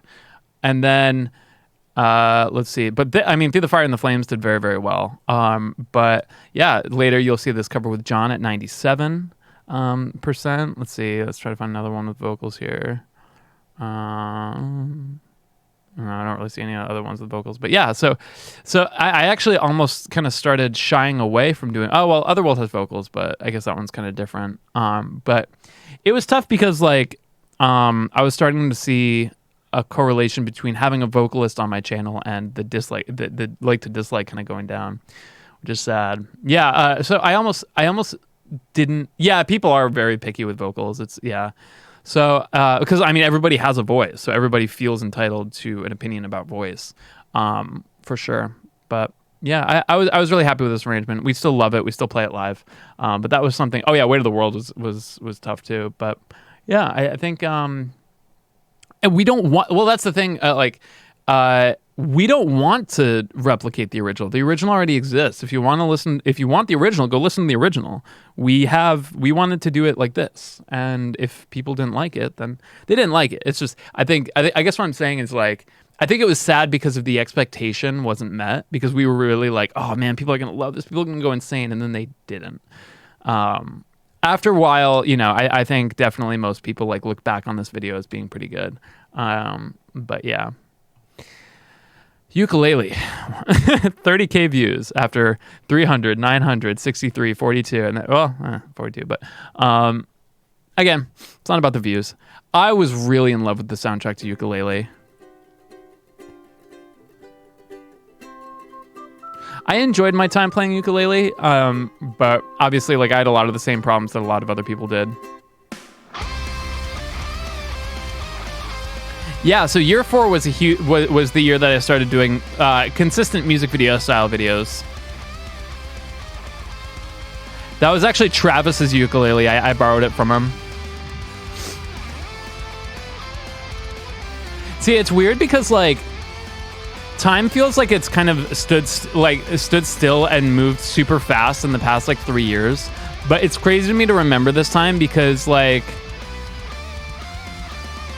yeah, like John, Rich, and Travis only lived in this house for a year, and I'm still here 3 years later. Oh yeah, dude.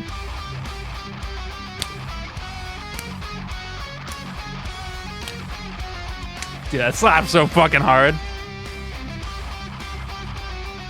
That's the Fuck the Kids Up in the Pit song.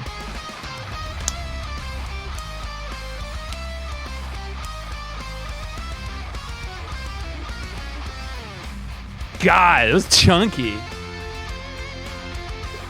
Is it just you? No, it's me, Adriana, Dark Ages, Toxic Eternity, and Del Cake. We all live here.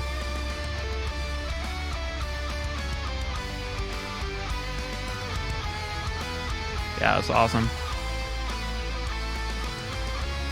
I sent this to Grant and I was like, "Yo, check my ear," because Glitter Glaze was so fucking difficult to get right because of how fucking thick these chords are. But he said I pretty much nailed it. So maybe I didn't, but he was just being nice. But I think he said, "Nah, you got it."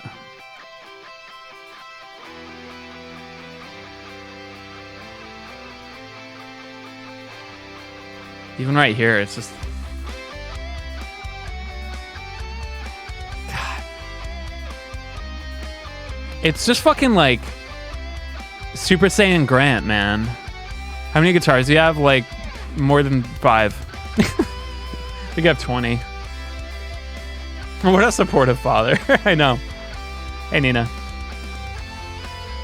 I mean, this soundtrack was just Grant with all the tricks, you know? All right, here we go.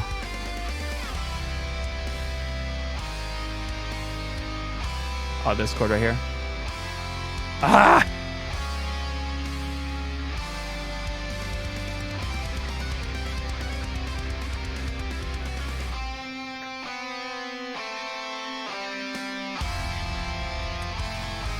That's one of my favorite chord progressions ever.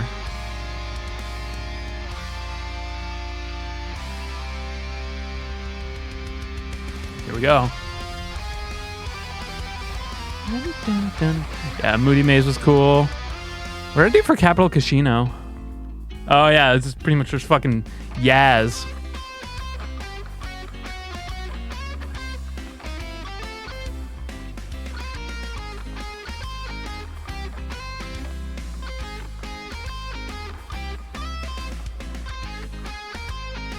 Galleon Galaxy. Final Beating.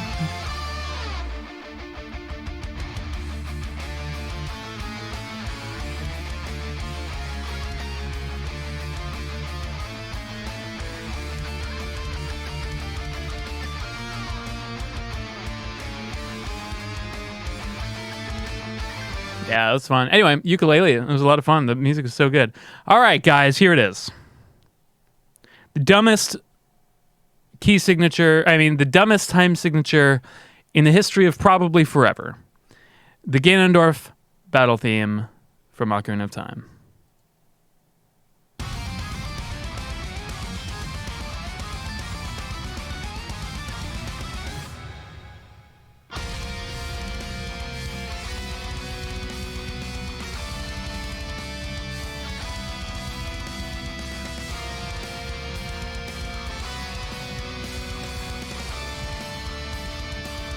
The Legend of Dillinger, yeah.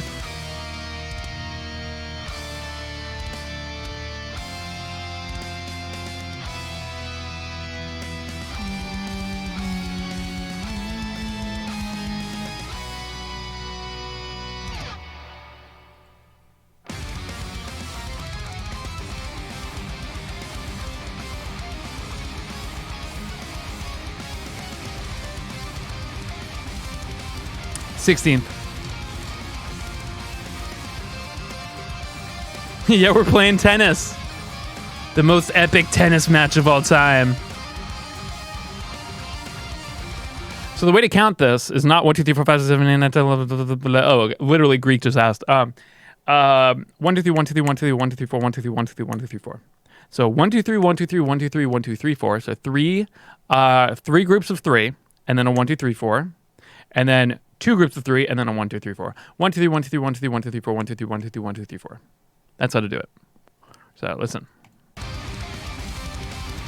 1, 2, 3, 1, 2, 3, 1, 2, 3, 1, 2, 3, 4, 1, 2, 3, 1, 2, 3, 1, 2, 3, 4, 1, 2, 3, 1, 2, 3, 1, 2, 3, 1, 2, 3, 4, 1, 2, 3, 1, 2, 3, 1, 2, 3, 1, 2, 3, 4, 1, 2. Oh fuck. I'll get on the next one. 1, 2, 3, 4, 1, 2, 3, 1, 2, 3, 1, 2, 3, 4, 1, 2, 3, 1, 2, 3, 1, 2, 3, 4, 1, 2. Fuck! It's hard. It's hard because it's really fast. 1 2 3 1 2 3 1 2 3 1 2 3 4 1 2 3 1 2 3 1 2 3 4 1 2 3 1 2 3 1 2 3 1 2 3 4 1 2 3 1 2 3 1 2 3 1 2 3 4 1 2 3 1. It's not 19.6. It's 23.16 because like if you think of it 19.6, like it doesn't match. It's 1 2 3 1 2 3 1 2 3 4 1 2 3 1 2 3 1 2 3 4. And also like 19 like 19. Do you mean 1916? Because 6 is not a second number. Yeah, I was gonna say what the fuck. No. So you could think of it as 1316 and then 1016, right? So 1 2 3 1 2 3 1 2 3 4 is 3 3 4. That's 10, or 1 2 3 1 2 3 1 2 3 1 2 3 4, which would be 13. So you could break that up in 1 2 3 1 2 3 1 2 3 4, 1 2 3 1 2 3 1 2 3 1 2 3 4 as the 1316, and then 1 2 3 1 2 3 1 2 3 4 as 1016. Because if you just keep going on. If you keep going at 1316, you're gonna fucking fall off. So yeah, it's one measure of 13, one measure of 10, which equals 23. You want one time signature. You don't, dude. It fucking you're wasting page space if you keep switching. So yeah, yeah. I came here to listen, not do math. So yeah, 1 2 3 1 2 3 1 2 3 4 1 2 3 1 2 3 1 2 3 4. That's how to count it. So just think of it like that. That's how drummers think. They don't think 1 2 3 4 5 6 7 8 9 10 11 12 13 14 15 like no. Repeat all that. 1 2 3 1 2 3 1 2 3 4. 1 2 3 1 2 3 1 2 3 1 2 3 4. Sorry. 1 2 3 1 2 3 1 2 3 1 2 3 4 1 2 3 1 2 3 1 2 3 4. So 3 of 3, then 2 of 3. 3 of 3 and then a 4. 2 of 3 and then a 4. 1 2 3 1 2 3 1 2 3 4 1 2 3 4 1 2 3 1 2 3 1 2 3 4 1 2 3 1 2 3 1 2 3 1 2 3 4 1 2 3 1 2 3 1 2. Yeah, you get it. 1 2 3 1 2 3 1 2 3 1 2 3 4 1 2 3 1 2 3 1 2 3 4 1 2 3 1 2 3 1 2 3 1 2 3 4 1 2 3 1 2 3 1 2 3 4. Yeah, that's the idea. It's fucking hard.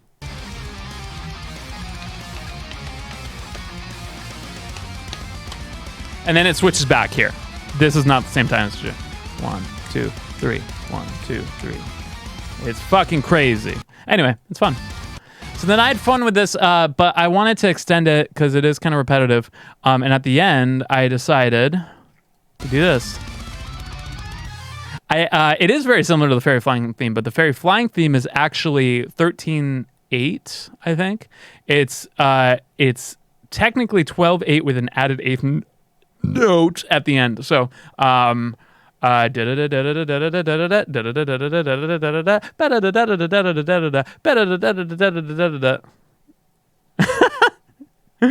do theory shit. Yeah, well, I went to school for this shit. So if I couldn't do this, it'd be sad. This is something that I also used the whammy pedal to be able to keep it going. So you have this.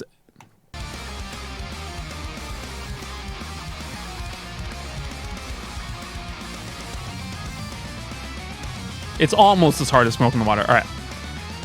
I just wanted to keep this going. This keeps going higher and higher.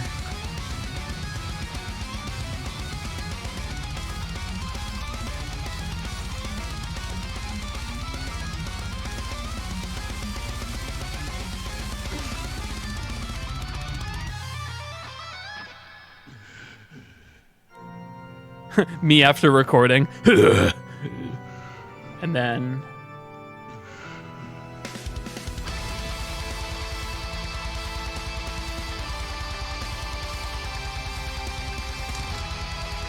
which a lot of people didn't know I did this because they didn't listen long enough. But then this is just like hairs on the back of your neck. If you fucking experienced this as a kid, this song fucks you up.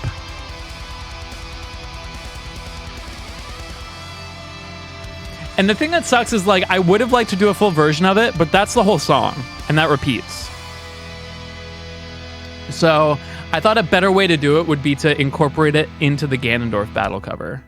So yeah, if you do want to hear a really good full version of that, Artificial Fear has a great version of Ganon fight. So, but yeah, that was the way that I did that. Now, after all of that, I did a cover that literally nobody cared about except for me because I love the game Rise of Nations, and you should too. Listen to this shit. This is the best song from the game.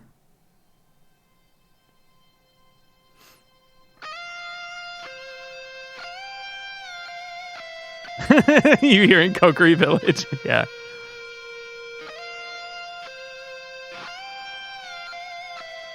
Like a lot of people missed out on this. I actually played this live at Con Bravo, and I went out and I was just like after I played a few songs, I was like, hey guys, I just want to play a song for me, and then I played this, and nobody knew what it was, but it was one of my favorite experiences.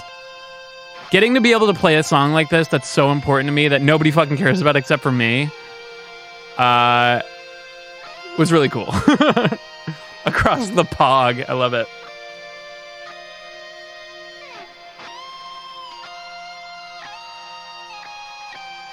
Listen to this shit. Nah, the audience loved it, Nina. Across the pug. I mean, the audience just was there to vibe, and it's a great song. So even though they'd never heard it, they vibed with it, and it was such a cool experience of getting to share this, getting to be able to share this with an audience. It was really fucking cool because they'd never heard it. Ready?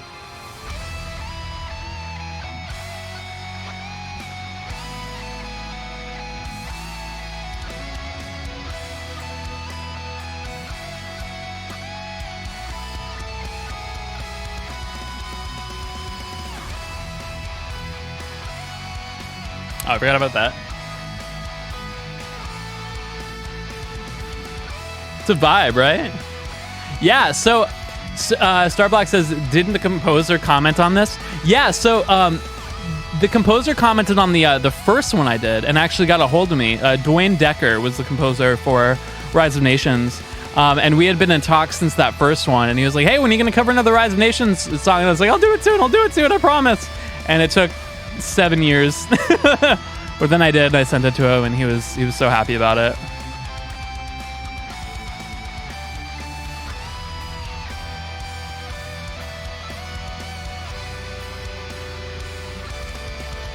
Anyway, very good song.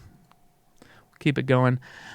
This is a song I've been wanting to do for a long time, and I think it was until Adriana started playing this a lot when we would just be vibing. I think like when we would be getting ready for like conventions and stuff, like she would play this song, Battle Against a Weird Opponent, and I really wanted to figure out a way to cover it, and I did. One day I just decided I'm just gonna go for it. Here we go.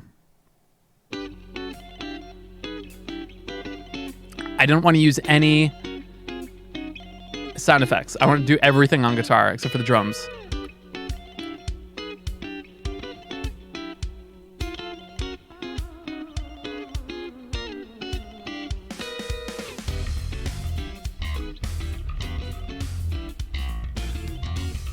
It's just, you can't not make a stank face. You're just...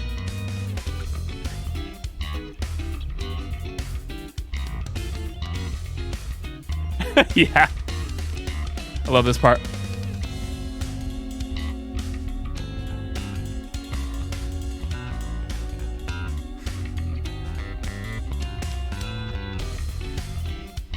It's so much fun. I loved working on this one. It's honestly like pretty easy too because there's no phase shots, there's no rhythm guitars, there's no like electric leads. There's a jazz improv solo.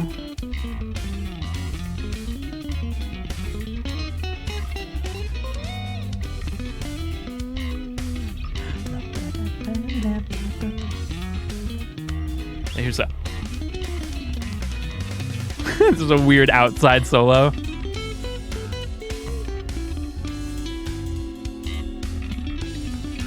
Look out, Carlos.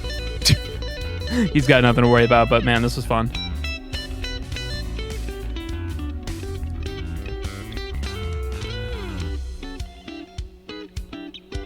It's so fun.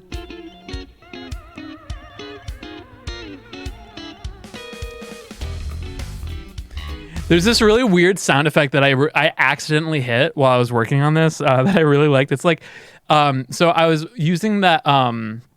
I'm using this this VST that makes like explosion sounds, and there was this one that I accidentally hit at one point while just kind of fucking around with stuff while working on this, and it's just this weird like boop. Like it's not even like that. It's not like a boop, but it's like a boop. Like, I can't even explain it, but it's right at the beginning of each of these hits.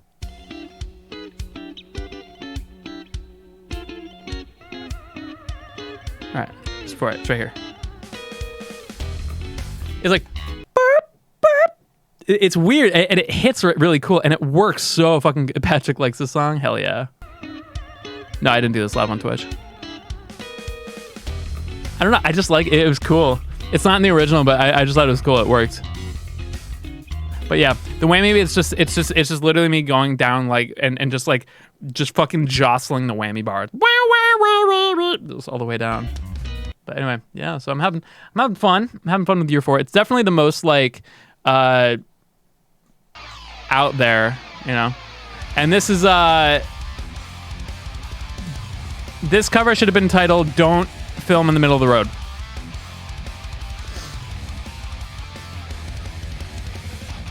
We definitely like fucked up a bunch of shots because cars would fucking be coming and then we'd be like, all right, we're gonna get on the road. Yo, 666. Villainous. Yeah, we almost got run over a few times. I wish they would have just run us over. At some point, it's just end it all. This arrangement was a lot of fun.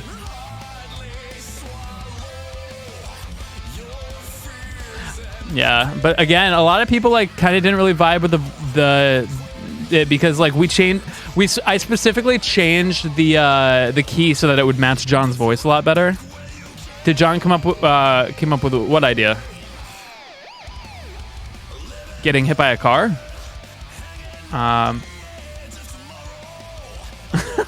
If only I had another one. Yeah, that's true.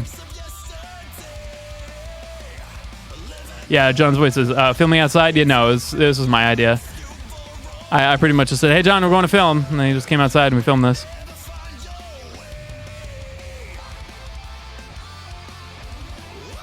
He's wearing some fucking, like, Jackbox shirt.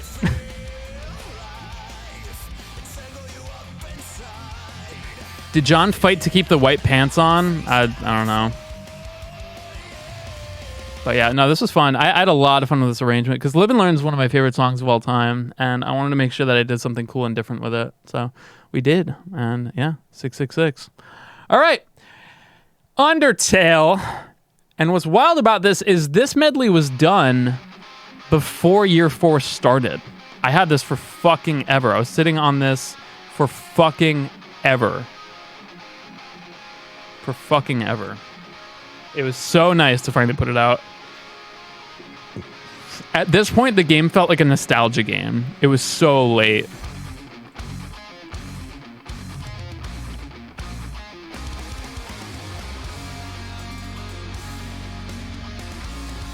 Did you want the hype to die? No, dude.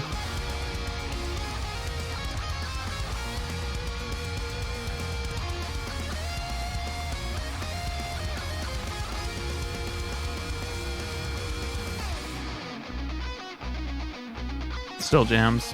Dude, that's the thing, man. Undertale music's fucking good. It's timeless, and it will always be timeless. It was a classic.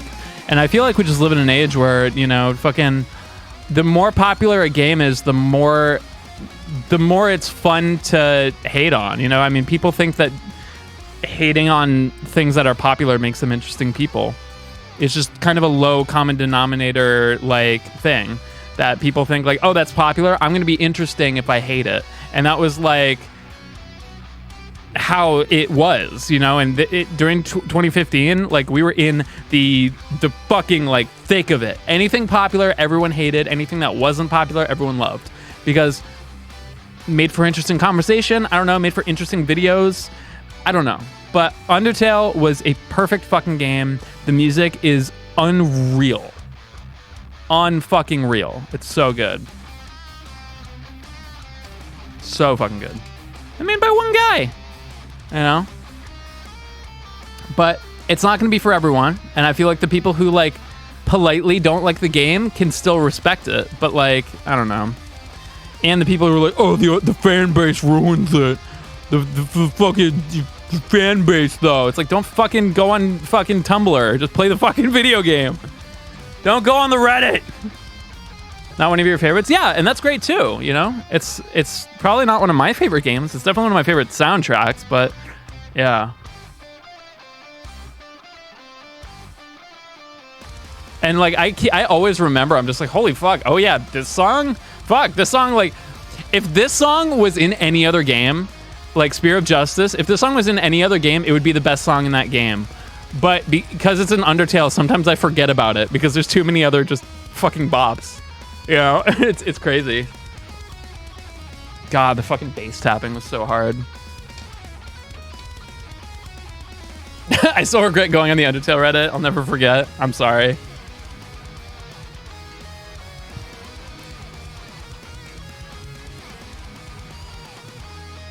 And then another medium. I was really determined to get another medium right, because it was a really difficult song. That arpeggio is really, really, really intense.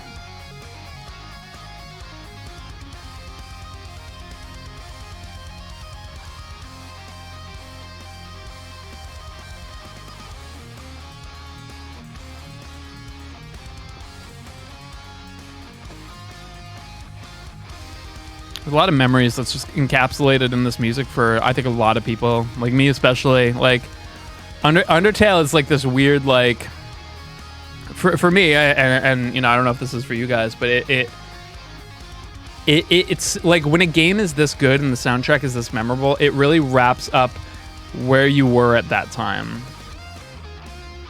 You know what I mean? And like where you were when you were hearing it and experiencing it and having it like affect you that way.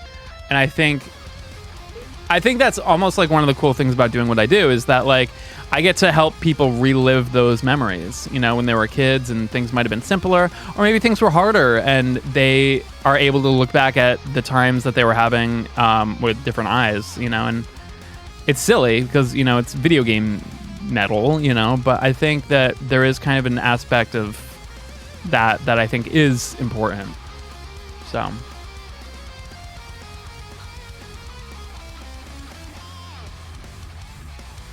God, this is so fast. I kept the tempo going here. That's why this is so fast, and it's just shreds. I remember Rich heard this. He was just like, Jesus, dude, what the fuck? It's weird because like after I did this, every version of this song after felt too slow to me.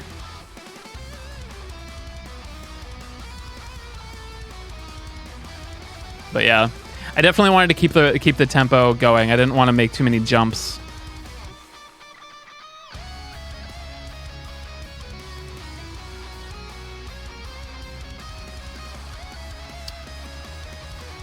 And I'll play Burger Truckin' for you guys.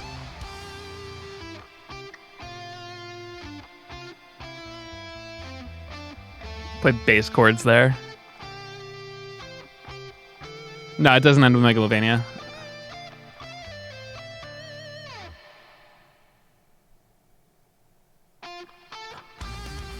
Yeah, you gotta hit it like that, you know? something ass, yeah.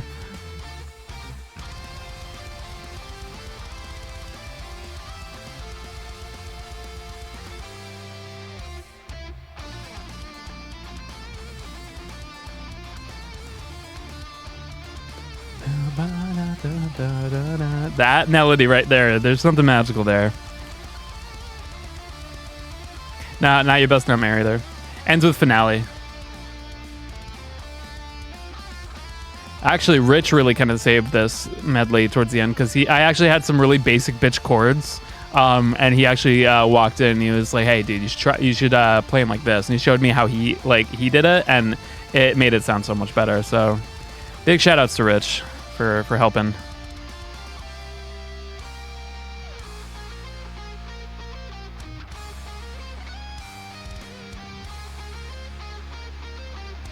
Because this sums up like a lot of different themes that I felt like the medley needed to end with. And the other thing is, like, Megalovania wasn't a song that a lot of people got to, you know? Like, I feel like it's almost like stands on its own. I wanted to have a medley that really kind of summed up the neutral playthrough. Thank you, I ate pizza. Yeah, the first 4 notes of Megalovania. Where's my...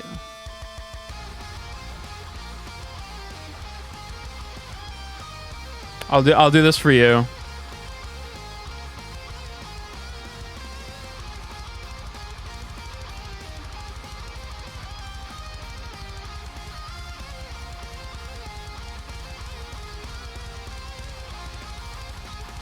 Oh yeah, these sweeps. I forgot about that.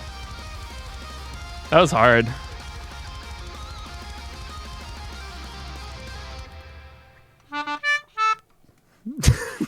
There, now you have to Twitch Prime me. Okay. I would do a full cover of Megalovania, yeah.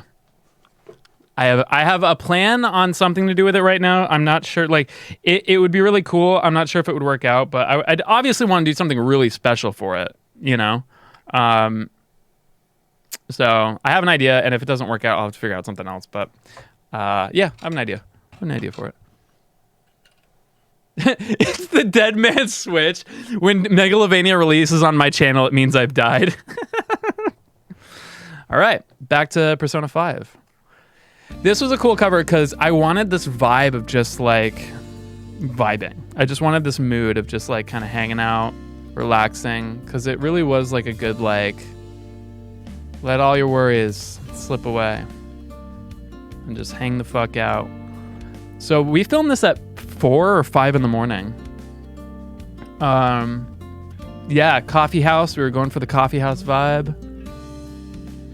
And I wanted to film this where, you know, I kind of looked a little bit tired, but, you know, still vibing. Just kind of have that, yeah, that cozy feel. I'm literally in my pajamas, you know, go the fuck to sleep. Yeah, let's not cover that today.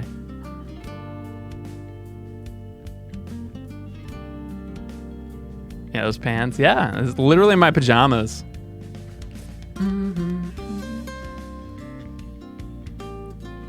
Yeah, not the same without Adriana, that's true. But I feel like what was cool about, you know, what a lot of people said that they liked about Life Will Change, and then this later on, is that they did enjoy that there was instrumental versions of it, because they liked to kind of like, oh really, that's awesome, Tim. A lot of people like to kind of be able to work and study too, you know, and it's hard to be able to work on stuff or study or, you know, work on some things when you have music with lyrics going on, because it might kind of fuck with your shit. A lot of people are like, thank you so much for making these instrumental versions, because it gives me a, like, I can listen to these if I want to listen to Persona music without words. So yeah. Ooh, that Phil, what the fuck?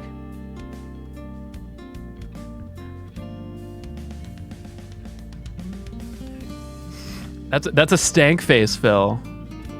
Oh my god, you didn't have to. No, and Noah PK, thank you so much for the Twitch Prime. I really appreciate that. Yeah, that feels fucking dirty. Ba-da-ba-da-ba-da-ba. Yeah. So kind of experimenting with kind of working between like face shots and stuff to make it look more music video-y. But it never quite got there yet, and I don't know what it was. Because like, I don't think we really had like a good reference. We were just kind of like, I really wanted to kind of be the next level. But it never really looked right. And I think a lot of it kind of came down to like what the expectation was for this channel. Was like, you're looking, like, it is kind of about me, but it's more about the music and it's more about the guitar and it's more about what's happening there. So there is kind of a personality, but it's more just about the arrangement, you know? Yeah, and the hairy chest, that's true. I think Adriana filmed this one.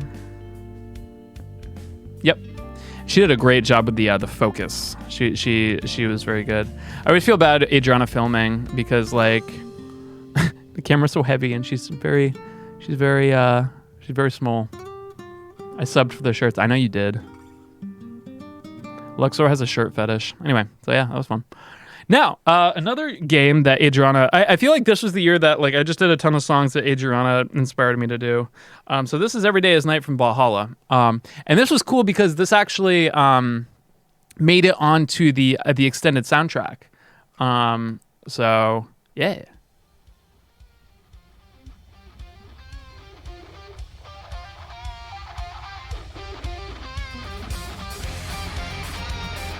I remember watching Adriana play this at the old house, and this song was stuck in my head.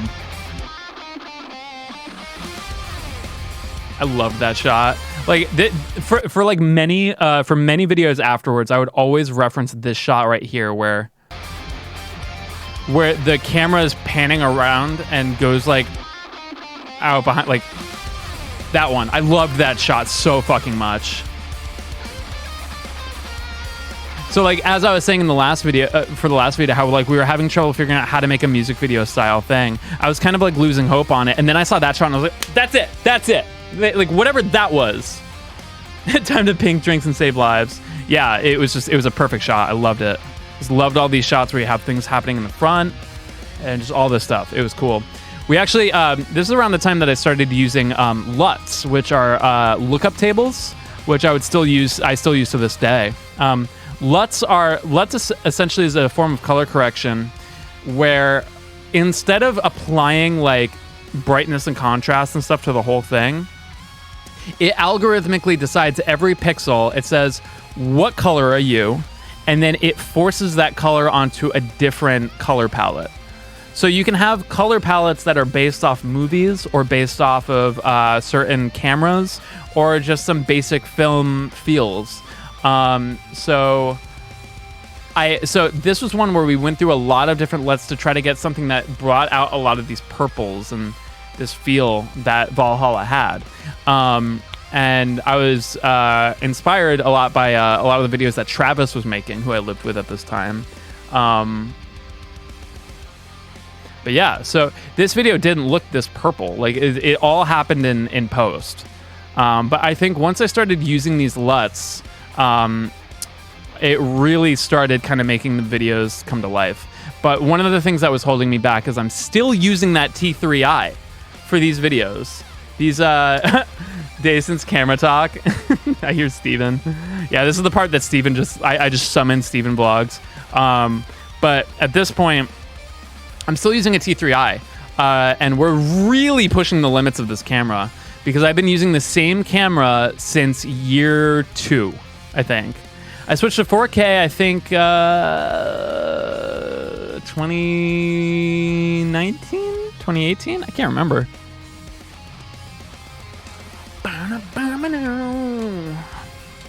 Yeah, I'm reading the Steven script, yeah. But yeah, no, so this video came out, it was fucking gorgeous, but we worked really hard on it. My Advice Medley was the first cover I watched. I was starting to play guitar, and I think it expanded my mind with... Oh, awesome, Marik. And you've been around forever, so I really appreciate all of your support. So, like, I mean, just the fact that you're still around, I mean, is really fucking cool. Yeah, Patrick with glasses. Yeah, Adrian and I really, like, sat here, and we made sure that these colors were, like, perfect. So, oh my God, Jules brought it. My God.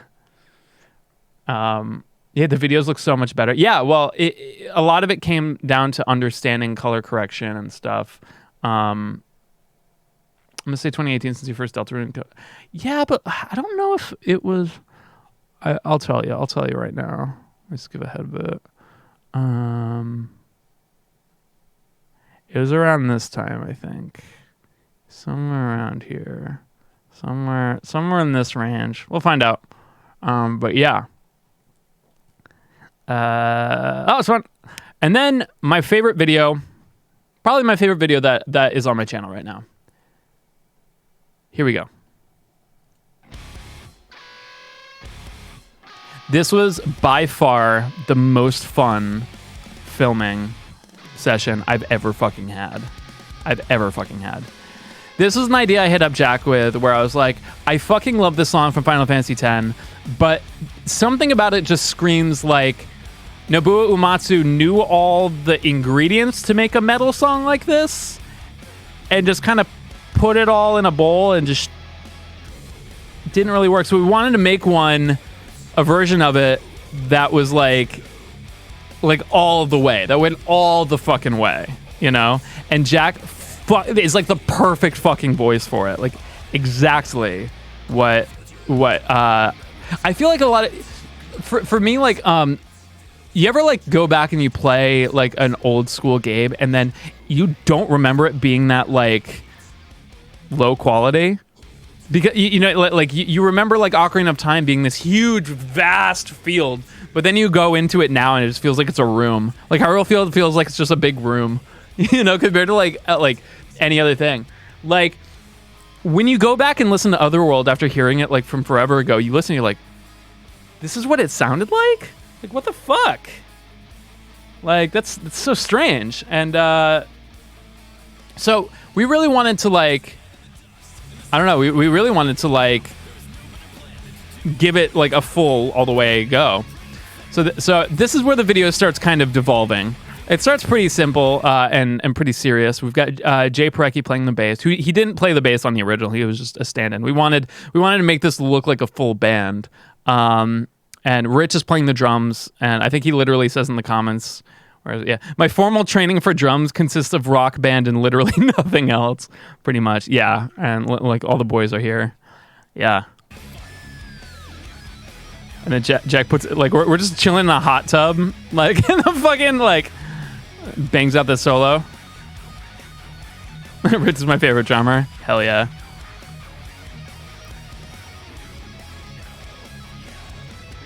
Here we go. The shot.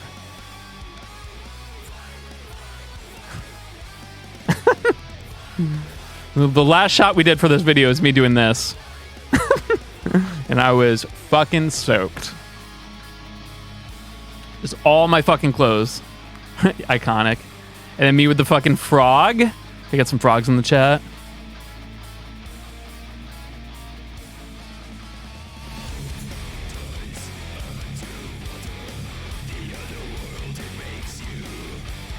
Another thing with this cover that was interesting is Jack's tone is really scooped, and it really fits with mine. And then Jack was 100% against that shot, doing the thing on the dolphin, and then yeah. But I forced him to do it, and he was happy I did. He was like, I really don't want to do this, Jules. I was like, Jack, I don't usually say this, but get on that fucking dolphin. Get on the fucking dolphin, Jack. We're getting the shot. I think what I told him was like, if it doesn't look good, we won't use it. And he was like, all right. It looks stupid and everyone vibed to this. That's not nice, Nina. Did you? Looked great. Looked fucking sick. Yeah, the dolphin shot's great. Yeah, so then, yeah, Jack loses the pick while he's like in the pool. And then, yeah, you can hear Rachel being like, did you? I can get it. I can get it later. All right, you ready? I'm like, fuck your pick, Jack. Rachel will get your pick later. Anyway, dolphin. Yeah, that's one of the most fun videos that I think I've ever filmed. It's so much fun. Dark Souls 3. This was another cover that I did at the old house. So I think I did all of these medleys. Yeah, so Dark Souls 3. I didn't do ukulele at the old house, obviously, because ukulele hadn't come out yet. I think what happened was I had Super Mario Galaxy ready to go, Undertale ready to go, and Dark Souls ready to go. But then Breath of the Wild came out, so I had to get that medley out because I wanted to catch that hype. And then ukulele came out, and I had to catch that hype too.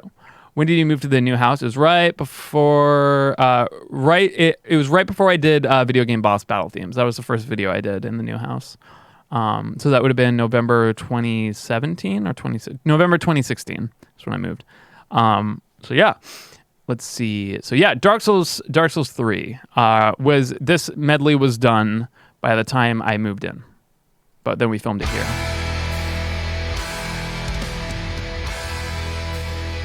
I'm a very big Dark Souls fan.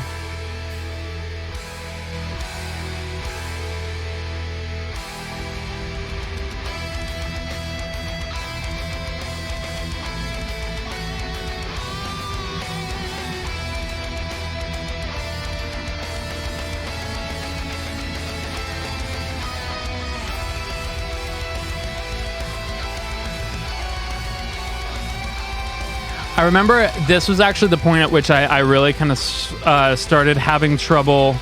I had a really hard time finishing this medley because it was so difficult. Still won't raise me, yeah. Muscles. I still can't beat Dark Souls 3. My favorite Soul-like is probably Dark Souls 1. But I really like Dark Souls 3 a lot. All boss, no hit runs. Maybe someday. But yeah, I remember getting about halfway through this, I think probably around Dragon Slayer Armor. Oh yeah, this was a great song.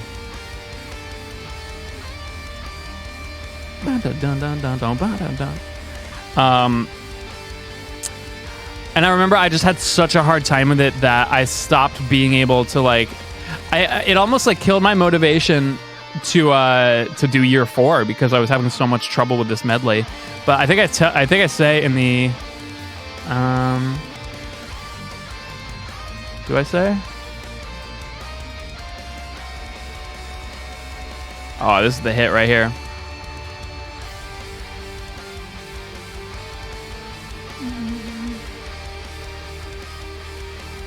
Yeah, this took me I think 2 years to make.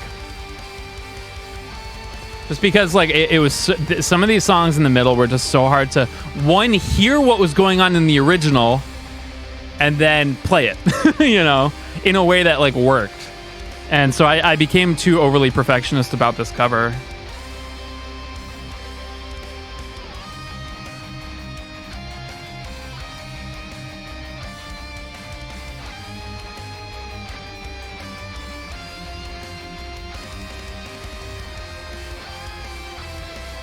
Yeah, I just...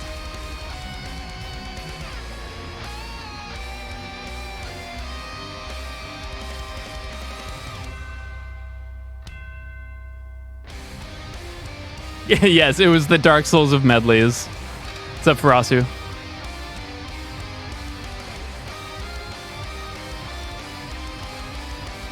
Yeah, it's heavy, man. Oh, yeah, this part. Black metal as fuck, dude.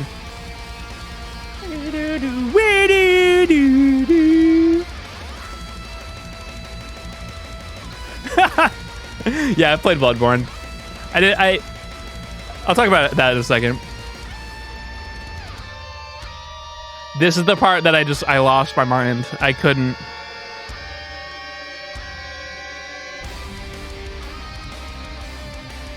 But it came out great. Dragon Slayer Armor. No, it was Nameless King. But Abyss Watchers was the one that I was really excited to do. I love that emote. Oh, fuck, that's Matt's emote? That's awesome.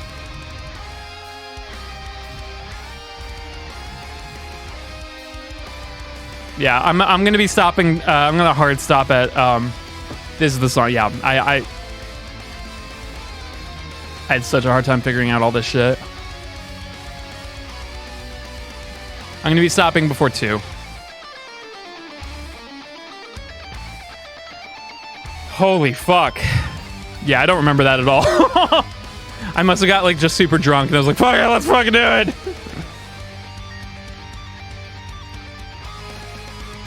Anyway. Oh, yeah. This was the song that sold me. I remember doing Abyss Watchers. I was like, I'm doing a medley. I'm doing a medley.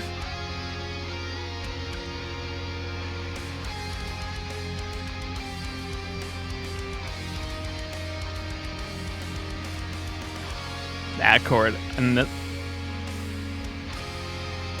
Oh.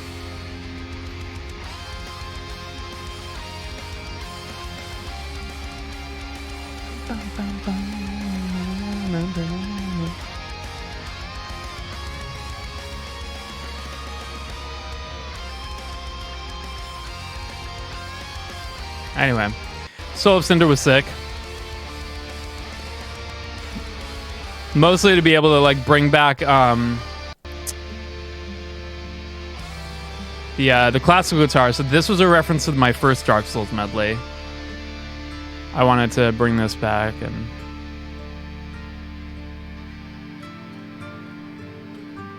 very dense, dude. There's a lot going on.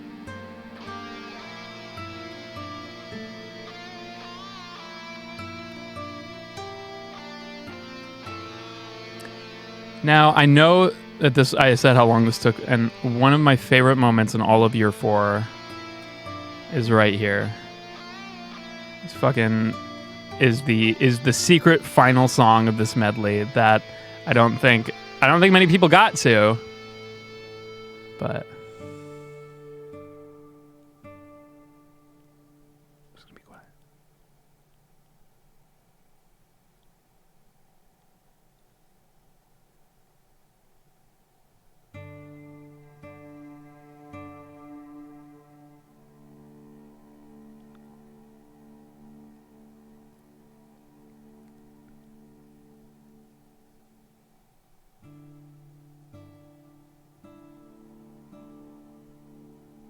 Haunting, right?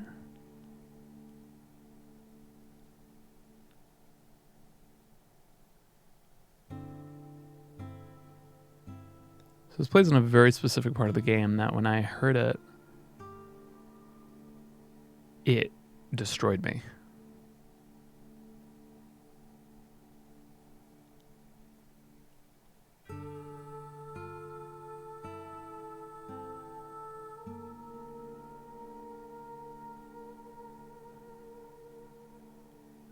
So those of you guys who've played Dark Souls 3, notice Adrian and I are not opening our eyes. Specifically, it's like, keep your eyes closed for this whole part.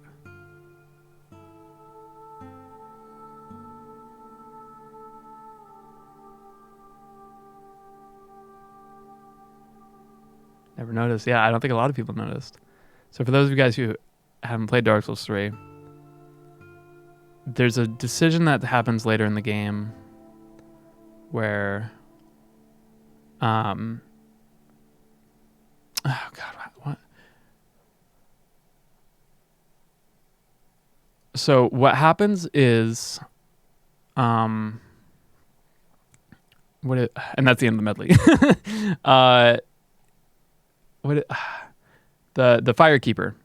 So the Firekeeper in Dark Souls 3 is blind, and guides you. And my understanding, I mean, I played this game a long time ago, is that, and please, Dark Souls lore enthusiasts, tell me if I'm wrong. The Firekeeper took out her eyes because she didn't want to have the knowledge and sight of the world. I will not tell you. Tell me how close I am. Yeah, Vadi. She didn't want to have the sight and the knowledge of the world as it was. And you find her eyes, and you can give them back to her. And she specifically tells you, "Don't give me these." And if you give her the eyes, she's just pissed. And this song, like the main hub of Dark Souls 3, the music stops and it's just this song, and this song just plays, and it's fucking haunting. It's fucking so haunting, and it was one of the best moments. Pretty close. Okay, what did I fuck up? It was one of my favorite. Yeah, it locks you into the bad ending. That's right. Makes sense. Yeah. Big F for the ending, but big W for dark ending. Yeah, I mean, that game gets yeah, it's fucking sad. It's really sad, and that plays, and she's just like, sick. Thanks, bro. Fuck you. Like, that Dark Souls 3 has just like, the story of Dark Souls 3 is just so much more crushing than the first one, but I think the first one was overall a better experience, personally. But yeah. So that was a hard one for me. I remember specifically I was showing Adriana this medley in... you can give her the eyes without getting the bad ending. Oh, there you go. I remember specifically showing Adriana this medley, and we were driving like on car speakers, like when I was starting to finish it up. And I remember we were listening to it, and a bee flew into my car and stung me while I was driving, and the music suddenly got intense, and then suddenly it was like boss battle music as I was like, I've been stung! Like, and Adriana was like freaking out, and like she's just like, pull over! And like we're like, oh my god!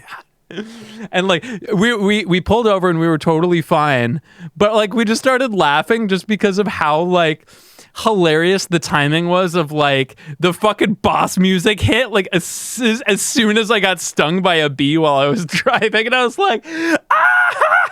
It was so funny. Roll out of the car. I roll out of the car. But yeah, that was silly. All right. And then I did this one. This is a song that I've been wanting to do forever, and I was like, fuck it. Let's do it.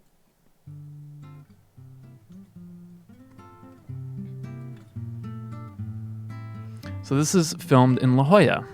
And La Jolla is a cool area where there are just sea lions that are just hanging out on the beach. There's one. He's just hanging out.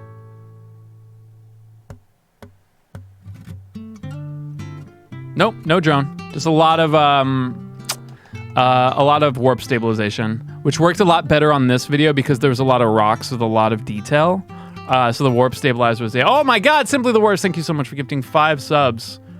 Really appreciate that. Yeah, so a lot of warp stabilization was used on this one. But yeah, look at that boy. Look at that boy. Very good boys. But yeah, this was a fun trip. I recorded this, and then Adrian and I went to La Jolla and we filmed this. So if you ever end up going, no, you don't touch the sea lions. They will fuck you up. They're very smooth, yeah.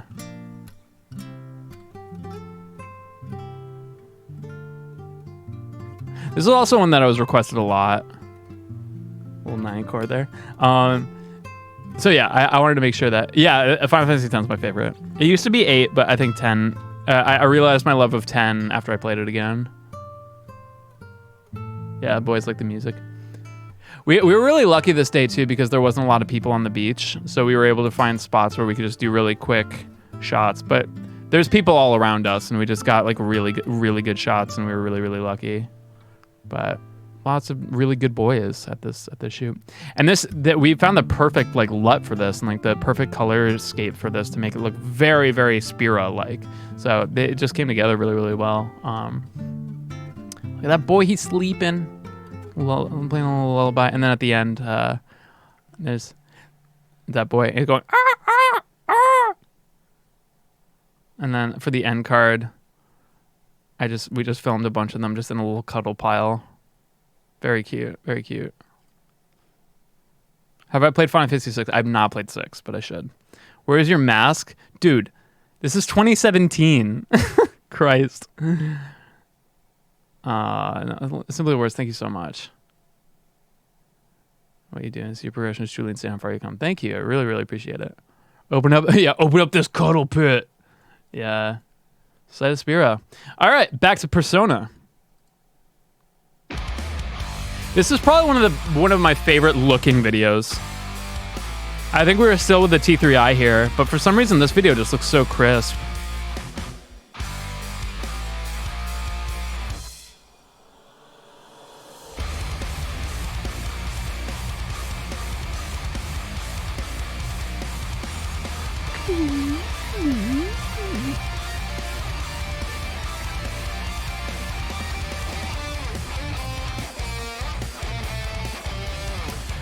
So around this time we were using an LED that kind of that I borrowed from Rich. Rich had like these 2 like LED lights that I think he bought at like a Sam Ash or whatever, or probably on Amazon. And we were kind of sharing them, like they were his, but by sharing them I mean I stole them a bunch of times. But yeah, it really added a really cool element to these videos that I think helped really start spiking the quality of it. I think I had a really good LUT for this one too. It just looked great. But yeah, man. Persona songs are the best. They're also just so much fun to cover. Hey, look, I'm Herman Lee. Oh, if you listen really closely, that's one of my favorite tricks with whammy bar stuff, where like, if you do it just right, you get the reverse of the harmonic. So you get like a doo, but like, you also get a lower one that goes boo. So if you listen really closely here.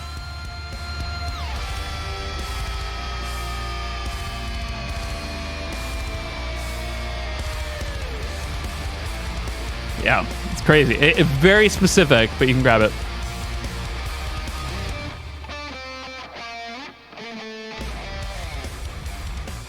Yeah, that one's fun. Anyway, yeah, it's Willpower. It's fucking Persona. You've heard Persona. All right. So this was very much inspired by Otherworld. So our good friend Jonathan Parecki came to visit, and we were trying to figure out a song to do. and we both really like Bravely Default, and we both really enjoyed this. And there's a lot of parts of the original cover we did that I wanted to go back and try. And we decided that it would be fun because we hadn't had breakfast that day of filming if we film this around making breakfast, because Parecki also really likes food, and there's a lot of food references in Bravely Default. But yeah. So you could see the like progression of like there's him preparing the food, and by the time we're doing the lead shots, we're eating it. But let's see. In this shot, I think we haven't eaten anything yet, and then so I think I'm doing dishes there. This is a great bass line from Parecki. It's fucking so sick.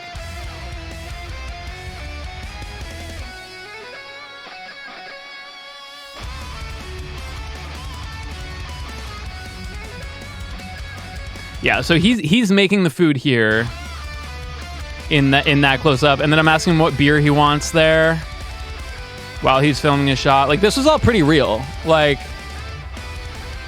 yeah, and there I'm preparing it. And there's music going on, I guess. Everything's so fucking distracting.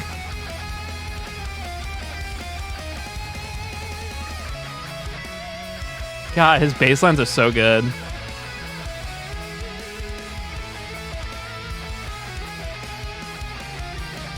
Yeah, it is. It's a Cyanide Happiness shirt. I'm giving him beer.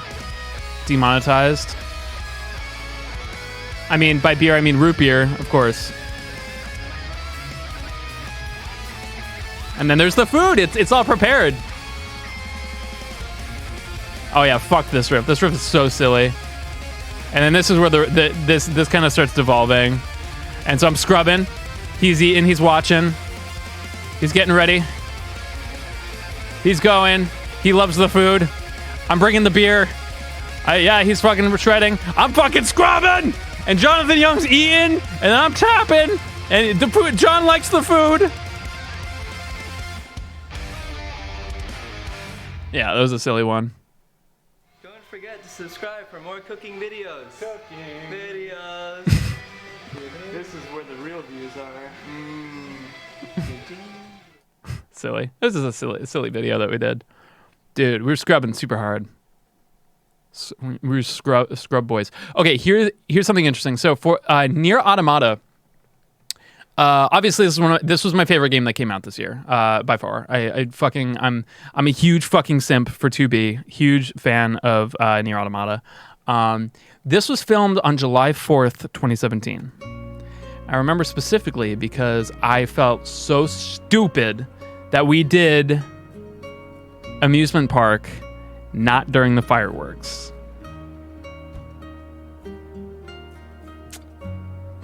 But then I realized, so this was the first year that we celebrated July 4th at our new house. Now, yeah, I know that would have been so fucking good. But what we realized is, like, oh, dude, this color palette looks really fucking cool too. I tried to find something that was really desaturated and very near feeling, and I think I nailed it. And I still edit all of my videos, so all of these video edits are all me, even though I'm outsourcing filming. Like, it's still all me editing them. Yeah, Nier was so good. This music it's still one of my favorite soundtracks of all time. It fucks me up every time. So we realized that, like, so we live on a mountain, which is really cool because, like, when we have 4th of July, the fireworks actually happen below us. So we actually get to see multiple cities' fireworks going off around us. And it's really, really, really cool. And this was the first time we got to experience that. So I'm glad that even though we missed out on that really good opportunity, we got to experience it. But like the full experience of watching fireworks happen under you. It was really cool. Yes, I've heard the Gestalt soundtrack. I actually went to the Nier Symphony Orchestra last year. It was so fucking great. Actually, this year? Last year.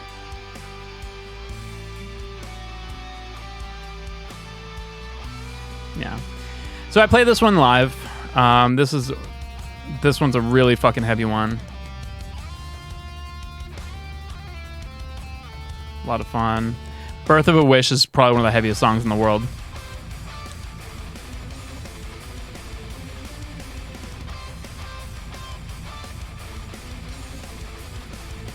Here it is.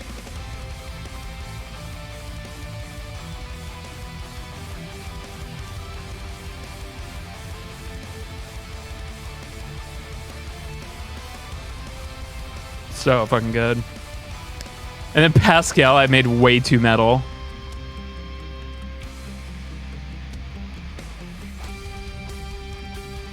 Oh no, the snare's there. So fucking heavy. Why? This is the theme of all the like the children robots. It's not supposed to slap this hard. But then I did amusement park. I think this was the first time I had my Glock.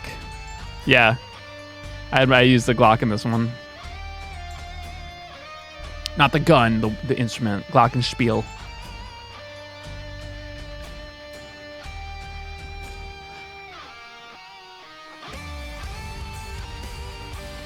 Man, imagine if there was just fireworks going on in the back. That would have been so sick.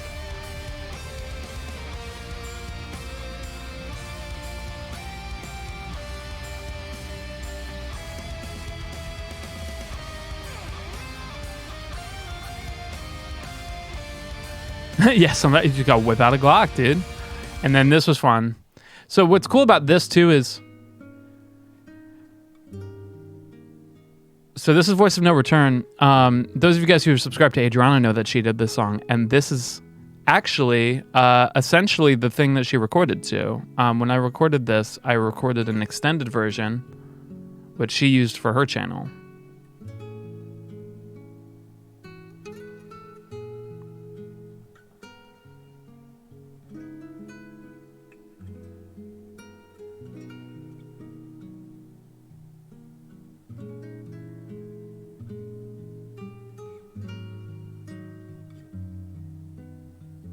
I think this is when I started adding sound effects. So in a lot of the covers coming up here, you start hearing like nature sounds very subtly. And those are not real. Those are the sounds that I have found on like stock audio of like forest and shit. Because like a lot of the time I was finding, like especially for the videos, it was weird to be looking at nature and not hear anything, you know, especially if it's this open. Like, I mean, when it's like this, like, yeah, you can't hear the fucking birds, you know, but there is kind of a point at which, like, you're looking at this, you're like, if all you hear is like reverb, like you're really kind of taken out of the video and it kind of breaks a lot of immersion. Yeah, nature isn't real. That's true. Birds are also robots. So, yeah. So then I did this one, which is a song that I've been wanting to do for a very, very, very long time. I actually watched this one recently. It was really hard. I was like, I'm going to do a really easy Kirby 64 song. This week I'm just going to do something easy. I did this one. I was like, fuck, why is this so hard?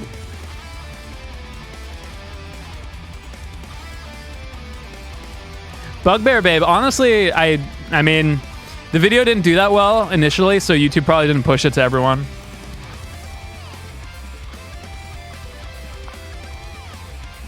No Emil Shop theme. No, not this time.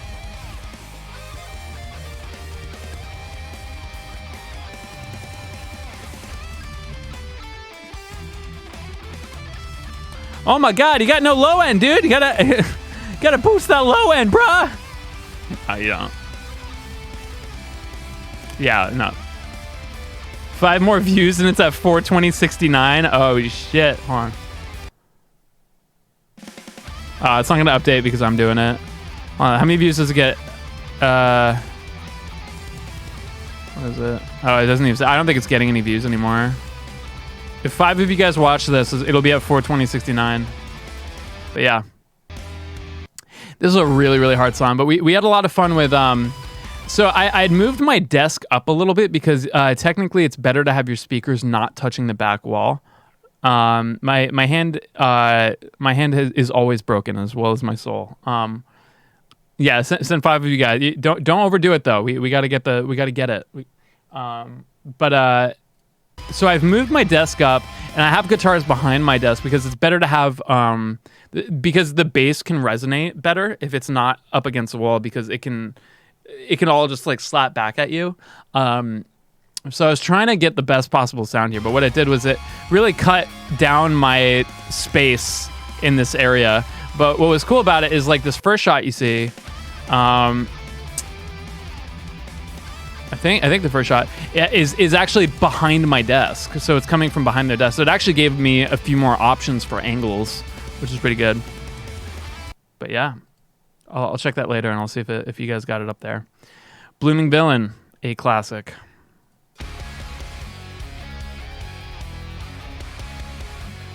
I used a LUT for this one that really brought out a lot of the golds. So everything looks a lot more shiny and yellow and stuff. So you can really see a lot of this like lining, especially on this guitar. It almost looks like that's yellow, but it's actually white. See how these whites are a little bit more yellow, but it looks cool. Looks sick. I think this is another, like, this like Willpower, like, it just looked fucking crisp.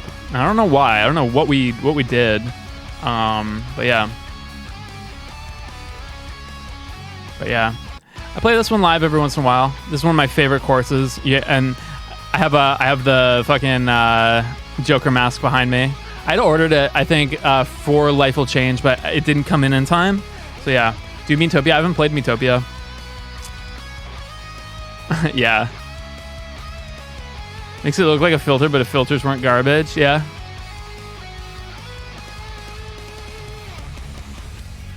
Why do you guys always call me a coward? It's not nice. I don't like being called a coward. Do the Tales series. I haven't played the Tales series. Yeah, that's pretty much that. Let's see. Are we gonna make it? I don't know if we're gonna make it. I gotta get off here in like 8 minutes. So we might have to finish this up tomorrow, I guess. We're 2 years away. We're 2 years ago now. So this is a song that I remembered. So I was doing a lot of Banjo-Kazooie speedruns back 2 years ago. And I remember that I would get stuck in the machine room. You guys remember how when I'm in the machine room, I'm always really nervous about those propellers. I noticed that even though that level gave me a lot of anxiety, I loved the song so fucking much. So I gave it a cover. And we filmed this in our laundry room. Because it was the most it's the laundry machine room. Machine room. And I remember people in the comments being like, okay, are we just gonna see every fucking room in your house? Like, I remember I was just like, we have so many cool spaces. I wanna really explore it, you know? Yeah, the brown color palette, yeah. It's really like poopy and weird in the game, so I thought that this fit really well.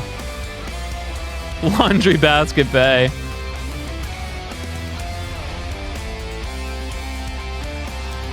Yeah, you can put together a house tour. I'll do a house tour when I buy it.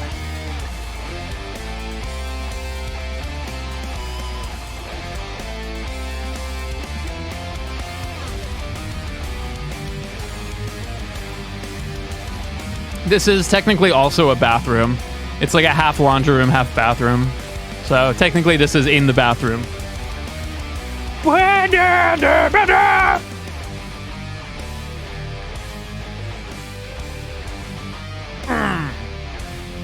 My boy Tim. Ding. He said the line. Let's see if there's anything else fun about this.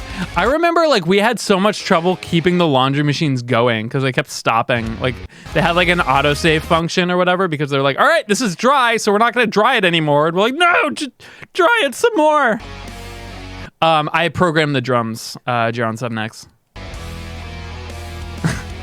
So like I have a drum program that I really like, and I've crafted a good sound that I like, and that's how I've done it. All right. Oh, this fucking end card. This is how you get clean riffs.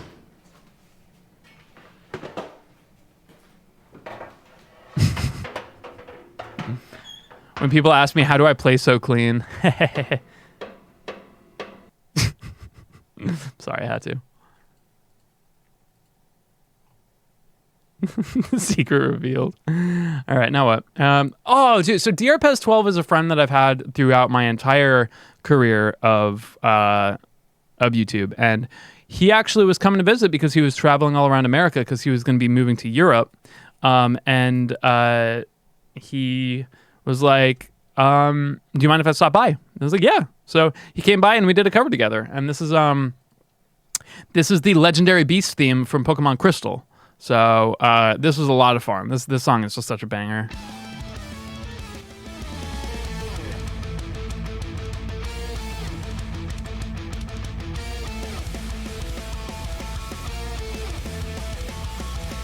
I think he was pissed too because he never shows his face in videos, and this was his face reveal. Like, I think he was too like shy to tell me he didn't want his face to be in the video. Yeah, this was fun, but yeah.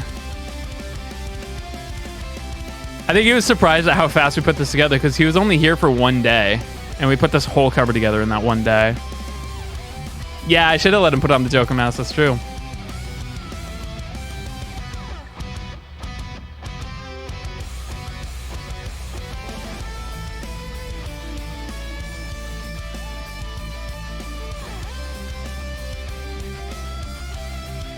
Yeah. Oops, I accidentally face revealed him. But yeah, this was a fun song. And yeah, we did this very, very fast.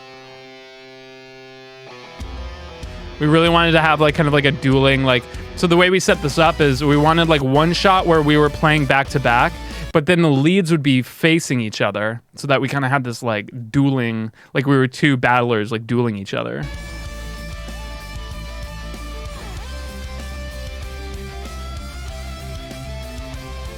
But rhythm and bass were backs.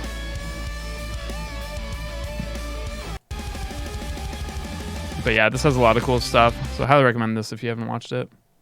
Yeah. And then I think this will be the last one we look at for today. And hopefully maybe tomorrow we can continue. I know I've streamed like every day, but I really want to get through this. We're almost done. Only got 2 more years to go through. And we're there. But yeah. Let's see. Where are we at? I wanted to make it through year 4 tonight, but there's just so many fucking videos. All right. Sonic Mania. Sonic Mania had just come out. And Sonic was not a game that I played a whole lot. I just didn't play Sonic a lot as a kid, so it was a really cool experience. One second. I'm actually gonna close something really quick. I have to open something on that screen that I don't want you guys to see. So please do not look. But yeah, one second. I'm just gonna, just so that like, cause I have to, one of the reasons why I have to leave is I have to do a call with somebody and I just want to make sure that I don't miss it.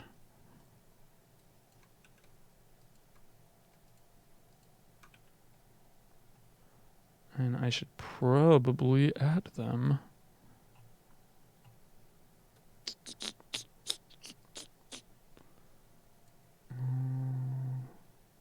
Okay.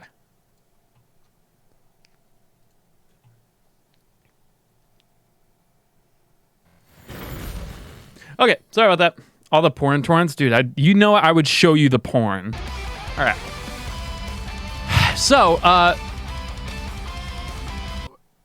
this was one of the hardest medleys I've done because I wanted to incorporate every single one of these songs. Like every single one of the worlds, and I wanted to pick my favorite act from each one. So I pretty much laid out every single I laid out every single song, and then I was like, okay, what's my favorite act? And we'll do that. Or what's an act that I feel like I could do a good job with? Because sometimes there was an act that I really liked, but I didn't know if I could cover it right. So.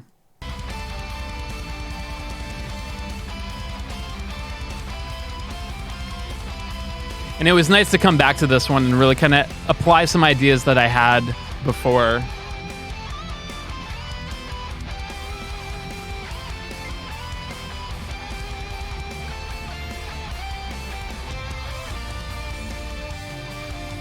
I really like that like have that rhythm. I know I don't stream on Friday, but I'm going to. Yeah, Mania is really good. Again, Chemical Plant Zone, I wanted to kind of apply some new ideas.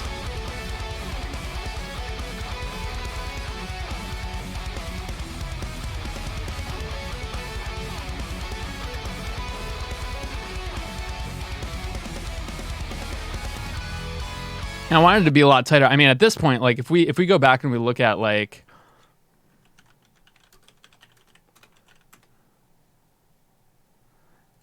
the difference.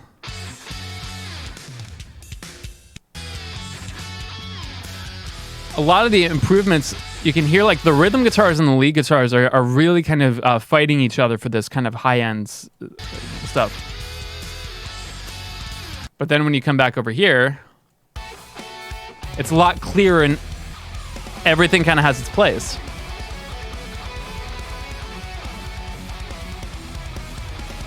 You know. Oops.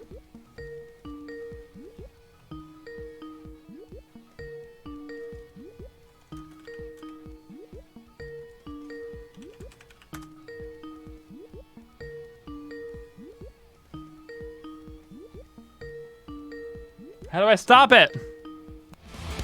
There we go. Okay, sorry about that. Sorry. Okay. All right. So yeah. So Studiopolis is one that was one of the new ones, I believe. Chemical. I'm sorry.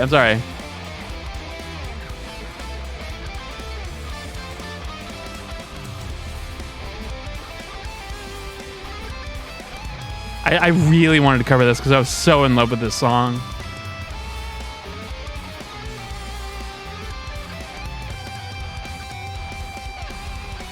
And then here it is.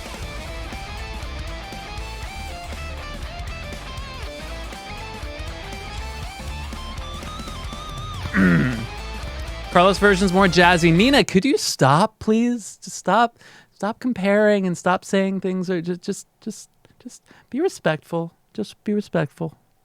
That's all I ask. And that goes for everybody else. Us musicians online, we don't really like it when you compare us to each other because it pits us against each other and it makes it competitive. Just in general, it's more of a respectful thing to not comment things like that in our comments. Like we don't really like to see like, oh, blank did it better, or oh, blank did it whatever. So just for the future, it's you know, treat us like the same way that you would want to be treated. So yeah, this is Flying Battery Zone is one that I had a ton of requests for. So I was happy that I finally had a way to be able to, you know, like a format to be able to do it.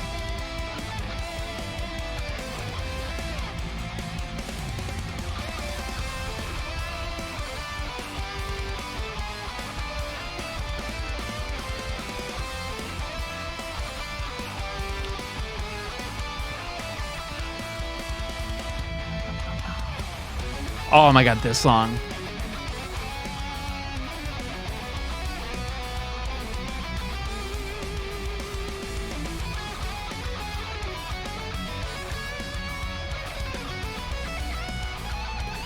Why make the medleys if they're so hard to monetize? Because I enjoyed it. You know, it's not all about the money. It's not all about like trying to, you know, slam it out, like try to you know, milk every penny. Like I also want to have fun, and I like the medleys are the most rewarding for me. But anyway, there's a lot going on in this medley, so definitely highly recommend. I can't do all of it, but because I gotta go. But highly recommend watching all of it because there's a lot going on, and each song,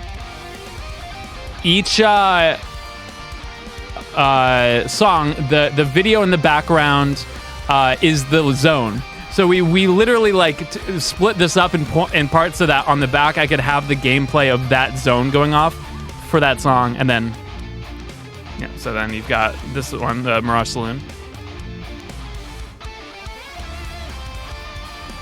Ocean Oil. This one was fun to do.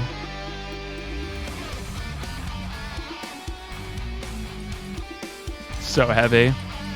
Lava Reef. magical melody here. It's just all these songs are so much fun. I'm really glad that like I did this too because like I was pushed to actually, you know, play these games and listen to this music and really enjoy it. So, oh fuck that riff. Make a hentai cover. I was actually approached to write music for a hentai once. I said sure, but then they never responded.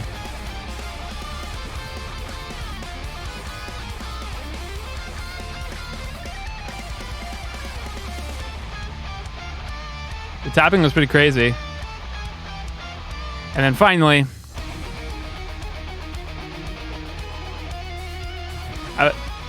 dude, this song fucks.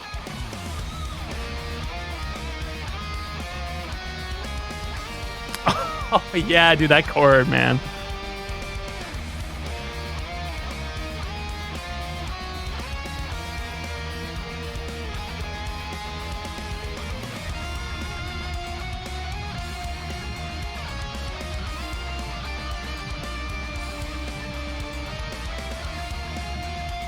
And all those counter melodies going on.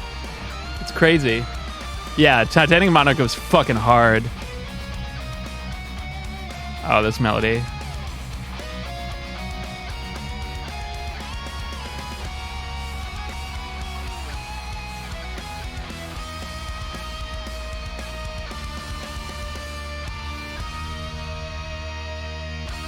I give you the cadence you want.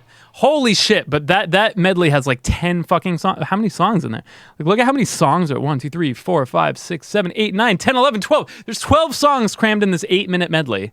So it was really hard to arrange this and get everything out, but this is probably one of the hardest to arrange, but I think it came out really good. I think this is a good place to stop. It's a good time as any.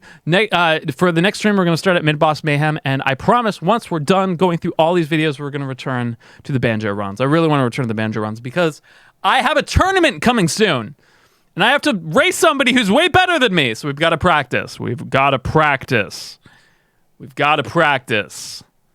But I really appreciate you guys being here, especially this late. Tomorrow I'm going to try to start streaming a little bit earlier. I have to give lessons early, so I'm definitely going to have to be awake. But hopefully tomorrow we can finish year 4 and then everything after that. This is all the videos that we have left. And then bam, that's it. Then we're here 2 days ago. But I think we can do it. I think we can finish this off tomorrow for a nice 4-part finale. Today was just a short 5.5 hour stream. But yeah, thank you guys so much for hanging out. I will catch you guys tomorrow. Because fuck, I got to get back to banjo runs. But yeah. All right, I got to take a call. Love you guys. Have a good night. Take it easy.